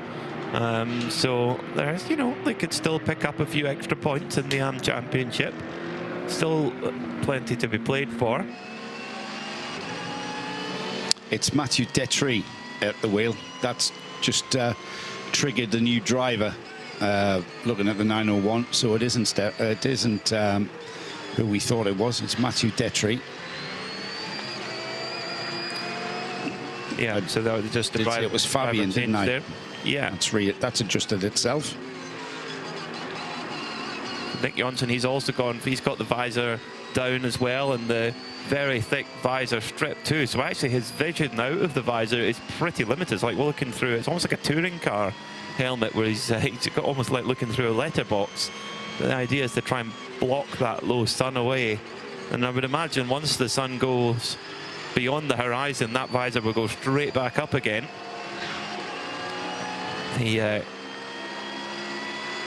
One driver I always think who has a completely unique way of having his helmet visor is Nicky Katzberg. He has it like almost all the way up and round, almost like an astronaut. It's like almost right up to the top of his head. His teammates called it the Katzberg full crack, which is, and you have the cool guy half crack, which is what the factory drivers go for apparently. I see. And then there's the Katzberg full crack. Really do slow the car down through those the two final kinks before the Del Caro hairpin. Nick Johnson not hanging about, but not taking any chances, driving very smoothly in that number 907, currently second in 992. That's a great run. Yeah, heads across the line. Great stuff from all of that team. All of the drivers, all three drivers in that one. Starts another lap. He's got a gap of 30 seconds or so to... No, he hasn't. 30 seconds or so to catch the Ferrari in GT3. However, he's got... how many laps is that? 57, 6 laps. So he's got 6 laps to gain to get anywhere near the Van Berlos. What a drive that's been for them. Oh, they've been 6 lap. That's been metronomic. 7th overall at the moment. Yeah, they've been immense. And you know, it's not as if it's been, you know, Kai and Glenn just going back and forward, and their father Marcel's only had a single stint. He's done at least 3 stints in the car, which so he's taken his fair share for sure. They've been flawless, and Baz Kooten Racing, who run the car for them, they were on top of the required brake changes. They'd seen through the early running in the week that they were going to need to do them in the race on more than one occasion, and they've been right on top of that. And that's you know, if that had come as a surprise to them, that could have been a big panic and a problem. So they've been on top of that. The very, very experienced Baz Kooten Racing crew. Now the gap at the front of the field is... It's just under a lap, actually. It's 1 minute and 17 seconds between Mathis Lismont and Klaus Bachler. Now, at the moment, that you would have, what do we have? We have 1 hour and 5 minutes left, which is in laps, 40 laps, something like that. So Bachler would need to be 2 seconds a lap faster, all being equal on pit stops and things like that. He would need to be 2 seconds a lap faster to run that down. It's 1 minute and 17 seconds, actually, to be precise. So 8 tenths slower last time by. 8 tenths faster for Bachler. Bachler was faster by 8 tenths, exactly. Yeah. So at that burn rate, the Haas RT Audi are safe. But one mistake, and all of a sudden, Proton Huber competition are back in. And you know, for Klaus Bachler, on the radio, they're going to say, "We've got a chance here, Klaus. Go for it." Go for it. Why not? You know he's been given that information, hasn't he? You know, there's a way of looking at this. You are first in Pro-Am. You are second overall in the whole race. And you've got to consider that this car started from pole position. The number 73, Klaus Bachler, now at the wheel of that car. That car is completely optimized. It's coming up to 11 hours completed, though, with a tired car, the sun going down. The sun is at the sun is at the horizon now. It's going to disappear very shortly. All the heat is going to dissipate out the track, and it's going to give you a very, very fast racetrack. The air is cooling down. That Porsche of Klaus Bachler is going to be absolutely optimized. If you're going to chase the lead, now is the time to do it. There's just over an hour, and you are going to push the Haas team into beginning to start thinking about you chasing them from behind. And when you can take the focus off driving a steady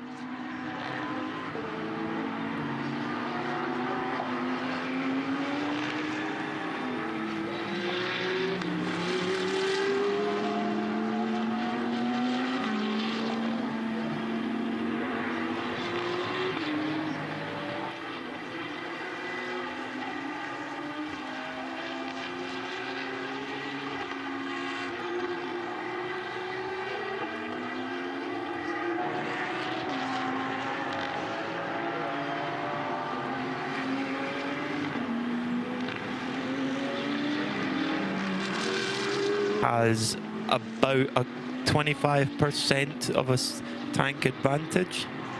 Right. It's because there's about 15 minutes in their stint lengths apart. So if you call that a quarter of a stint, 25%. So, you know, how long does it take to fill up 25 litres or so into the car? Quite a while. So the Haas RT team, they do have a little bit of an edge in terms of fuel in the tank at this exact moment. But Code 60 falls away at Proton Huber, and it doesn't for Haas RT. We are absolutely game on. So it very much depends on that. I think without a Code 60, it's even a big ask, even for someone of Klaus Bachler's form that he's in right now. But stranger things have happened as the sun now is just heading over the horizon now. The headlights are twinkling through the, I mean, just gorgeous conditions here at Misano. We've had perfect racing conditions all day. It hasn't been excessively hot. We did race here in July last year, and it was, you know, many of the teams said it was almost too hot. I don't know how they're going to find Paul Ricard in July. That's going to be... It's going to be pretty hot at Paul Ricard. It's going to be over 30 degrees. We've been in there. We've been there in July before. Creventic are going to be getting out the inflatable paddling pools and filling them with cold water at the back of everyone's pit garage. But that's the challenge, isn't it? If it was easy, everybody would be doing it. It's the challenge of surviving as a driver, the car surviving. And it's the challenge now, Peter, going into this final hour of keeping the focus and keeping the concentration from all of our drivers. And with multi-class racing, you've got to keep the focus of how you were going to get through the traffic.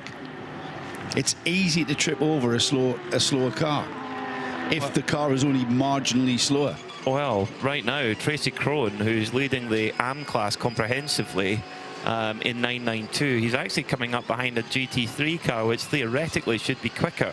It's the Circle K Jutta Audi. Its best lap of the race is 1:33.8. The RPM car, but different class, 1:36.6. So the optimum lap time of the car is several seconds apart. Yet Nick Jonsson is coming up behind the probably the slower driver in the Jutta car, and that's just they're just tripping over one another a little at this moment in time. So.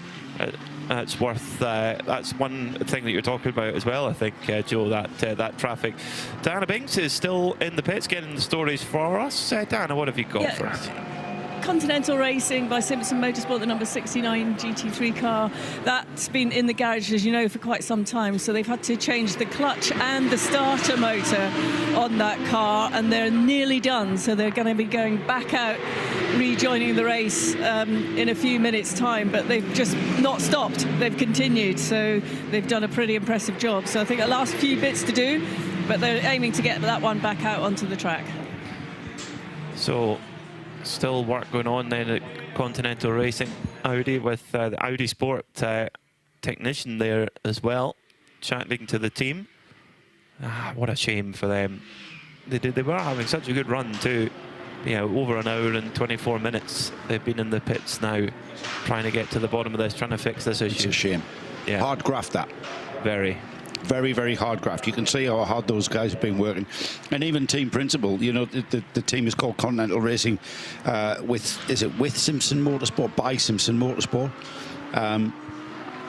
Julian Simpson was absolutely there with these, his sleeves rolled up metaphorically, t-shirt on, absolutely caked in dirt and oil and grease and right in amongst it. I think he had a short sleeve shirt He on did, yeah. because he's just not got time to roll his sleeves up. That's right. There's no time. Just get on with it. Just get on with it, yeah. So that job coming to a conclusion, as Di predicted, Di explained, I should say.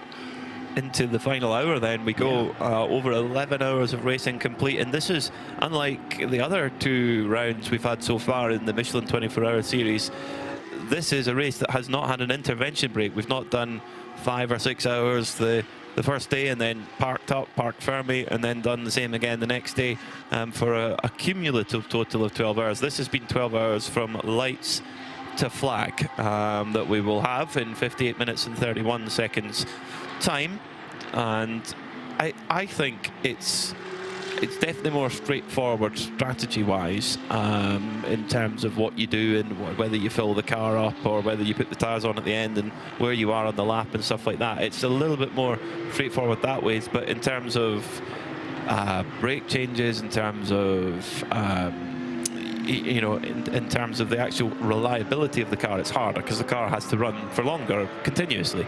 Brake wear's exactly the same though, Peter. Yes, I know, but you're not allowed to service the cars in the interval. Of course not. But when the car is running constantly, it's got no time to rest. Get a chance to cool off or anything. Exactly. Yeah. So the build up of temperature and the whole car, everything makes a difference. Great work from Continental Racing by Simpson. The Simpson mechanics have got it off the air jacks and then ready to go.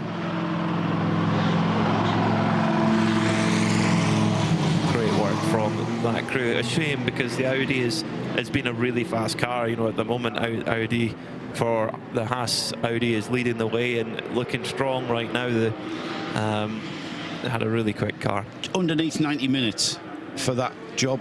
1 hour 27 so far. The mechanics. There's Julian there, looking like he's ready to go on stage. Not quite ready to chat to Diana. Like I say, hard graft that.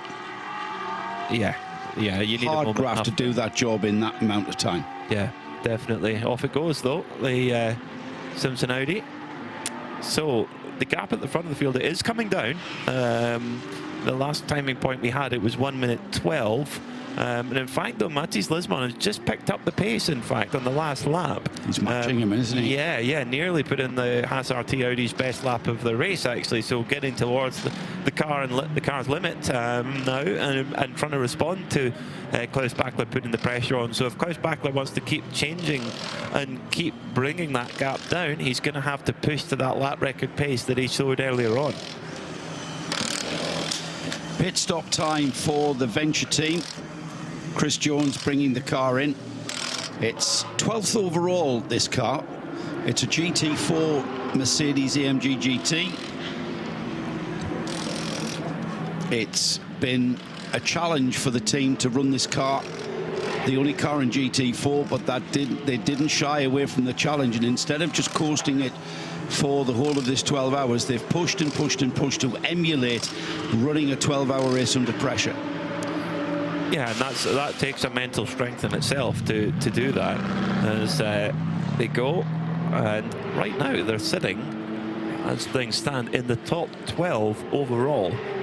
Given that they've got the least, they're in the slowest class of car, and the fact that they're up there ahead of lots of 992s, a few GT3s, a GTX, they've done really, really well. Have Venture Engineering, a team in the UK which not only run this GT4 car for Neville and Chris Jones, they they also run a fleet, yes, a fleet of Aston Martin DBR9s. Yes, those Aston Martin DBR9s. The one of which won Le Mans, and they run those cars. A lot of the team there used to work for Aston Martin Racing and ProDrive, and so know the cars inside out and know how they work. They also run a few Ferrari 550 GT1 cars, which I can imagine coming to work in the morning and you roll open the garage door and those pieces of art, these Le Mans winning machines greet you. That can never be a bad day, surely. Not at all. Let's go down to Di, who has the Zebelju racing car with her now. Di. Yep, 888 Paul Meyer is jumping in. Driver change here, full service, new tyres. Just been to the refueling area, came back out.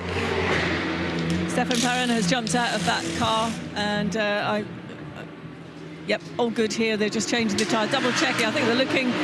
I thought for a minute they were maybe going to do some brake changes, but I'm not seeing anything out here, so they're just checking in there. And dropping it down onto the pit apron now. Yeah, I think if you almost drive it home on the steel now. If you can, you don't want to have to waste too much time with the brake change. Hopefully not. But off they go. Zebelju, quite a fight back to get back into the top 10 after the incident that they had. Quite amazing what they've been able to do. That repair that they were able to do earlier on was so quick. So. Oh, big smoky burnout on the exit. Yeah, extra points, extra championship points awarded right there for that. You should have a championship point for every burnout done out of the pits. Absolutely. IMSA style. Bit of deliberation going on there, but the car back out. That's been a recovery drive, and they should be very proud of themselves. Third overall, they're going to be on the overall 992 class podium. They are going to be on the second step of the AM podium, so that is an absolutely outstanding time.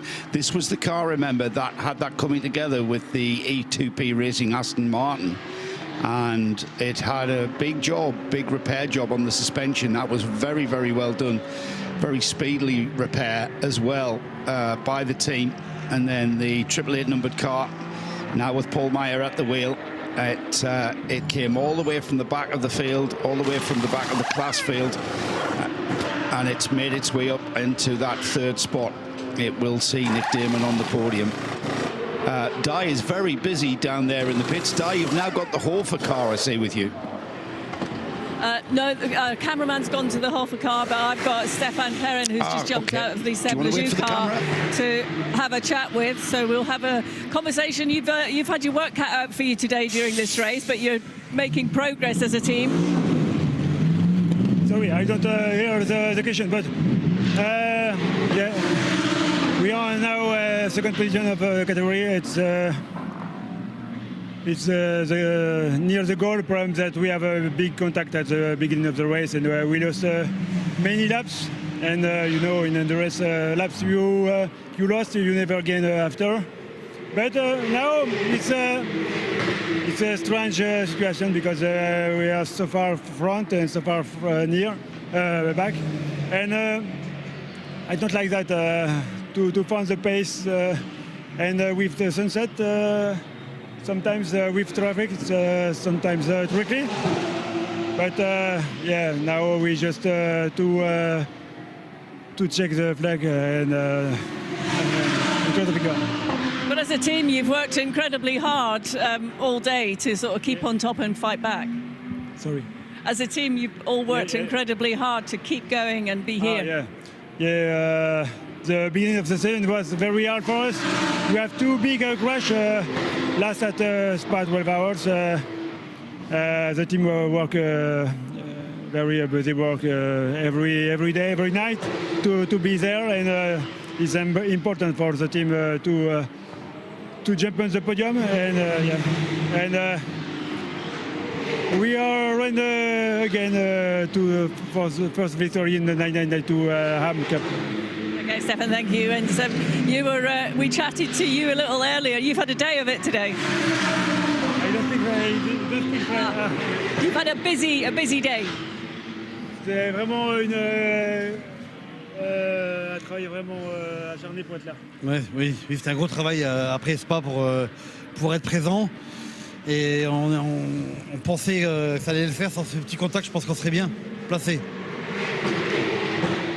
He said that it's busy work to be there, and without contact of the first team, we can maybe fight for the category victory. But it's for the next time for my home race. Yes, absolutely. Thank you so much. Quite a fight back from Seb Lejeune Racing, and their championship campaign marches on with 49 minutes left on the clock. Klaus Bachler is trying with all his might at the moment to try and run down this gap at the front of the field. It's now been reduced another couple of seconds, 1 minute and 9 seconds. So it's probably still not quite close enough for panic stations to set in at Haas RT, but if he keeps chipping it away, you just never ever know. One code 60 falls the right way, and all of a sudden it is very much game on at the front of the field. Yeah, absolutely. We were monitoring the lap time difference between Klaus Bachler chasing down the leader in that second place Proton Porsche, 1:33.5. Mathis Lismont, 1:34.1. When they come through, we'll see what the gap is between the number 21 Audi. It's Audi and Porsche at the front of this field for the 12 Hours of Misano. Mercedes in third, Audi fourth, Ferrari in fifth in the form of the Scuderia Praha team. We got the Hofer car, the Hofer Mercedes in sixth place. That's your GT3 top runners. And then the first of the 992 cars, seventh place overall, Peter, for the Van Berlo cars. And you know what, Dad might not be the quickest driver in that Van Berlo Motorsport lineup, but he's not very slow, is he? No, definitely not. And Glenn and Kai have been the two quickest drivers in the class in across the whole 992 field. So that combination of the solid job being done by Marcel Van Berlo, and then backed up by the pace of Glenn and Kai, that's been the winning combination so far, and they are fueled to the end of the race with Kai Van Berlo on board. They do have 30 seconds of penalties hanging over them, but that shouldn't be too much of a problem. As in comes Scuderia Praha Ferrari. Now this has implications for a top 5 finish. Max Partel is now aboard the Hofer Mercedes, and they may well go up to the top 5, but as new tyres going on to the Praha Ferrari. Very quick stop. Brilliant stuff there from the Czech squad. And it's Joseph Kral who brought the car in. I didn't see Joseph getting out the car, so they've got their hot shoe in to try and get the best possible result in the next 46 minutes. Now, where are they going to filter out? Are they going to get back out in front of Hofer? Hofer right now are just coming to sector 3. It's going to be tight, actually. Yeah, they may not, because the Hofer car was ahead of the Scuderia Ferrari. Remember, Scuderia Praha Ferrari. Remember, before they came into the pits, so they will get that back. But no, I think you're right, Peter. 27 seconds. So I was completely wrong on that one. 27 seconds is the gap as Kroll takes the Ferrari out, and the Mercedes and Maxi Partel is 27 seconds behind. Yeah, so, and with the pace that Joseph Kral's been showing at that Praha Ferrari, unless he makes an error, he'll be able to maintain that gap for sure. He's got the pedigree behind him. I am no doubt about it, will be able to, barring any mistakes, will be able to hold on to that top 5 position. And these are, this is what we're talking about. The two teams joined as we came into this round. Scuderia Praha and Hofer Racing, those two cars were joint top of the GT3 championship overall. So that very much matters in terms of the overall championship fight, which rages on between those two cars. And two so different stories as well between them, with Scuderia Praha, they've got the superstar driver in just Joseph Kral, and a couple of AMs as well. But then, of course, the Hofer car is all AMs. It's very much a family as well. Yes, absolutely right, Peter. It's they've got Maxi Partel. Time of the day as well, with the sun now disappeared behind the horizon. we get a chance to see the brake disc glowing red as the light begins to dim. They got some great footage here outside our window and on the live stream as the cars head into Del Parco. We're going to head down to the pits any moment now, where we've got our presentation getting ready for our Spirit of the Race award. And Peter, it was your nomination for some very, very good reasons that I'll let you explain. Yeah, I mean, Venture Engineering have come here as you know, championship leaders in GT4. They joined the Creventic series in Barcelona last year. They won the race on their debut, and they've come back for a full season this year. They won in fantastic style in Mugello, and a big crash, unfortunately, in Spa, and that could have put them on the back foot. But they've come here despite having anyone to race with. They've come here, and they've come with such a positive attitude. They want to win the championship, and part of winning the championship is being here, and that's what they've done. And they've done it with a smile, and they've been working hard all day, and they're going to be rewarded with what looks like a top 12 finish. So Diana Binks is with the crew now for the presentation. I am. I've asked Matt and Neville to come at the front of the garage. Guys, Creventic and the 24-hour series always have the Spirit of Race award for the team that have gone above and beyond and kept going throughout many obstacles during the weekend. Peter Fry here would like to present that to you and the team, to the Venture team this weekend. Peter. Yes, this is the trophy we have. It's not a one-man show, of course, endurance racing. This is Spirit of the Race award. That means that we appreciate what you're all doing here. Not only you two, because you're behind the wheel, but with the whole team. So this one is also for the whole team. Congratulations, thank you very much. Also congratulations. Thank you. Okay, thank you very much. Yeah, I think if I was going to say anything, as Peter said, it's definitely not a one-man team. There's an awful lot of us here, and yeah, since Spa, a lot of people have put an awful lot of effort into what we've been doing. To help Chris find his feet again, and to turn up here, even though we're the only car, and push as hard as we can to still push the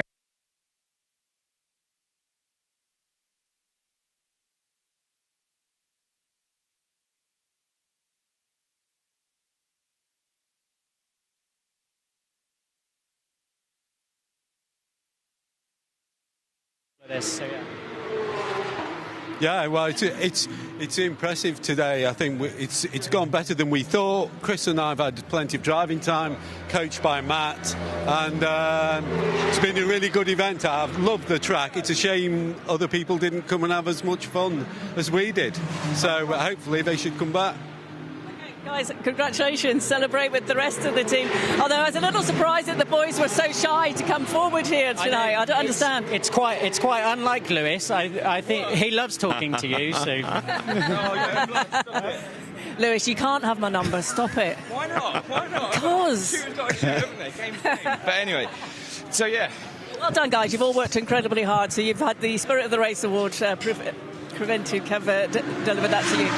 Yeah, I mean, you know, from what happened at Spa compared to now, it's, you know, a massive improvement. Obviously, the team worked really hard to get the car back out, you know, with this new car we've got. And, you know, we've still got, what, half an hour left, but it's looking pretty promising to get to the end. Why are they all laughing at me? Stop. That's really funny. That's the best. You're doing a fantastic job, Lewis. Thank you so much. That's right, no worries. Well done, Lewis. Yeah, a big part of the Venture Engineering team. For context, folks, if you didn't join us in Spa, Diana was doing a grid walk, walking around interviewing everybody, and found someone who looked like a driver in a driver's suit and said, "Oh, what's your number? I.e., what is your race car number?" And poor Lewis thought he was being asked for his mobile phone number. A little bit of crossed wires, but anyway, it gave us all a good laugh. Well done to Venture Engineering, winners of the Spirit of the Race award, Spirit of Endurance. And come the end of the Barcelona 24 hours at the end of September, coming to this race and doing the job they've done may well be the difference of them winning the championship or not. Possibly. Let's just wait and see. But it's Chris Jones who's at the wheel right now, and it's been a kind of journey back for him as well, because if Eau Rouge is a corner which anyone who follows motorsport knows Eau Rouge, it's arguably one of the most famous, if not the most famous corner in the world. And it's famous because it's so fast. And if it goes wrong big time. And Chris had, just on cold tyres, the car broke away from him really fast, and it was a one-way ticket to the wall. The car was completely destroyed. Now, for a driver to come back, get back in the car and get back on it, that takes a lot of mental strength and a lot of a deep breath to get on with it. And that's exactly what Chris and indeed all the Venture engineering team have done. So well done to them in GT4. And as Neville said, hopefully we'll see a few more GT4s at Paul Ricard for them to have a good old fight with. Yeah, I think we will. I think we are going to see a few more GT4s join us for Paul Ricard, and indeed the 24 Hours of Barcelona, which is always a popular race. The grid is always enlarged somewhat to the normal run-of-the-mill European season. It's a place that everybody likes to visit, the Circuit of Catalunya. This circuit's not over quite yet, though, Peter. We've got just under 40 minutes of this race to go. 1:33.9 for Lismont in the Haas RT, 1:35.0 for Bakler. Traffic playing a part in this chase down of the leading two. It is, yeah, it is definitely playing a part. I think it's a little bit of a tall order, even for Klaus Bakler, who's put on a show with the fastest lap of the race, the fastest lap in qualifying yesterday. Even for him, it's going to be a tall order, but just takes one little error and it can turn around with 38 minutes left on the clock. As 911 in for a pit stop. This is in 992 from 11th place. They're right on the fringes of the overall top 10.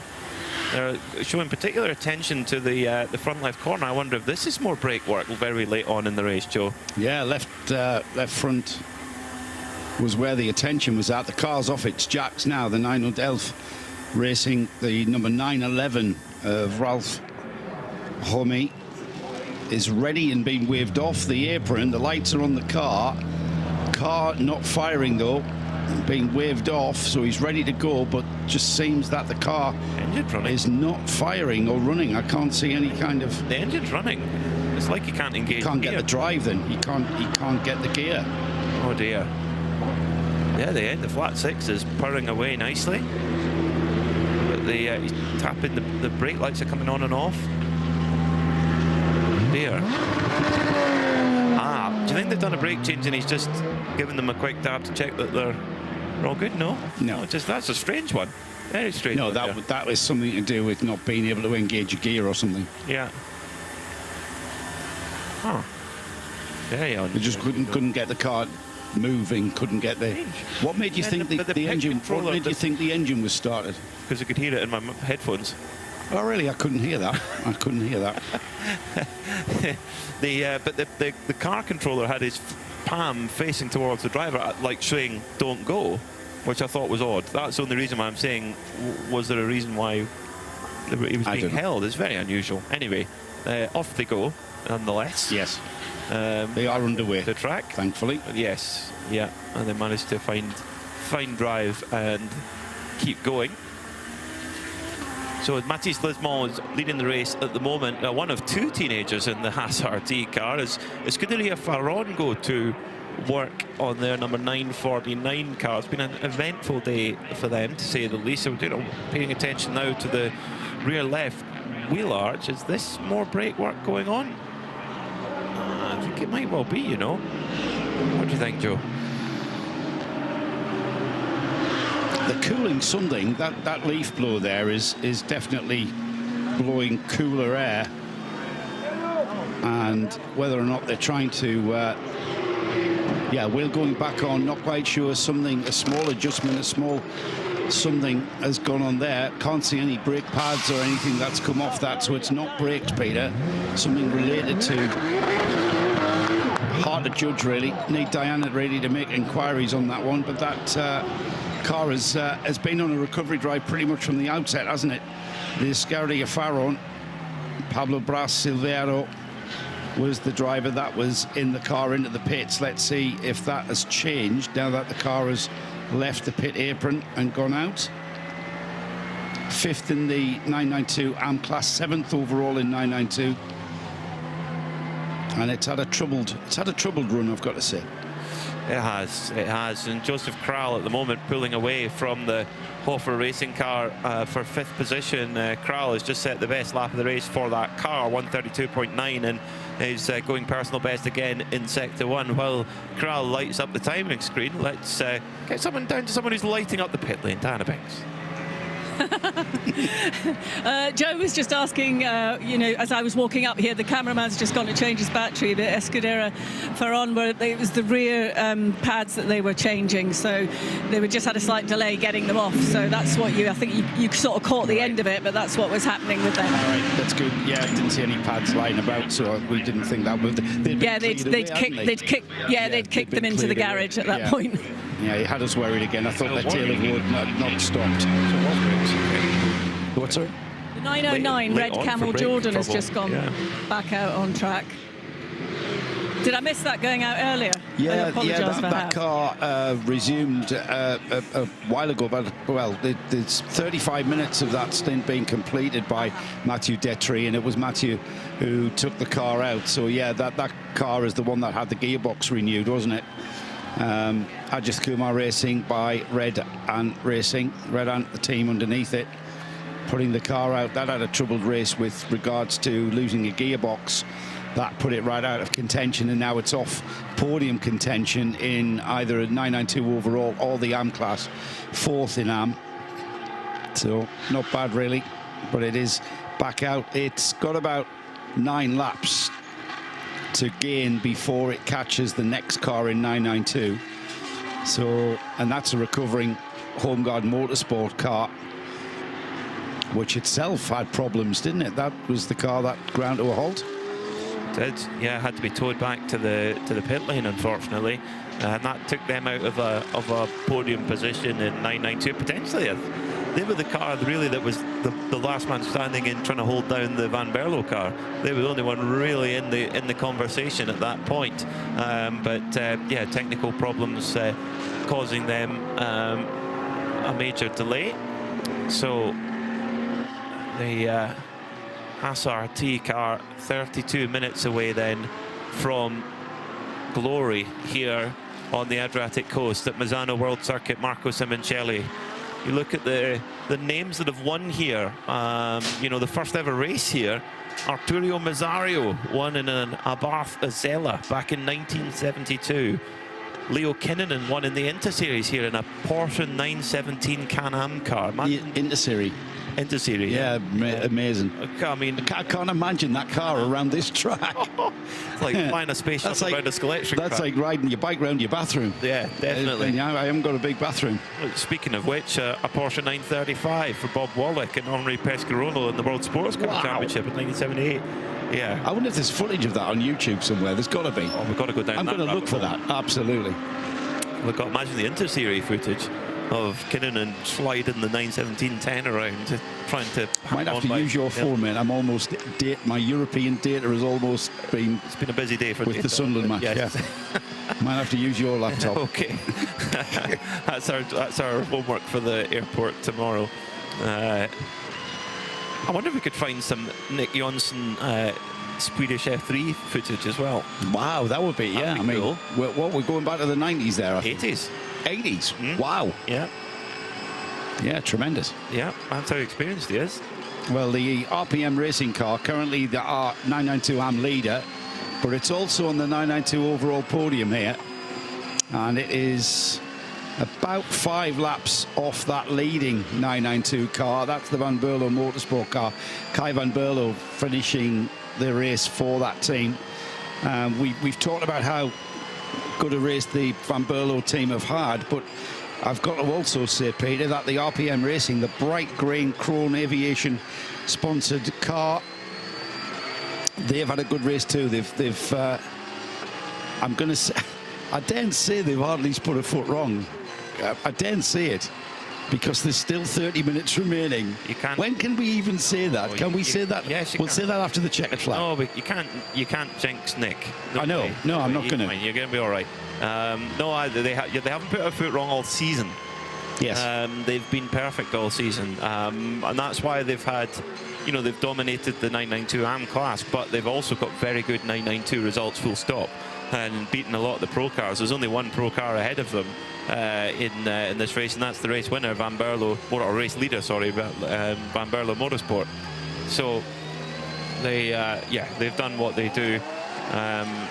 Philip Hamprecht starring always, and Nick Jonsson just plug and play. He drives a race car like you and I put our socks on in the morning, and I think he still drives a race car better than that. Smoothness is the key, isn't it?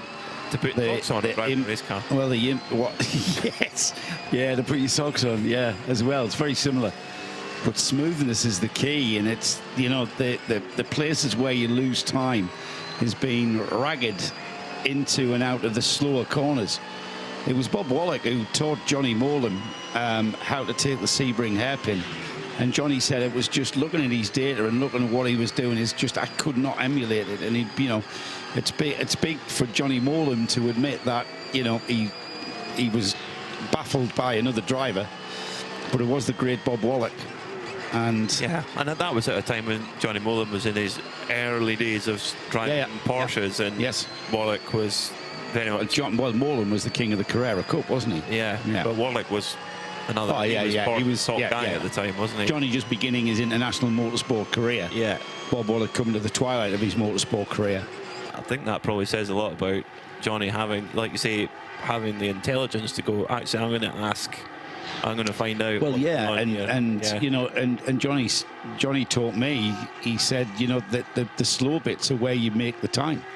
The fast bits, everybody's close through the fast bits, but the slow bits is where you make the difference on the brakes, at the apex, the speed you carry mid corner, and then the exits governs your exit speed, which governs this, you know, the all the way down the straight. That's next. And if you look at the layout of Misano, there's lots of areas where that is key.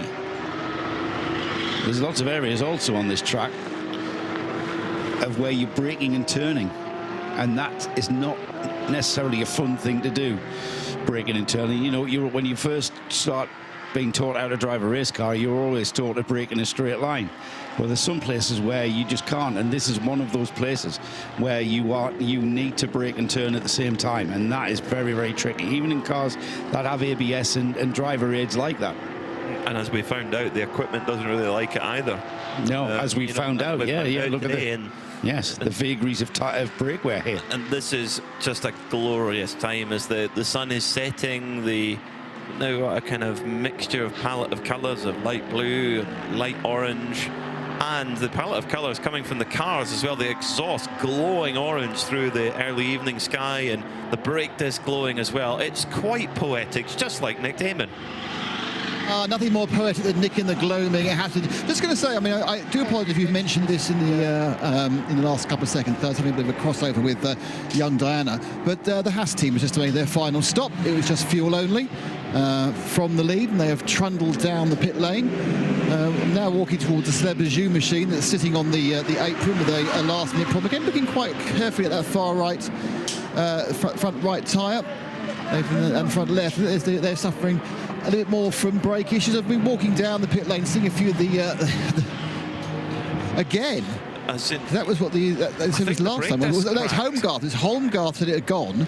Oh yeah, this has actually exploded. Yeah, this is a brake disc that has actually gone pang. So this one actually has disintegrated. So this is what also happened to Homeguard, but it just seems this was a bit more serious. There are bits of disc all over the place. Taking the disc out goes to show just how extreme it has been on this side. Now, I assume what happens is, what I thought might have happened is they might have gone through the disc pad material, but there's still, as you look down here, you can see there's still quite a bit of left on there. So it's not gone through the old metal onto carbon, so it's just a structural failure. I would think that the people at Porsche would be quite interested in the problems they've been having on these Cup Cars brakes here at you bet they will. The circuits, because we've now, that's if Homeguard said there's exploded. I think this one definitely did explode. Perhaps Homeguard has almost exploded. There's certainly a lot more debris. It's taking a lot longer than the Homeguard stop we saw about an hour ago. But they have constantly struggled on this front left for the 992s. There's been a couple of the GT3s have had a bit of an issue, but not like this constant requirement for change we've seen from these 992s. They've got a bit of time to sort this out without losing a position. They've got 8 laps worth of time, to be precise, which is about 12, 13 minutes. There's 25 minutes left in the race. I think the issue is caliper damage. Okay. They are trying to unwind something. It's got kind of lock wires. Yeah, they are looking to. Are they actually trying to cobble something together with that? Doesn't look very safe. They're trying to cobble something together with they've lock wired the back of the caliper together, which makes me think they've had some quite large caliper failure. They must feel it's safe because I'm sure they've got a spare caliper somewhere. But yeah, okay, fair enough. They've left a lot of debris of destroyed disc on the ground. Wow. So. Yeah, this is certainly an interesting one, that has to be said, for the Porsche engineers to think about after the weekend. You know, it's funny, isn't it? Because the Porsche 992 GT3 Cup has, as Ayrton Redon comes through with his dinner as well, past the Sebazou pit. It's interesting because the 992 GT3 Cup machine has been in competition since 2022. There are hundreds of these cars racing in every corner of the globe. In fact, there'll be well over 100 racing every weekend between UK Carrera Cup, North America, Asia, Australia, and that's just in Carrera Cup. So that's before you get into where they're used in endurance racing and so on. There's even now a few of them that have been built into rally cars. So that is something that's clearly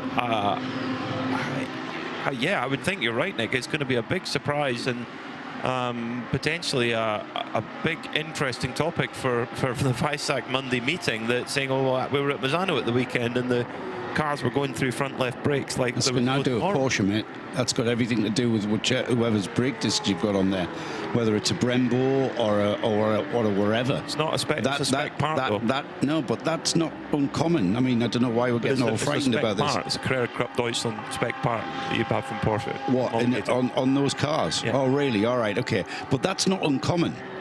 For, you know, you're talking about a lot of changes in heat here at Misano. We've just been talking about the braking areas, the tight hairpins, the braking, the gradual braking that's going in, and that's just building up the heat into the brake disc, so you're building up the heat, and then you use it. So through the kinks, you're using the brake, and then you're hammering the brake. They're glowing red, all four, and then they cool down rapidly. And this expansion and contractions, but the cracks develop, and eventually they break, and that's why we've seen teams change discs and some teams not change discs. Because at the pit stop, when you take the wheel off, you're having a quick look to see where the cracks are, and if there are any cracks, and the cracks are tiny things, they're faint things, anything like that, you've got to take the disc off and replace it. Yeah. So that's a Porsche part, is it? Did you say?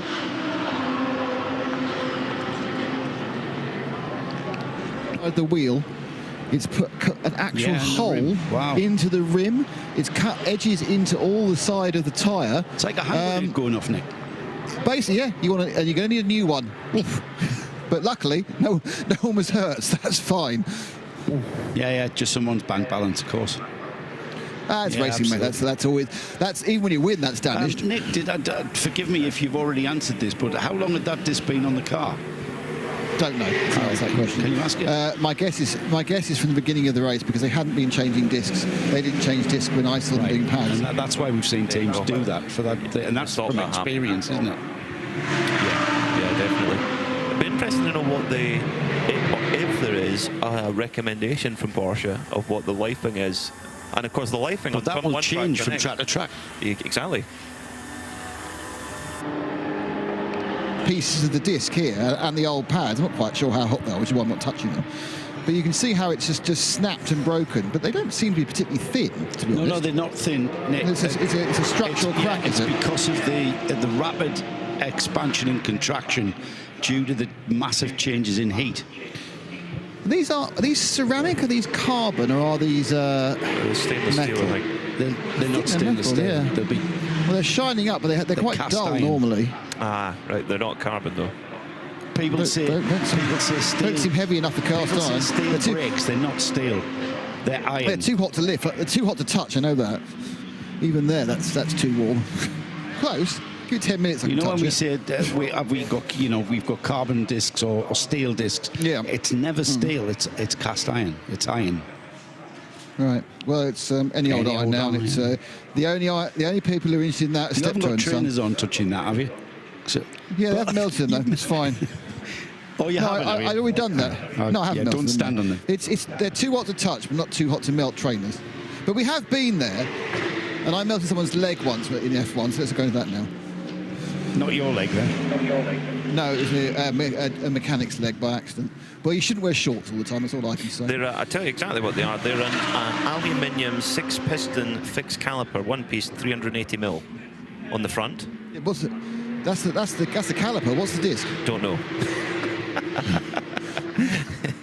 Not carbon anyway. On those. So. Well, it's whether there's some sort of ceramic is the question, isn't it? Because if you look at performance cars rather than performance single seaters, performance cars have ceramic discs. Yeah, they do. Yeah, they're not ceramic though. They're just didn't look like it. They're just no. cast. They're just iron. I think it's too expensive even for motor racing to use ceramic discs. It's only people who've got more money than sense and stick them on their road cars, which for once is not me. One thing I've not bought stupidly. Go and ask someone like Evo who wouldn't be afraid to tell you how much a disc costs. And what's used. I could ask him that. The only thing about that is it's the complete other end of the pit well, lane. who you got that you know that will tell you the cost of that. I need to find a 992 person, don't I? Oh, we'll go down the other end. Come on, we'll go down the other end. We'll go and ask Evo. It's easier. And in fairness, you helped me get my steps up because the catering's been very good. So I have been slightly overindulging in the portions. So I need to walk it off. I'm very restrained normally. I like to think of myself as the most in shape person at Karting Live TV, which is not a great benchmark, mate. Ash is really excited about doing a marathon this weekend. Yeah. Oh, blimey heck, I need to say good luck to him. Good luck with Ash on your marathon this weekend. Kobe De Bruyker out of the pits then. Or is it Kobe De Bruyker? I think it is. He's just clicked the driver ID as he's come out of the pits with the red ant Mercedes in third place. 2 laps off the leader, 1 lap off the car ahead of them in that second spot. He's third on the podium with Nicolas Michelin in the Utah car about 3 laps behind them in fourth. And then a further lap down is the Scuderia Praha Ferrari, Josef Kral at the wheel of that Ferrari. And then the number 11 Hofer Mercedes, currently second in the AM category, 6th overall in GT3. They are running 6th in the Hofer Racing Mercedes. And then in the overall running, Kai van Berlo in the Van Berlo Motorsport by Bas Koeten. It's Bas Koeten's team underneath the Van Berlo Motorsport banner. That is leading the 992 class. They are on 392 laps. They have got a 5-lap gap before we get the next of the 992 runners, and that's Nick Johnson in the RPM car. That's who we've been talking about. I've got our answer on the brakes for the 992. How much? A lot. A lot. But in the Porsche category, we have, as we talked about, 6-piston aluminium monoblock racing brake calipers with anti-knockback piston springs. They are steel brake discs, 380mm by 32mm ventilated. They're not actually steel though. Well, that's what it says in the calendar. I know, but they're not actually mounted steel. on aluminium disc bells. It's a question for a team owner I need to ask. We've just seen the Seb Lejeune Racing team's disc has exploded. So we were wondering 2 questions. 1, what are the discs for a 992 made out of? And secondly, how much are they? Both I don't know. Oh, come on. I know they are expensive, but I think they're from steel. Is there anybody within your extremely experienced team who could... Yes. Absolutely. You have to talk to them. We need to know. Right. Here we go. We're getting the expert now. Okay, we have question about the brakes. Okay. 992 discs, 992 what are they made of, the rotors? I think steel. any sort of special steel? Is it cast steel? I'm not sure. You should ask Brembo, but I think it's cast. It's a cast, but it's steel. It's not cast iron, but cast steel. And can you tell us how much money they are each? How much does a disc cost? A complete disc is around 500 euros. That's not too bad. Less than I thought. See, we found. Thank you very much. Thank you very much. You wanted the answer. There we go. Thanks, guys. That's Rick Camel Jordan being helpful as ever. So only 2,000 euros a set, and they are some form of steel, cast steel rather than cast iron, which makes sense. They didn't seem heavy enough for cast iron, Joe. But obviously, steel and iron are similar properties. A lot of ferrous in both of them. But I have to be honest with you, it's not often I think, oh, that's not very much. I just thought that for the disc. Yeah. I think you get charged more for an Audi road disc. I was going to say, there's a lot of road cars that will be more than that. Well, Nick used to have an A7 Audi, A7, and they had ceramics. Yeah, I didn't order it with those. I bought it second-hand with them, and they were £10,000 a set. There you go. But I didn't order those. They came with the car. I didn't have to replace them either. Every time you brake slightly, you would smack your nose off the windscreen, even with your seatbelt on. They had absolutely no feel at low speed. At high speed, fantastic. Why you would put ceramic discs on a road car, I have no idea. Yeah. It's completely pointless. I drove a Cayenne Turbo Hybrid S. It's the most bonkers car I've ever driven, 700 horsepower, and it had carbon discs, and I felt it needed them, because the car's so heavy, it's like 2.5 tons. On a road car? On a road car, yeah. And ceramic discs or carbon discs? They're not the same. No. I'm pretty sure it was carbon. Yeah, well, the carbon tends to probably carbon against getting hit. The problem with ceramic is the low. I mean, admittedly, these were quite. Yeah, they've probably improvements in the last 5 years. They would have been 10 years old technology from now, but you just had nothing at low speed. And as Joe rightly says, given the fact that my driving is not the smoothest in the first place, that didn't help. But it was quite useful, because whilst Joe was tutting and going 10% IC, I said, no, that's the brake's fault. And it was. I was being truthful. So there we go. So there's our lesson on brakes then. There we go. That's very educational. Yes. Look, we know how much they cost, we know what they're made of, we know, and I've given you all the information you need when you come to buy a high-performance road car, not to buy ceramic ones. This is a public service as well as a commentary. It is. Consumer advice. And they are very much a consumable at 500 quid a corner. Yeah. The 701, the Vortex, is about, it looks like it may be trying to go out for the last 2 or 3 laps. That'd be nice to take the checkered flag. It's gone out on the pit lane, and then there isn't a problem. They're just trying to get it off the dollies. It's going to take the checkered flag. Going, how long to go? 12. 14 minutes. 12 and a half. Oh, 12 minutes. That's interesting. So they are going to try and get the bright orange. They've de-oranged it slightly, haven't they? They've got these kind of running chevrons up and down the side. It's almost like they thought those too orange. We're going to start putting a bit of design on it. Yes, we are 12 minutes away from the checkered flag, with the Haas RT being chased down, and less than a minute now in it. Klaus Bachler continues to chase down the leader, and with 12 minutes on the clock, unless the gods intervene, we should have the Haas RT Audi. It's too orange. We're going to start putting a bit of design on it. Yes, we are 12 minutes away from the checkered flag, with the Haas RT being chased down, and less than a minute now in it. Klaus Bachler continues to chase down the leader, and with 12 minutes on the clock, unless the gods intervene, give it its full title. It's kind of worked, and I'm not sure whether it would have worked so well if we'd had, say, 40 or 45 cars. I think we'd had a lot more Code 60s. Anyway. Yes, I think so. Yeah, I think it's pretty narrow and pretty busy in places. I mean, it's known in MotoGP actually for being a hard track to pass, except potentially down into Quercia. That's kind of your one main overtaking opportunity. Otherwise than that, it's a little bit follow the leader, and that's on motorbikes.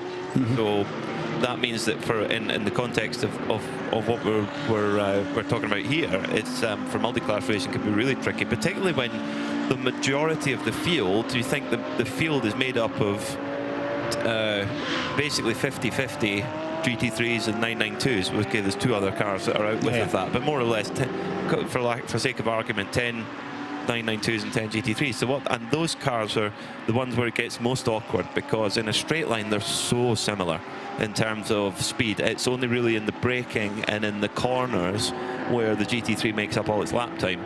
And if you've got a really, really good driver in a 992 and someone less experienced in a GT3, then they can overlap as well.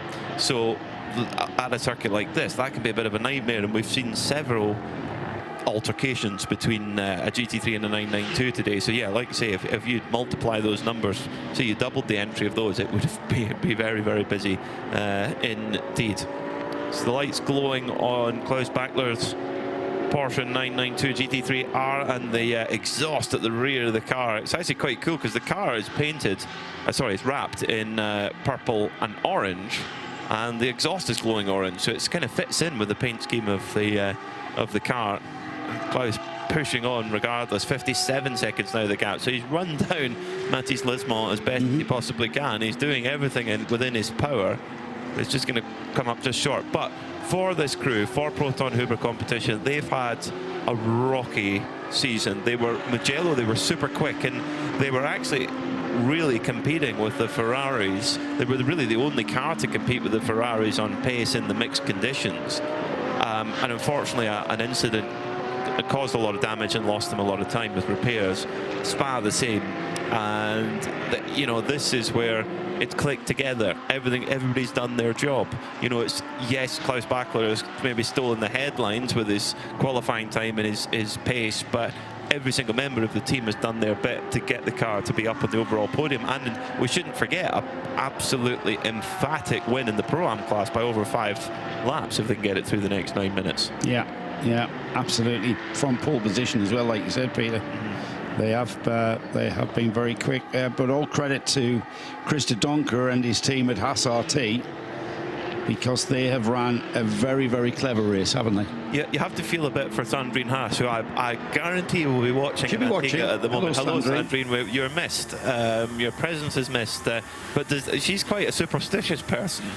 Because you mean she's not going to come to the rest of the race? I remember one time, every time we interviewed her, something went wrong, and she said that's your guys' fault. So yes. Maybe now she's not allowed to come to the track anymore. That is definitely not a rule that's going to stick. Definitely not.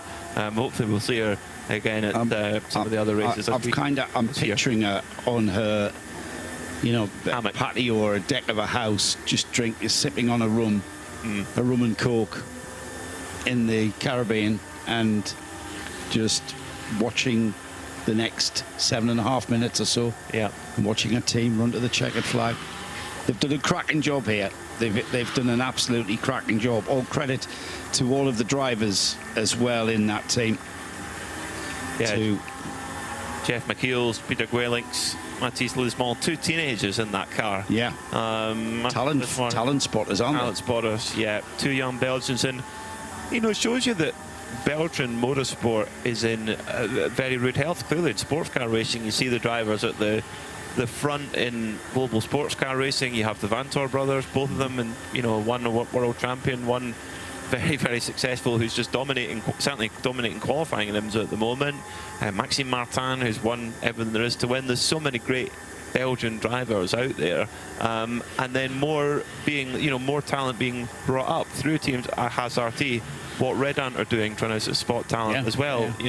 That's Belgian motorsport, certainly in the sports car world, is in very good health indeed. Yeah, great job by everybody. So many. 992, Kai van Berlo, the Van Berlo Motorsport with Bas Koeten underneath. That's had a dominant run. But to dominate, you've got to do everything right, haven't you? Especially in a class of racing, especially in a spec formula like the 992 class, where all the cars are pretty much the same manufacturer, same power outputs, same handling characteristics. It's the attention to detail that the teams apply, and it's the attention to detail of how they go about their racing. And I think what has been the benefit is just how close the Van Berlo family are. The two boys and the dad have been very, very close on lap times. And all right, Dad's not the quickest, but he's certainly not a slow driver at all. He's got a bit of talent himself, as Marcel. And that's how you end up with a 6-lap lead. It was a 6-lap lead in class that I last saw. It's gone out, hasn't it? It's still 6 laps. Yeah, that's pretty impressive, isn't it? And it'll be all of the Van Berlo family have had success in the 24-hour series before. Marcel, a winner in the 991 class at Dubai 4 years ago. Also, Glenn has had success in the 24-hour series, amongst others. And for Kai Van Berlo, you know, he's won at the Rolex 24 Daytona in the LMP3 class with Riley, and indeed at that same year in 2022 at the Watkins Glen 6 hours. He ran Seb Prio pretty close to the Porsche Carrera Cup North America Championship 3 years ago as well. So, and he's still involved in American racing with Kelly Moss coaching with their drivers as well in Carrera Cup North America. So, but this will be special, I'm sure, to win with your brother, with your dad, all together, and to do it in such dominant fashion is very, very special indeed. They're all going to meet Nick Damon on the podium as they go up there to get their trophies presented. We've got the Vortex that is out on the pit apron again. We mentioned, we heard Nick mention that has the car come back in, has it? It's just literally come back in a second ago. They've it's kind of rocking on its own, two of its three tricycle legs has gone up properly. It's kind of sums things up there really, but they're leading and chatting. I don't know whether that's indicative of a serious problem or they're just trying to tweak things for a final lap sprint to the end. They are to bring out an extra air jack to get that third leg up properly. The air coming from canisters, so I suppose after a busy day, the initial canister was exhausting its compressed air. And the 71 will go up on its tricycle, and hopefully they'll get the thing out for a final lap. A little bit of nervousness down in the Haas RT pit, but I think they've done enough now, barring disaster. They obviously only have Klaus a minute behind, so it's not in the bag, but it's looking quite baggish. Yes, the bag is being peeled open, and they're just about to place it into the bag, but that's going to take 3 minutes and 23 seconds to be able to do so. And also, as well, up and down the pit lane, some crossed arms and pacing going on, and that's normal. Get into the end of a race. Only 3 cars. Not if the Vortex gets out to take the flag, it'll be only 3 cars that have failed to take the checkered flag. Commiserations to the number 921 Mulder Motorsport Porsche team. Big commiserations to the number 65 Viper Nisa Racing team from Malaysia. And big commiserations to E2P Racing that had that accident damage with their Aston Martin Vantage. They are the only 3 teams. Potentially the Vortex, if it doesn't get out, that would make it 4 cars not making it to the checkered flag. But at the way that it looks, it does look like the Vortex is going to go out there and do a token lap to finish off its race with a checkered flag. So yeah, that is a good ratio, I would say, given how tough the circuit has been on the machinery. You know, the front left corner on the braking has really put the equipment to the test. And Haas RT, they'll be quite glad that they did their brake change in the middle and have made sure that was in hand. So coming round, it will be 1 lap to go when they come around. Just coming around Curvone at the moment, then through the following corner, 250 kilometers an hour just before they touch the brake, and then you're braking and turning round and round and round all the way into the final sector through this almost little miniature stadium section. And Mathis Lismont is going to have the honor of taking the flag. The first flag he will see will be the white flag for last lap, the last lap board being shown. No white flag in Europe, mate. No. You're not American now. No, there you go. That was a test. Oh, yeah, I know. Oh, well. He thinks he's on iRacing. Where's Barney? Meatballs either. Well, they're getting up early. They've got a minute and a half on the side here for the Haas RT team. Has the Vortex left? Yes, the Vortex has gone. Yay! That's good. That's good. So that means only 3 not seeing the checker flag out of 21 starters. Oh, now the Killjoy Marshall's getting them off the wall. Really? Why is that? because he's got a hat on and ear defenders and a high vis? No, I mean, why they're not allowing people on the wall? No, on the side. Yeah, on the pit wall. Yeah, is he? They're climbing up. He's trying to stop them. Wow. Because he's probably been to some health and safety demonstration. Yeah, I noticed it. He's being relatively ignored, in fairness, in the what are you going to do? And I think he's giving up. It was a valiant effort to be a job's worth, but he's failed. Yeah, he was not going to stop everybody. I can say now that if someone tries to sue him, he did try. We'll come down to you, Nick, no doubt, when Peter takes us across the line. We'll come down to you for the Atmos, but Peter, Haas RT, we've waxed lyrical about how good a job they've done. They're about to take the checkered flag, though. They are. They've been absolutely imperious here at Misano. The team still in its third year of racing. Amazing to say that. Haas RT are the masters of Misano here in the Michelin 12-hour race. Brilliant stuff from that Audi squad. They are your winner. And I have the two other drivers. Peter, fantastic result for the team. 12-hour win and leading to so many of the hours at the end. Oh, it was a crazy drive, but I think this was completely a team effort. We did great pit stops. Kudos to the mechanics. They did an impeccable job. Everything came together. All the drivers, we drove a great race. It was fun. Great race, Sean? Great race? Yeah, really. Everything that Peter says, great team, great drivers. You know, we worked a lot. The pit stop guys as well. We trained a lot on the pit stops, and you know, hard work pays off. And finally, we did it. Thanks, Jeff and Peter. I'm going to try and go grab a word with the man who makes it all possible. If I can find him. Here we go. It's Chris. Chris, come here. Let's get Chris. Oh, the tears in the eyes for the win. Yes. Now, I'm sure watching somewhere in a hot beach somewhere is Sandrine. Do you have any words for Sandrine? Yeah. Would have been great if she was here now. How big a cocktail do you think she's having? Oh, it will be a very big one this evening for sure. A very big one, yes. Congratulations, a great result. In fact, I think the biggest compliment I can give you is you made this seem really easy. The overall package was good, and I think in Creventic it's not to be the fastest car on track every time, but it's to do the good pit stops, have the right drivers, don't make mistakes. That seems to be the one. Chris, congratulations, fantastic as a Haas RT team and manager. Me and my camera person are going to meander into Pit Park Ferme now and see if we can pick up some other happy people.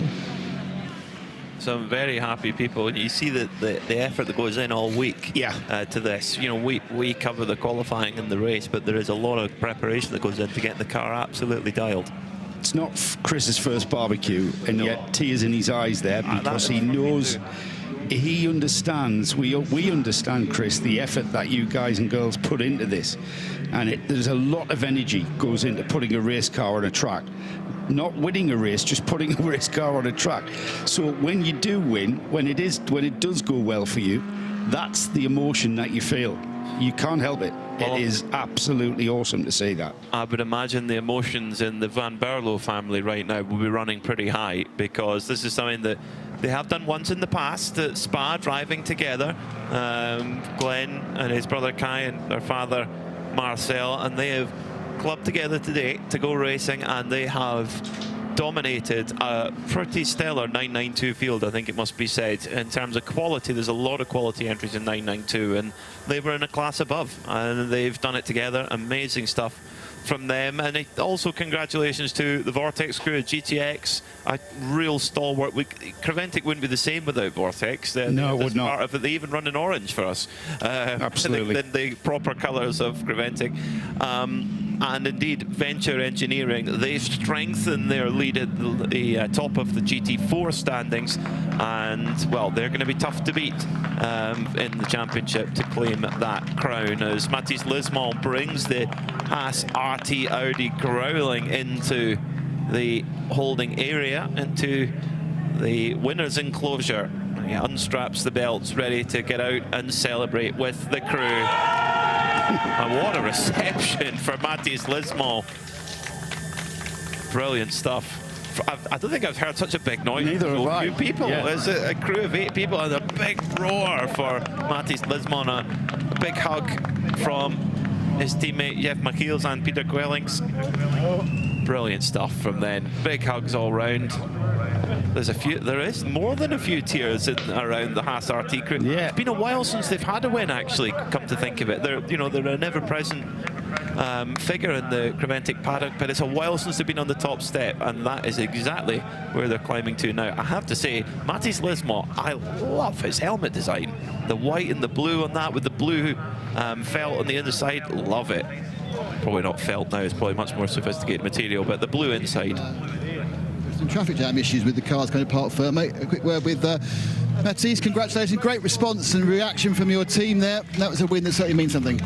Yeah, it's nice for the team. I know what they had to endure last year with having to abandon the race at 10 hours.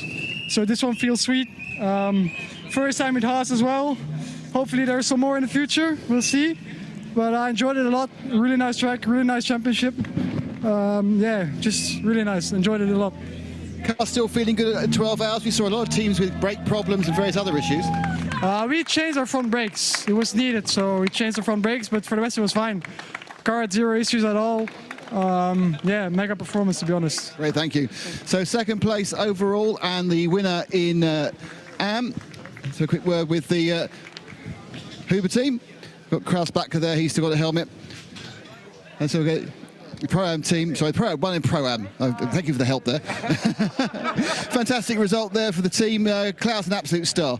Yeah, that was a fantastic race after the two not so good races in the beginning of the year. We're finally there where we think we belong to, and the team is super happy. P2 after 12 hours. What more can you want in racing? Yeah, we're super happy. It ended up being quite a difficult race. A lot of teams having issues with their cars, needing to do brake changes. Was it actually quite smooth for your team? Yes, we haven't experienced. Obviously, braking and these hot temperatures is an issue, but we never really experienced anything that we really worried about. So, yeah, it's a great car, super reliable. We're very happy. Great stuff, thank you indeed. Let's see if I can grab a word with the man himself, the man that hit the hour. Klaus, can you go a quick word? I suppose the camera's just here. You did what you could do, but there weren't enough laps to make up the distance. Yeah, I mean, we tried, of course. In the end, I don't know what was the gap, but in the end, we were a bit too short. We gave everything. Congrats to the 21, to the Audi. I mean, they did a great job today. But we won the class, which was, of course, the first goal. And when we saw the chance that we can also go for the overall victory, for sure we tried everything. But in the end, to be honest, we were quite tight also with the brakes. Already some hours before the race, and we thought we have also to change it. But luckily we could make it until the end. As I said, we tried everything. We even did not took tire for the last 40 minutes. Yeah. It must be quite nice, though, as a driver to be going out and told, look, go as fast as you can and we'll work around it and just try and get there. Yeah, of course. I mean, it was, honestly, I really enjoyed it. I did 4 stints today. Yeah, it was good fun. And in the end also, I mean, to finish this day with class victory and P2 overall, it's yeah, nice, and we really enjoy it. Great stuff, thank you, Klaus. So we're going to meander across to the left now. We'll find our the friends at Red On. It gives me a first chance at the whole meeting to talk to my young friend, Kenneth. Hi, Kenneth, congratulations, 3rd overall for the team. Sorry, I don't... It's not difficult, it's 3rd overall for the team. Yeah, so 2nd in class. Yeah. Entirely down to you. Yeah, no, really appreciate a good result. We struggle a bit with too many penalties, so it's not so good. No, but the team make a brilliant job. No issue on the car, no scrap, no touching more or less, and yeah, very good endurance race for us. And how many of those penalties were down to you? The kids doing a mega job. I do the best I can, because for me it's such a funny story. I know Yannick and Ayrton since they are small kids, so seeing them in Pampers and now driving together, for me it's so much fun. I won with the dad in a time far ago, the 24 of Zolder. So for me it's a family team coming back to a good friend, and I'm really enjoying it. Great stuff, thank you. Let's go. We're there, Tim. We had a kind of chat with him last night. Last night we were having beers together. In a few moments we'll have champagne, well, sort of champagne, semi-champagne, probably sparkling wine, on the podium together. So it's worked out quite well for you, isn't it? Actually, a bit disappointed, to be honest. We're here to win it. Lost some time. All credit to the Haas guys. They were very quick all race long. So we fought for it, but it was not good enough. Oh, it's pretty good though. Well done, by the way. Well done for the Red Ant team. We're going to meander down this way. Hopefully we'll be able to pick up some of the other people. There's the winner in the AM class. But Hambrick, congratulations, a winning class. Thank you so much. Thank you so much. Yeah, it was a great race for us. 12 hours through with Nick and Tracy, unbelievable. Yeah, this seemed like quite a more difficult race than people were thinking. A lot of brake problems on those 992s. I mean, and people changing the whole time. So what looked quite simple ended up being quite complicated.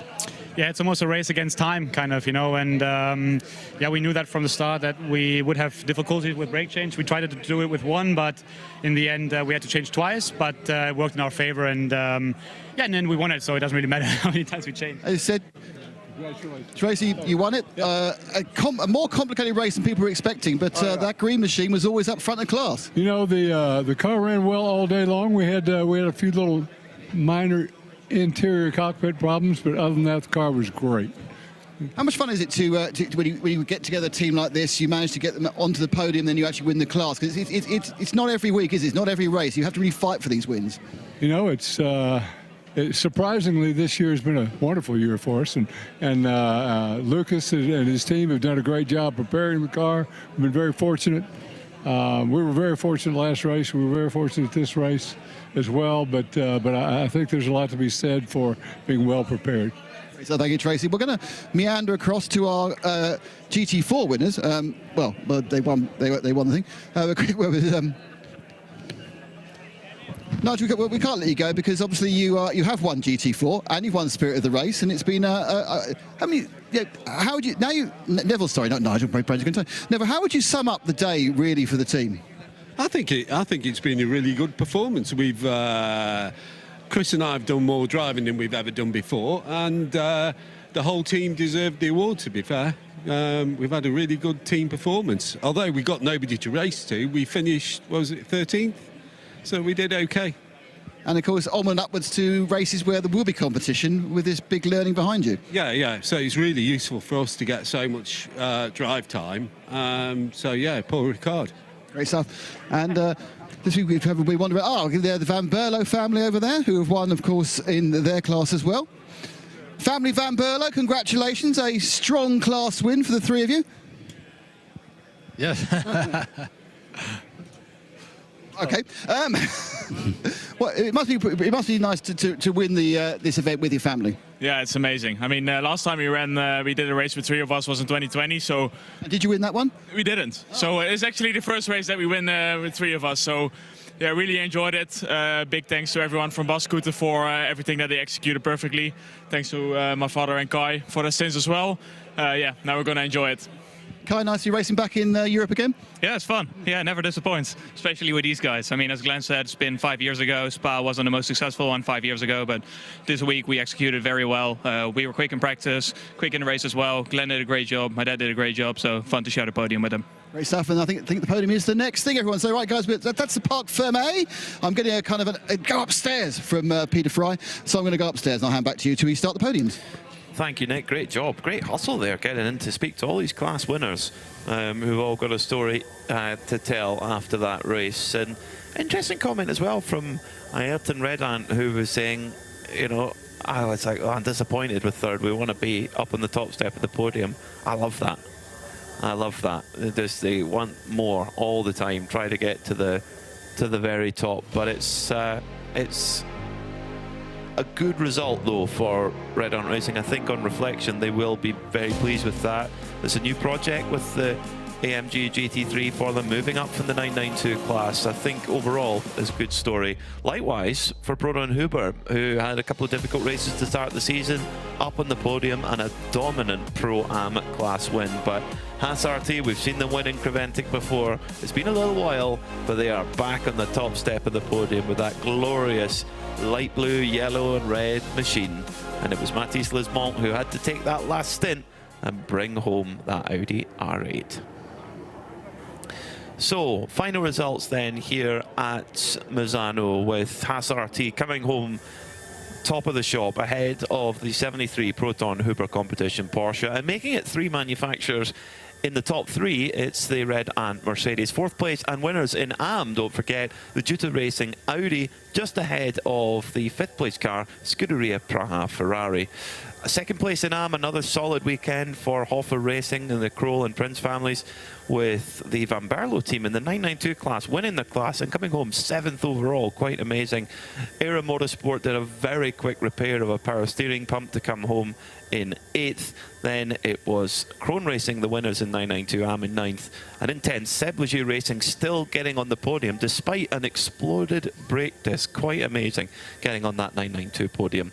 Neunun Elf were 11th, with Homeguard Motorsport having to recover from the car, grinding to a halt out on track 3/4 of the way through the race. They come home in 12th overall. And your GT4 winners, 13th overall, Venture Engineering with their Mercedes.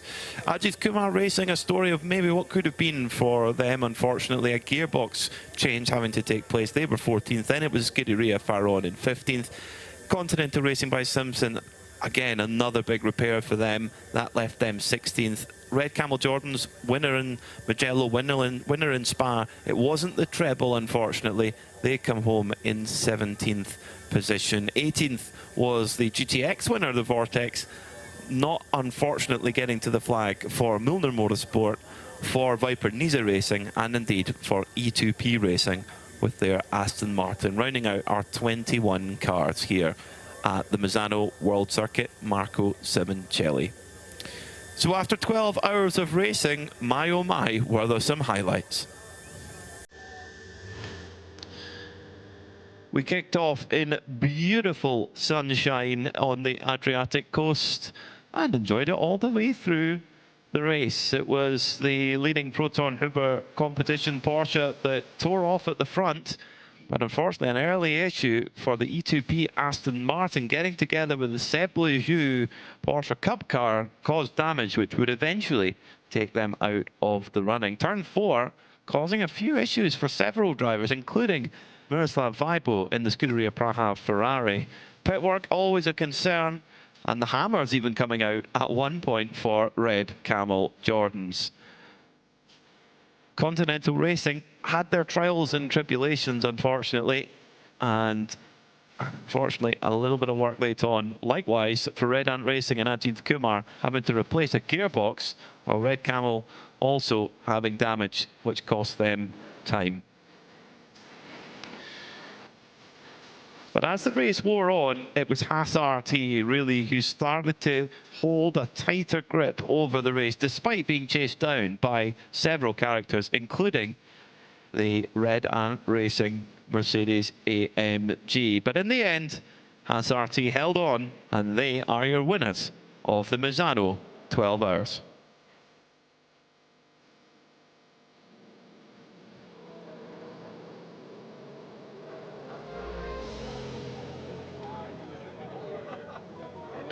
So the drivers making their way up towards the podium for the celebrations. So let's get right down. They're ready to go with Nick Damon. Hello, and it's time for the podium celebrations. Hello, everybody.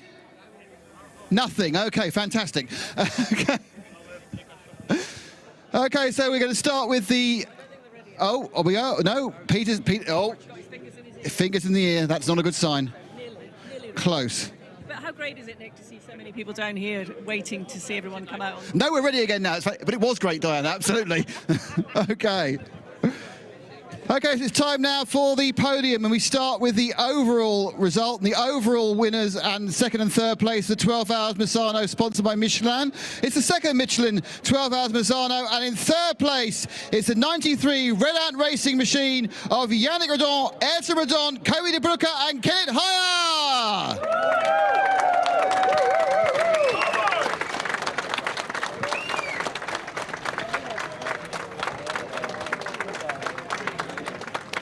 In second place overall, it's the 73 Proton Huber competition of Jörg Dreisler, Manuel Leik, Klaus Bachler, and Konstantin Dressler.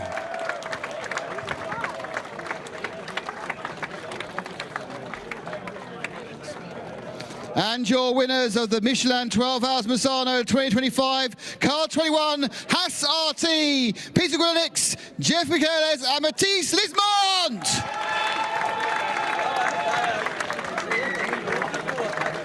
And now the anthem. Oh, hang on, wait a second, get up. And now time for the national anthem from the winning entrant.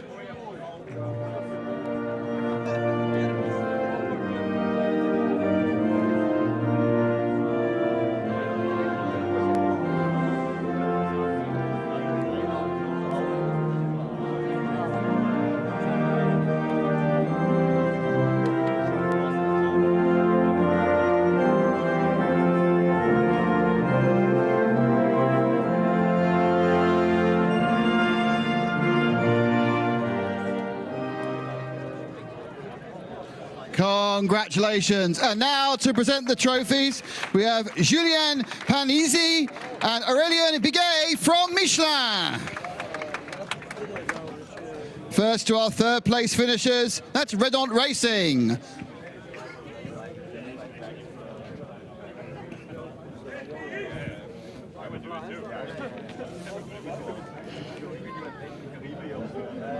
Next to the second place team of Proton Huber competition.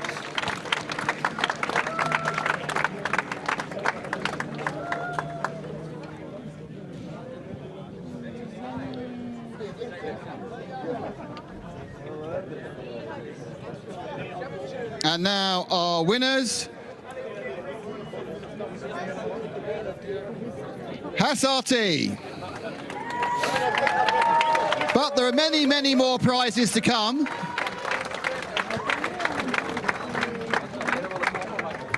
Yeah, the winners' trophies.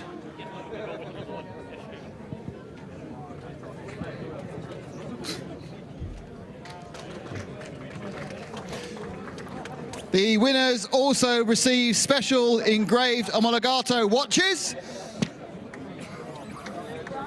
And of course, the overall winner and the GT Pro Championship also receive, yes, now the very big trophy.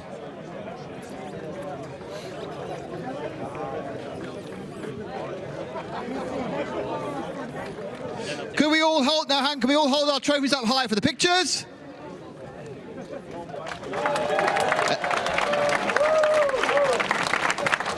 And we're going to rescue the watches. Hang on, we're going to rescue the watches. And hang on, and go, champagne!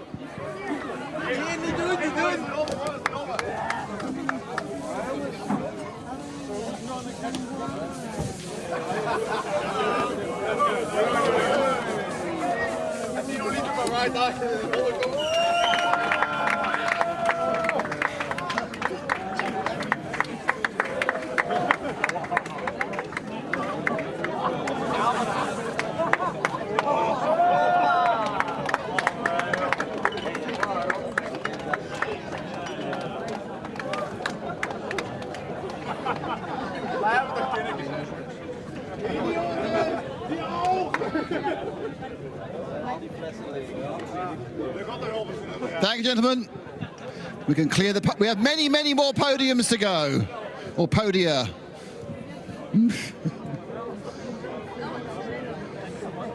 Some of that has not been drunk, has been smuggled away for the evening.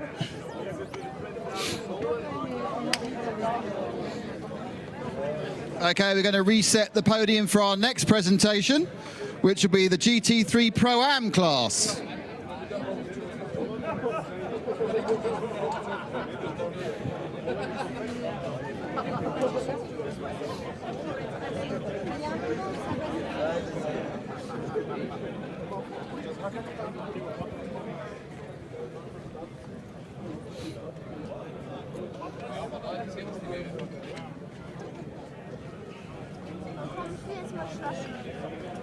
Okay, it's time now for the presentation for the Pro-Am class of GT3 for the Michelin 12H MISANO. And in third place, number 81, Era Motorsport, Dwight Merriman, Kyle Tilley, Nico Verdonk and Ryan DL.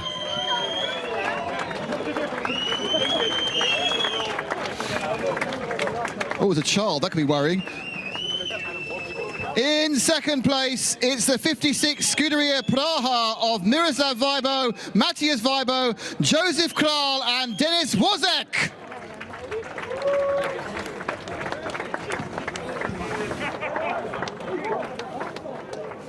And your winners of the GT3 Pro-Am class, number 73, Proton Huber competition, that's Jörg Dreislow, Manuel Leik, Klaus Bachler, and Konstantin Dresler.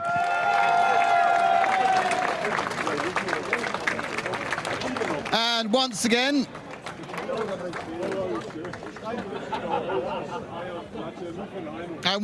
to present the trophies, it's Julien Paniza and Aurélien Biguet from Michelin. First to our third place finishers, who are IRA Motorsport.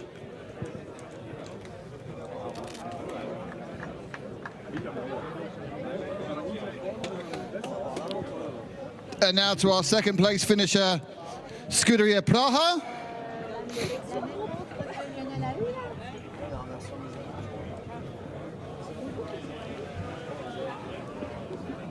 And our Pro-Am winners, Proton Huber competition. We also have, of course, the specially engraved Omologato watches to be handed out as well. Peter Fry on watch duty here. Much. And of course, the pièce de résistance. It is the very, very large trophy. Gentlemen, could you hold your trophies high for the cameras, please?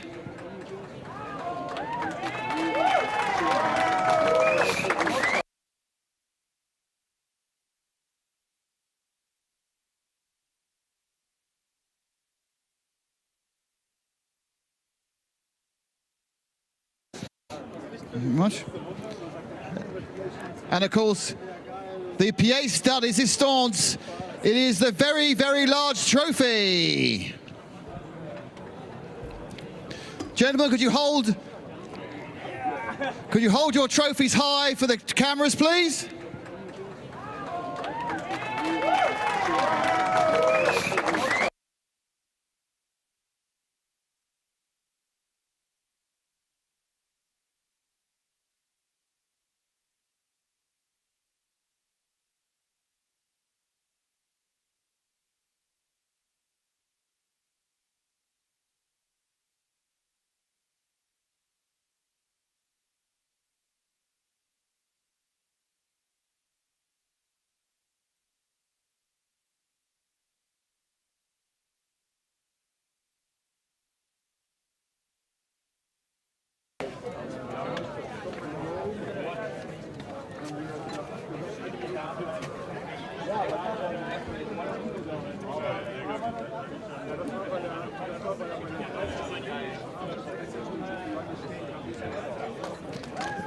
The next podium will be for the GT3 AM class of the Michelin 12H MISANO.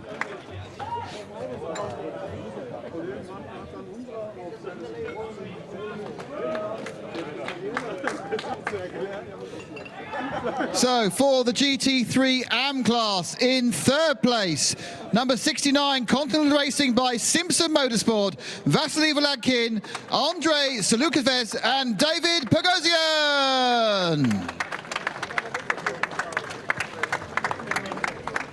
In second place, it's the number 11 Hofer Racing of Michael Kroll, Chantal Prince, Alexander Prince, and Maximilian Partel.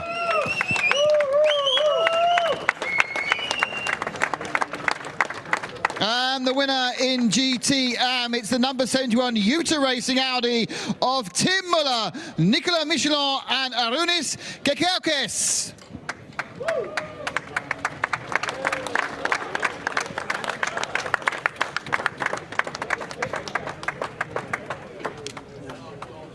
And once again, we have Julien, Aurélien, and Aurélien to award the trophies, starting with our third place finishers, IRA Motorsport.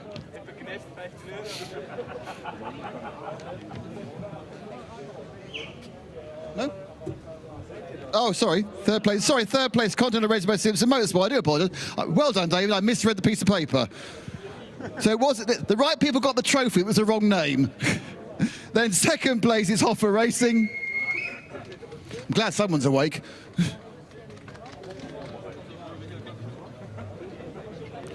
And our winners, Yuta Racing. And Yuta Racing, of course, will also receive their specially engraved Homologato watches. As printed by Peter Fry. And the very, very important, very, very large trophy.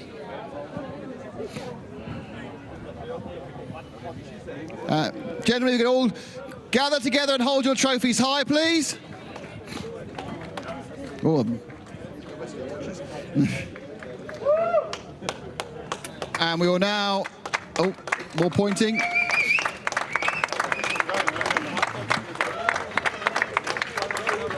And we'll now rescue the watches. Oh, Chantal straight off with the booze. It's time for champagne, and everyone's drinking it rather than spraying it.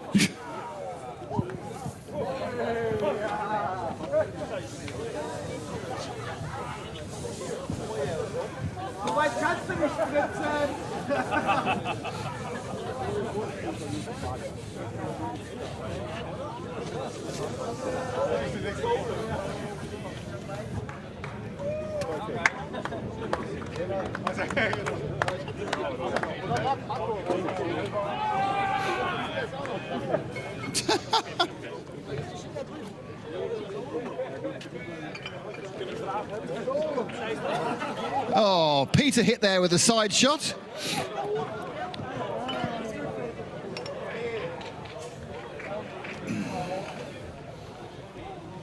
Some quite dangerous champagne work going on there. Our next presentation will be for the 992 Porsche 911 GT3 Cup for the overall. That'll be up in a couple of seconds.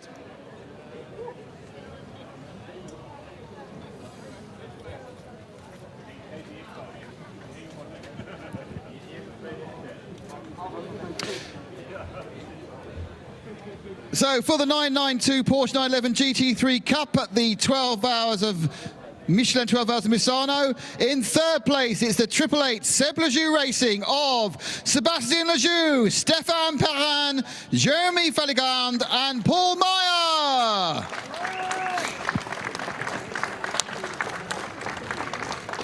In second place, it's the 907 RPM Racing of Tracy Cron, Nicholas Jonsson, and Philip Hamprecht.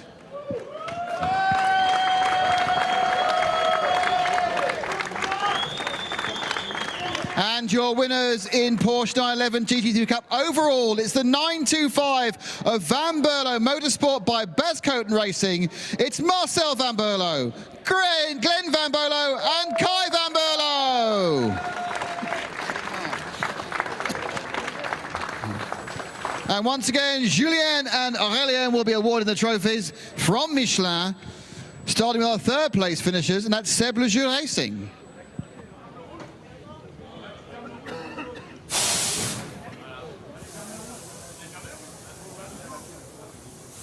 And now to our second place finishers, RPM Racing. This is the overall, remember, second place overall, RPM Racing.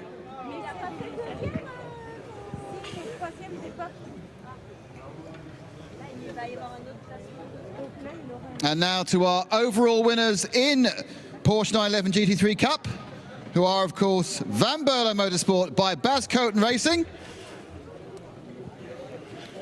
And it's now time for a very quick Peter Fry to come out the back and award those engraved, specially, Homologato watches. And another job for our Michelin men, it's to award the very, very big trophy.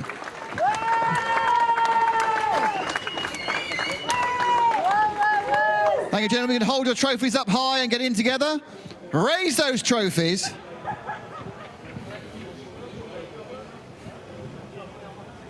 And Peter, if you could rescue those watches.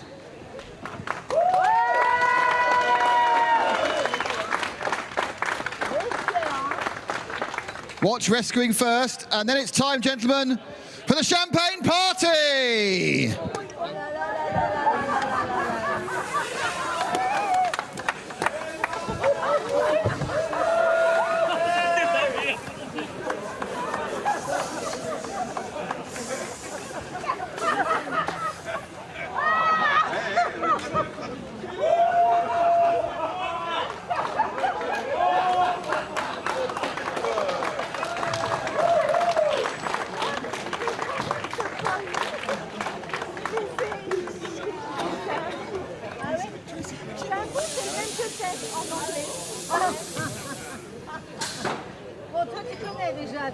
Our next presentation will be for the 992 AM class, so the amateur side of the Porsche 911 GT3 Cup.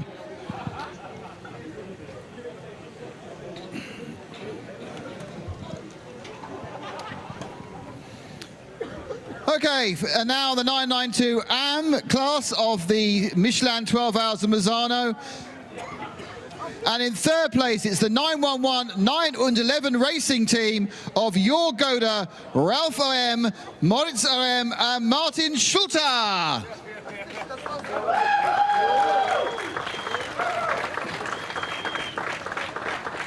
In second place in 992 AM, it's the 888 Seb Lejoux racing team. It's Sebastian Lejoux, Stéphane Perrin, Jeremy Falligand, and Paul Meyer.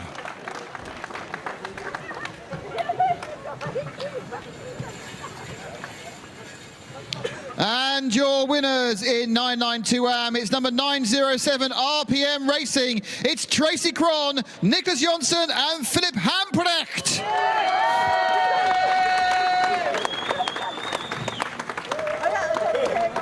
And to award the trophies, why, it's those Michelin men, Julien Paniza and Aurélien Biguet, starting with our third place finishers, 9 und 11 Racing.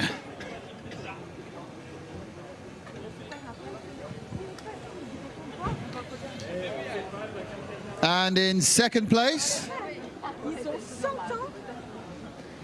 it's the 888 of Seb Lejoux Racing.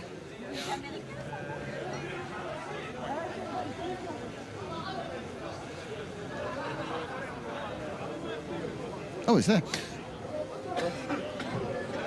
And our winners, of course, 907 RPM Racing. And also, of course, their specially engraved Omologato watches, presented by Peter Fry. And not forgetting the very, very big trophy, which will be presented by the Michelin again. Gentlemen, once again, you can hold the trophies up high and get together for the photographs.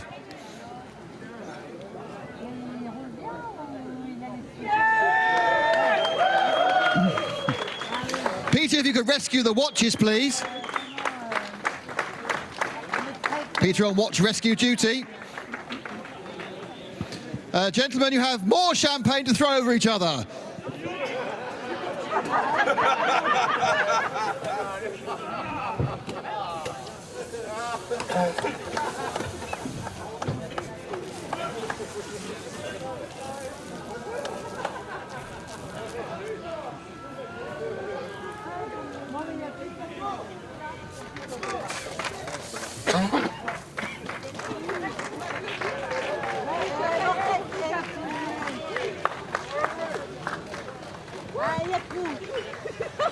Congratulations to our 992 AM drivers. Next up is our penultimate trophy presentation, which will be for the GTX Special GT cars.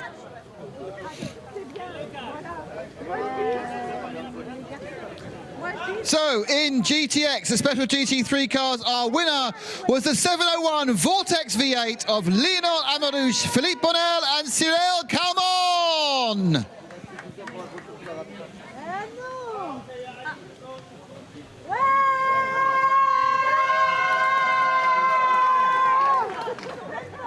And our friends from Michelin will award the trophies to our winners. My friend Peter will award the watches to the winners from Omologato. And of course, there is one more special trophy, the very, very large class winners trophy.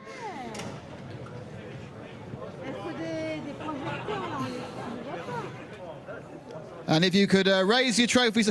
Are they saying no to the champagne, are they? This is sensible. You can tell this is a mature team. They're going to drink the champagne. Congratulations, team.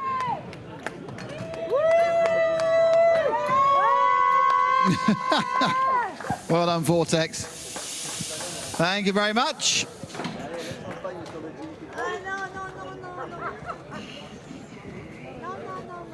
Bit of selfie work going on the podium now.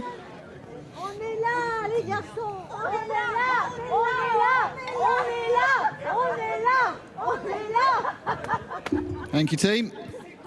And now it's time for our final presentation, which will be for the GT4, the GT4 homologated cars. Let's just set up the podium for that.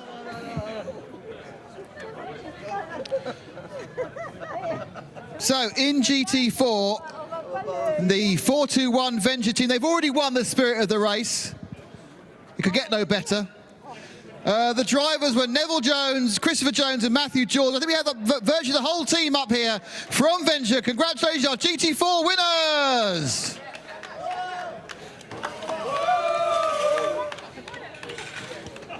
Careful. To present the trophies to the drivers, it is our very good friends of Michelin, Julien Paniza and Aurélien Biguet.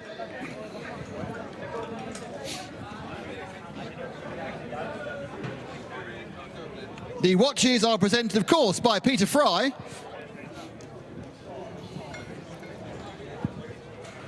The final very large trophy from our friends from Michelin again. What's the watch champagne interface here? Do you need to remove the watches or what?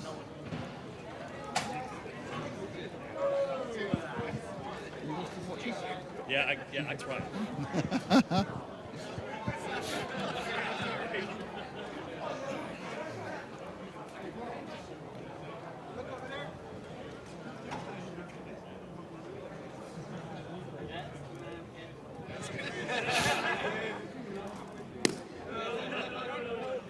And now the champagne!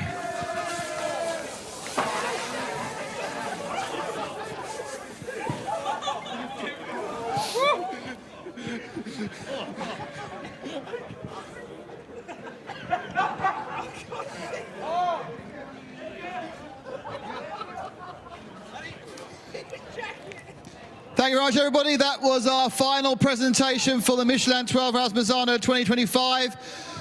I hope to see you all at Paul Ricard for the next round of the 24-hour series, the Michelin 12 Hours of Paul Ricard, first week of July in sunny southern France. Goodbye!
QnQ Pharmacy, quality healthcare at affordable price.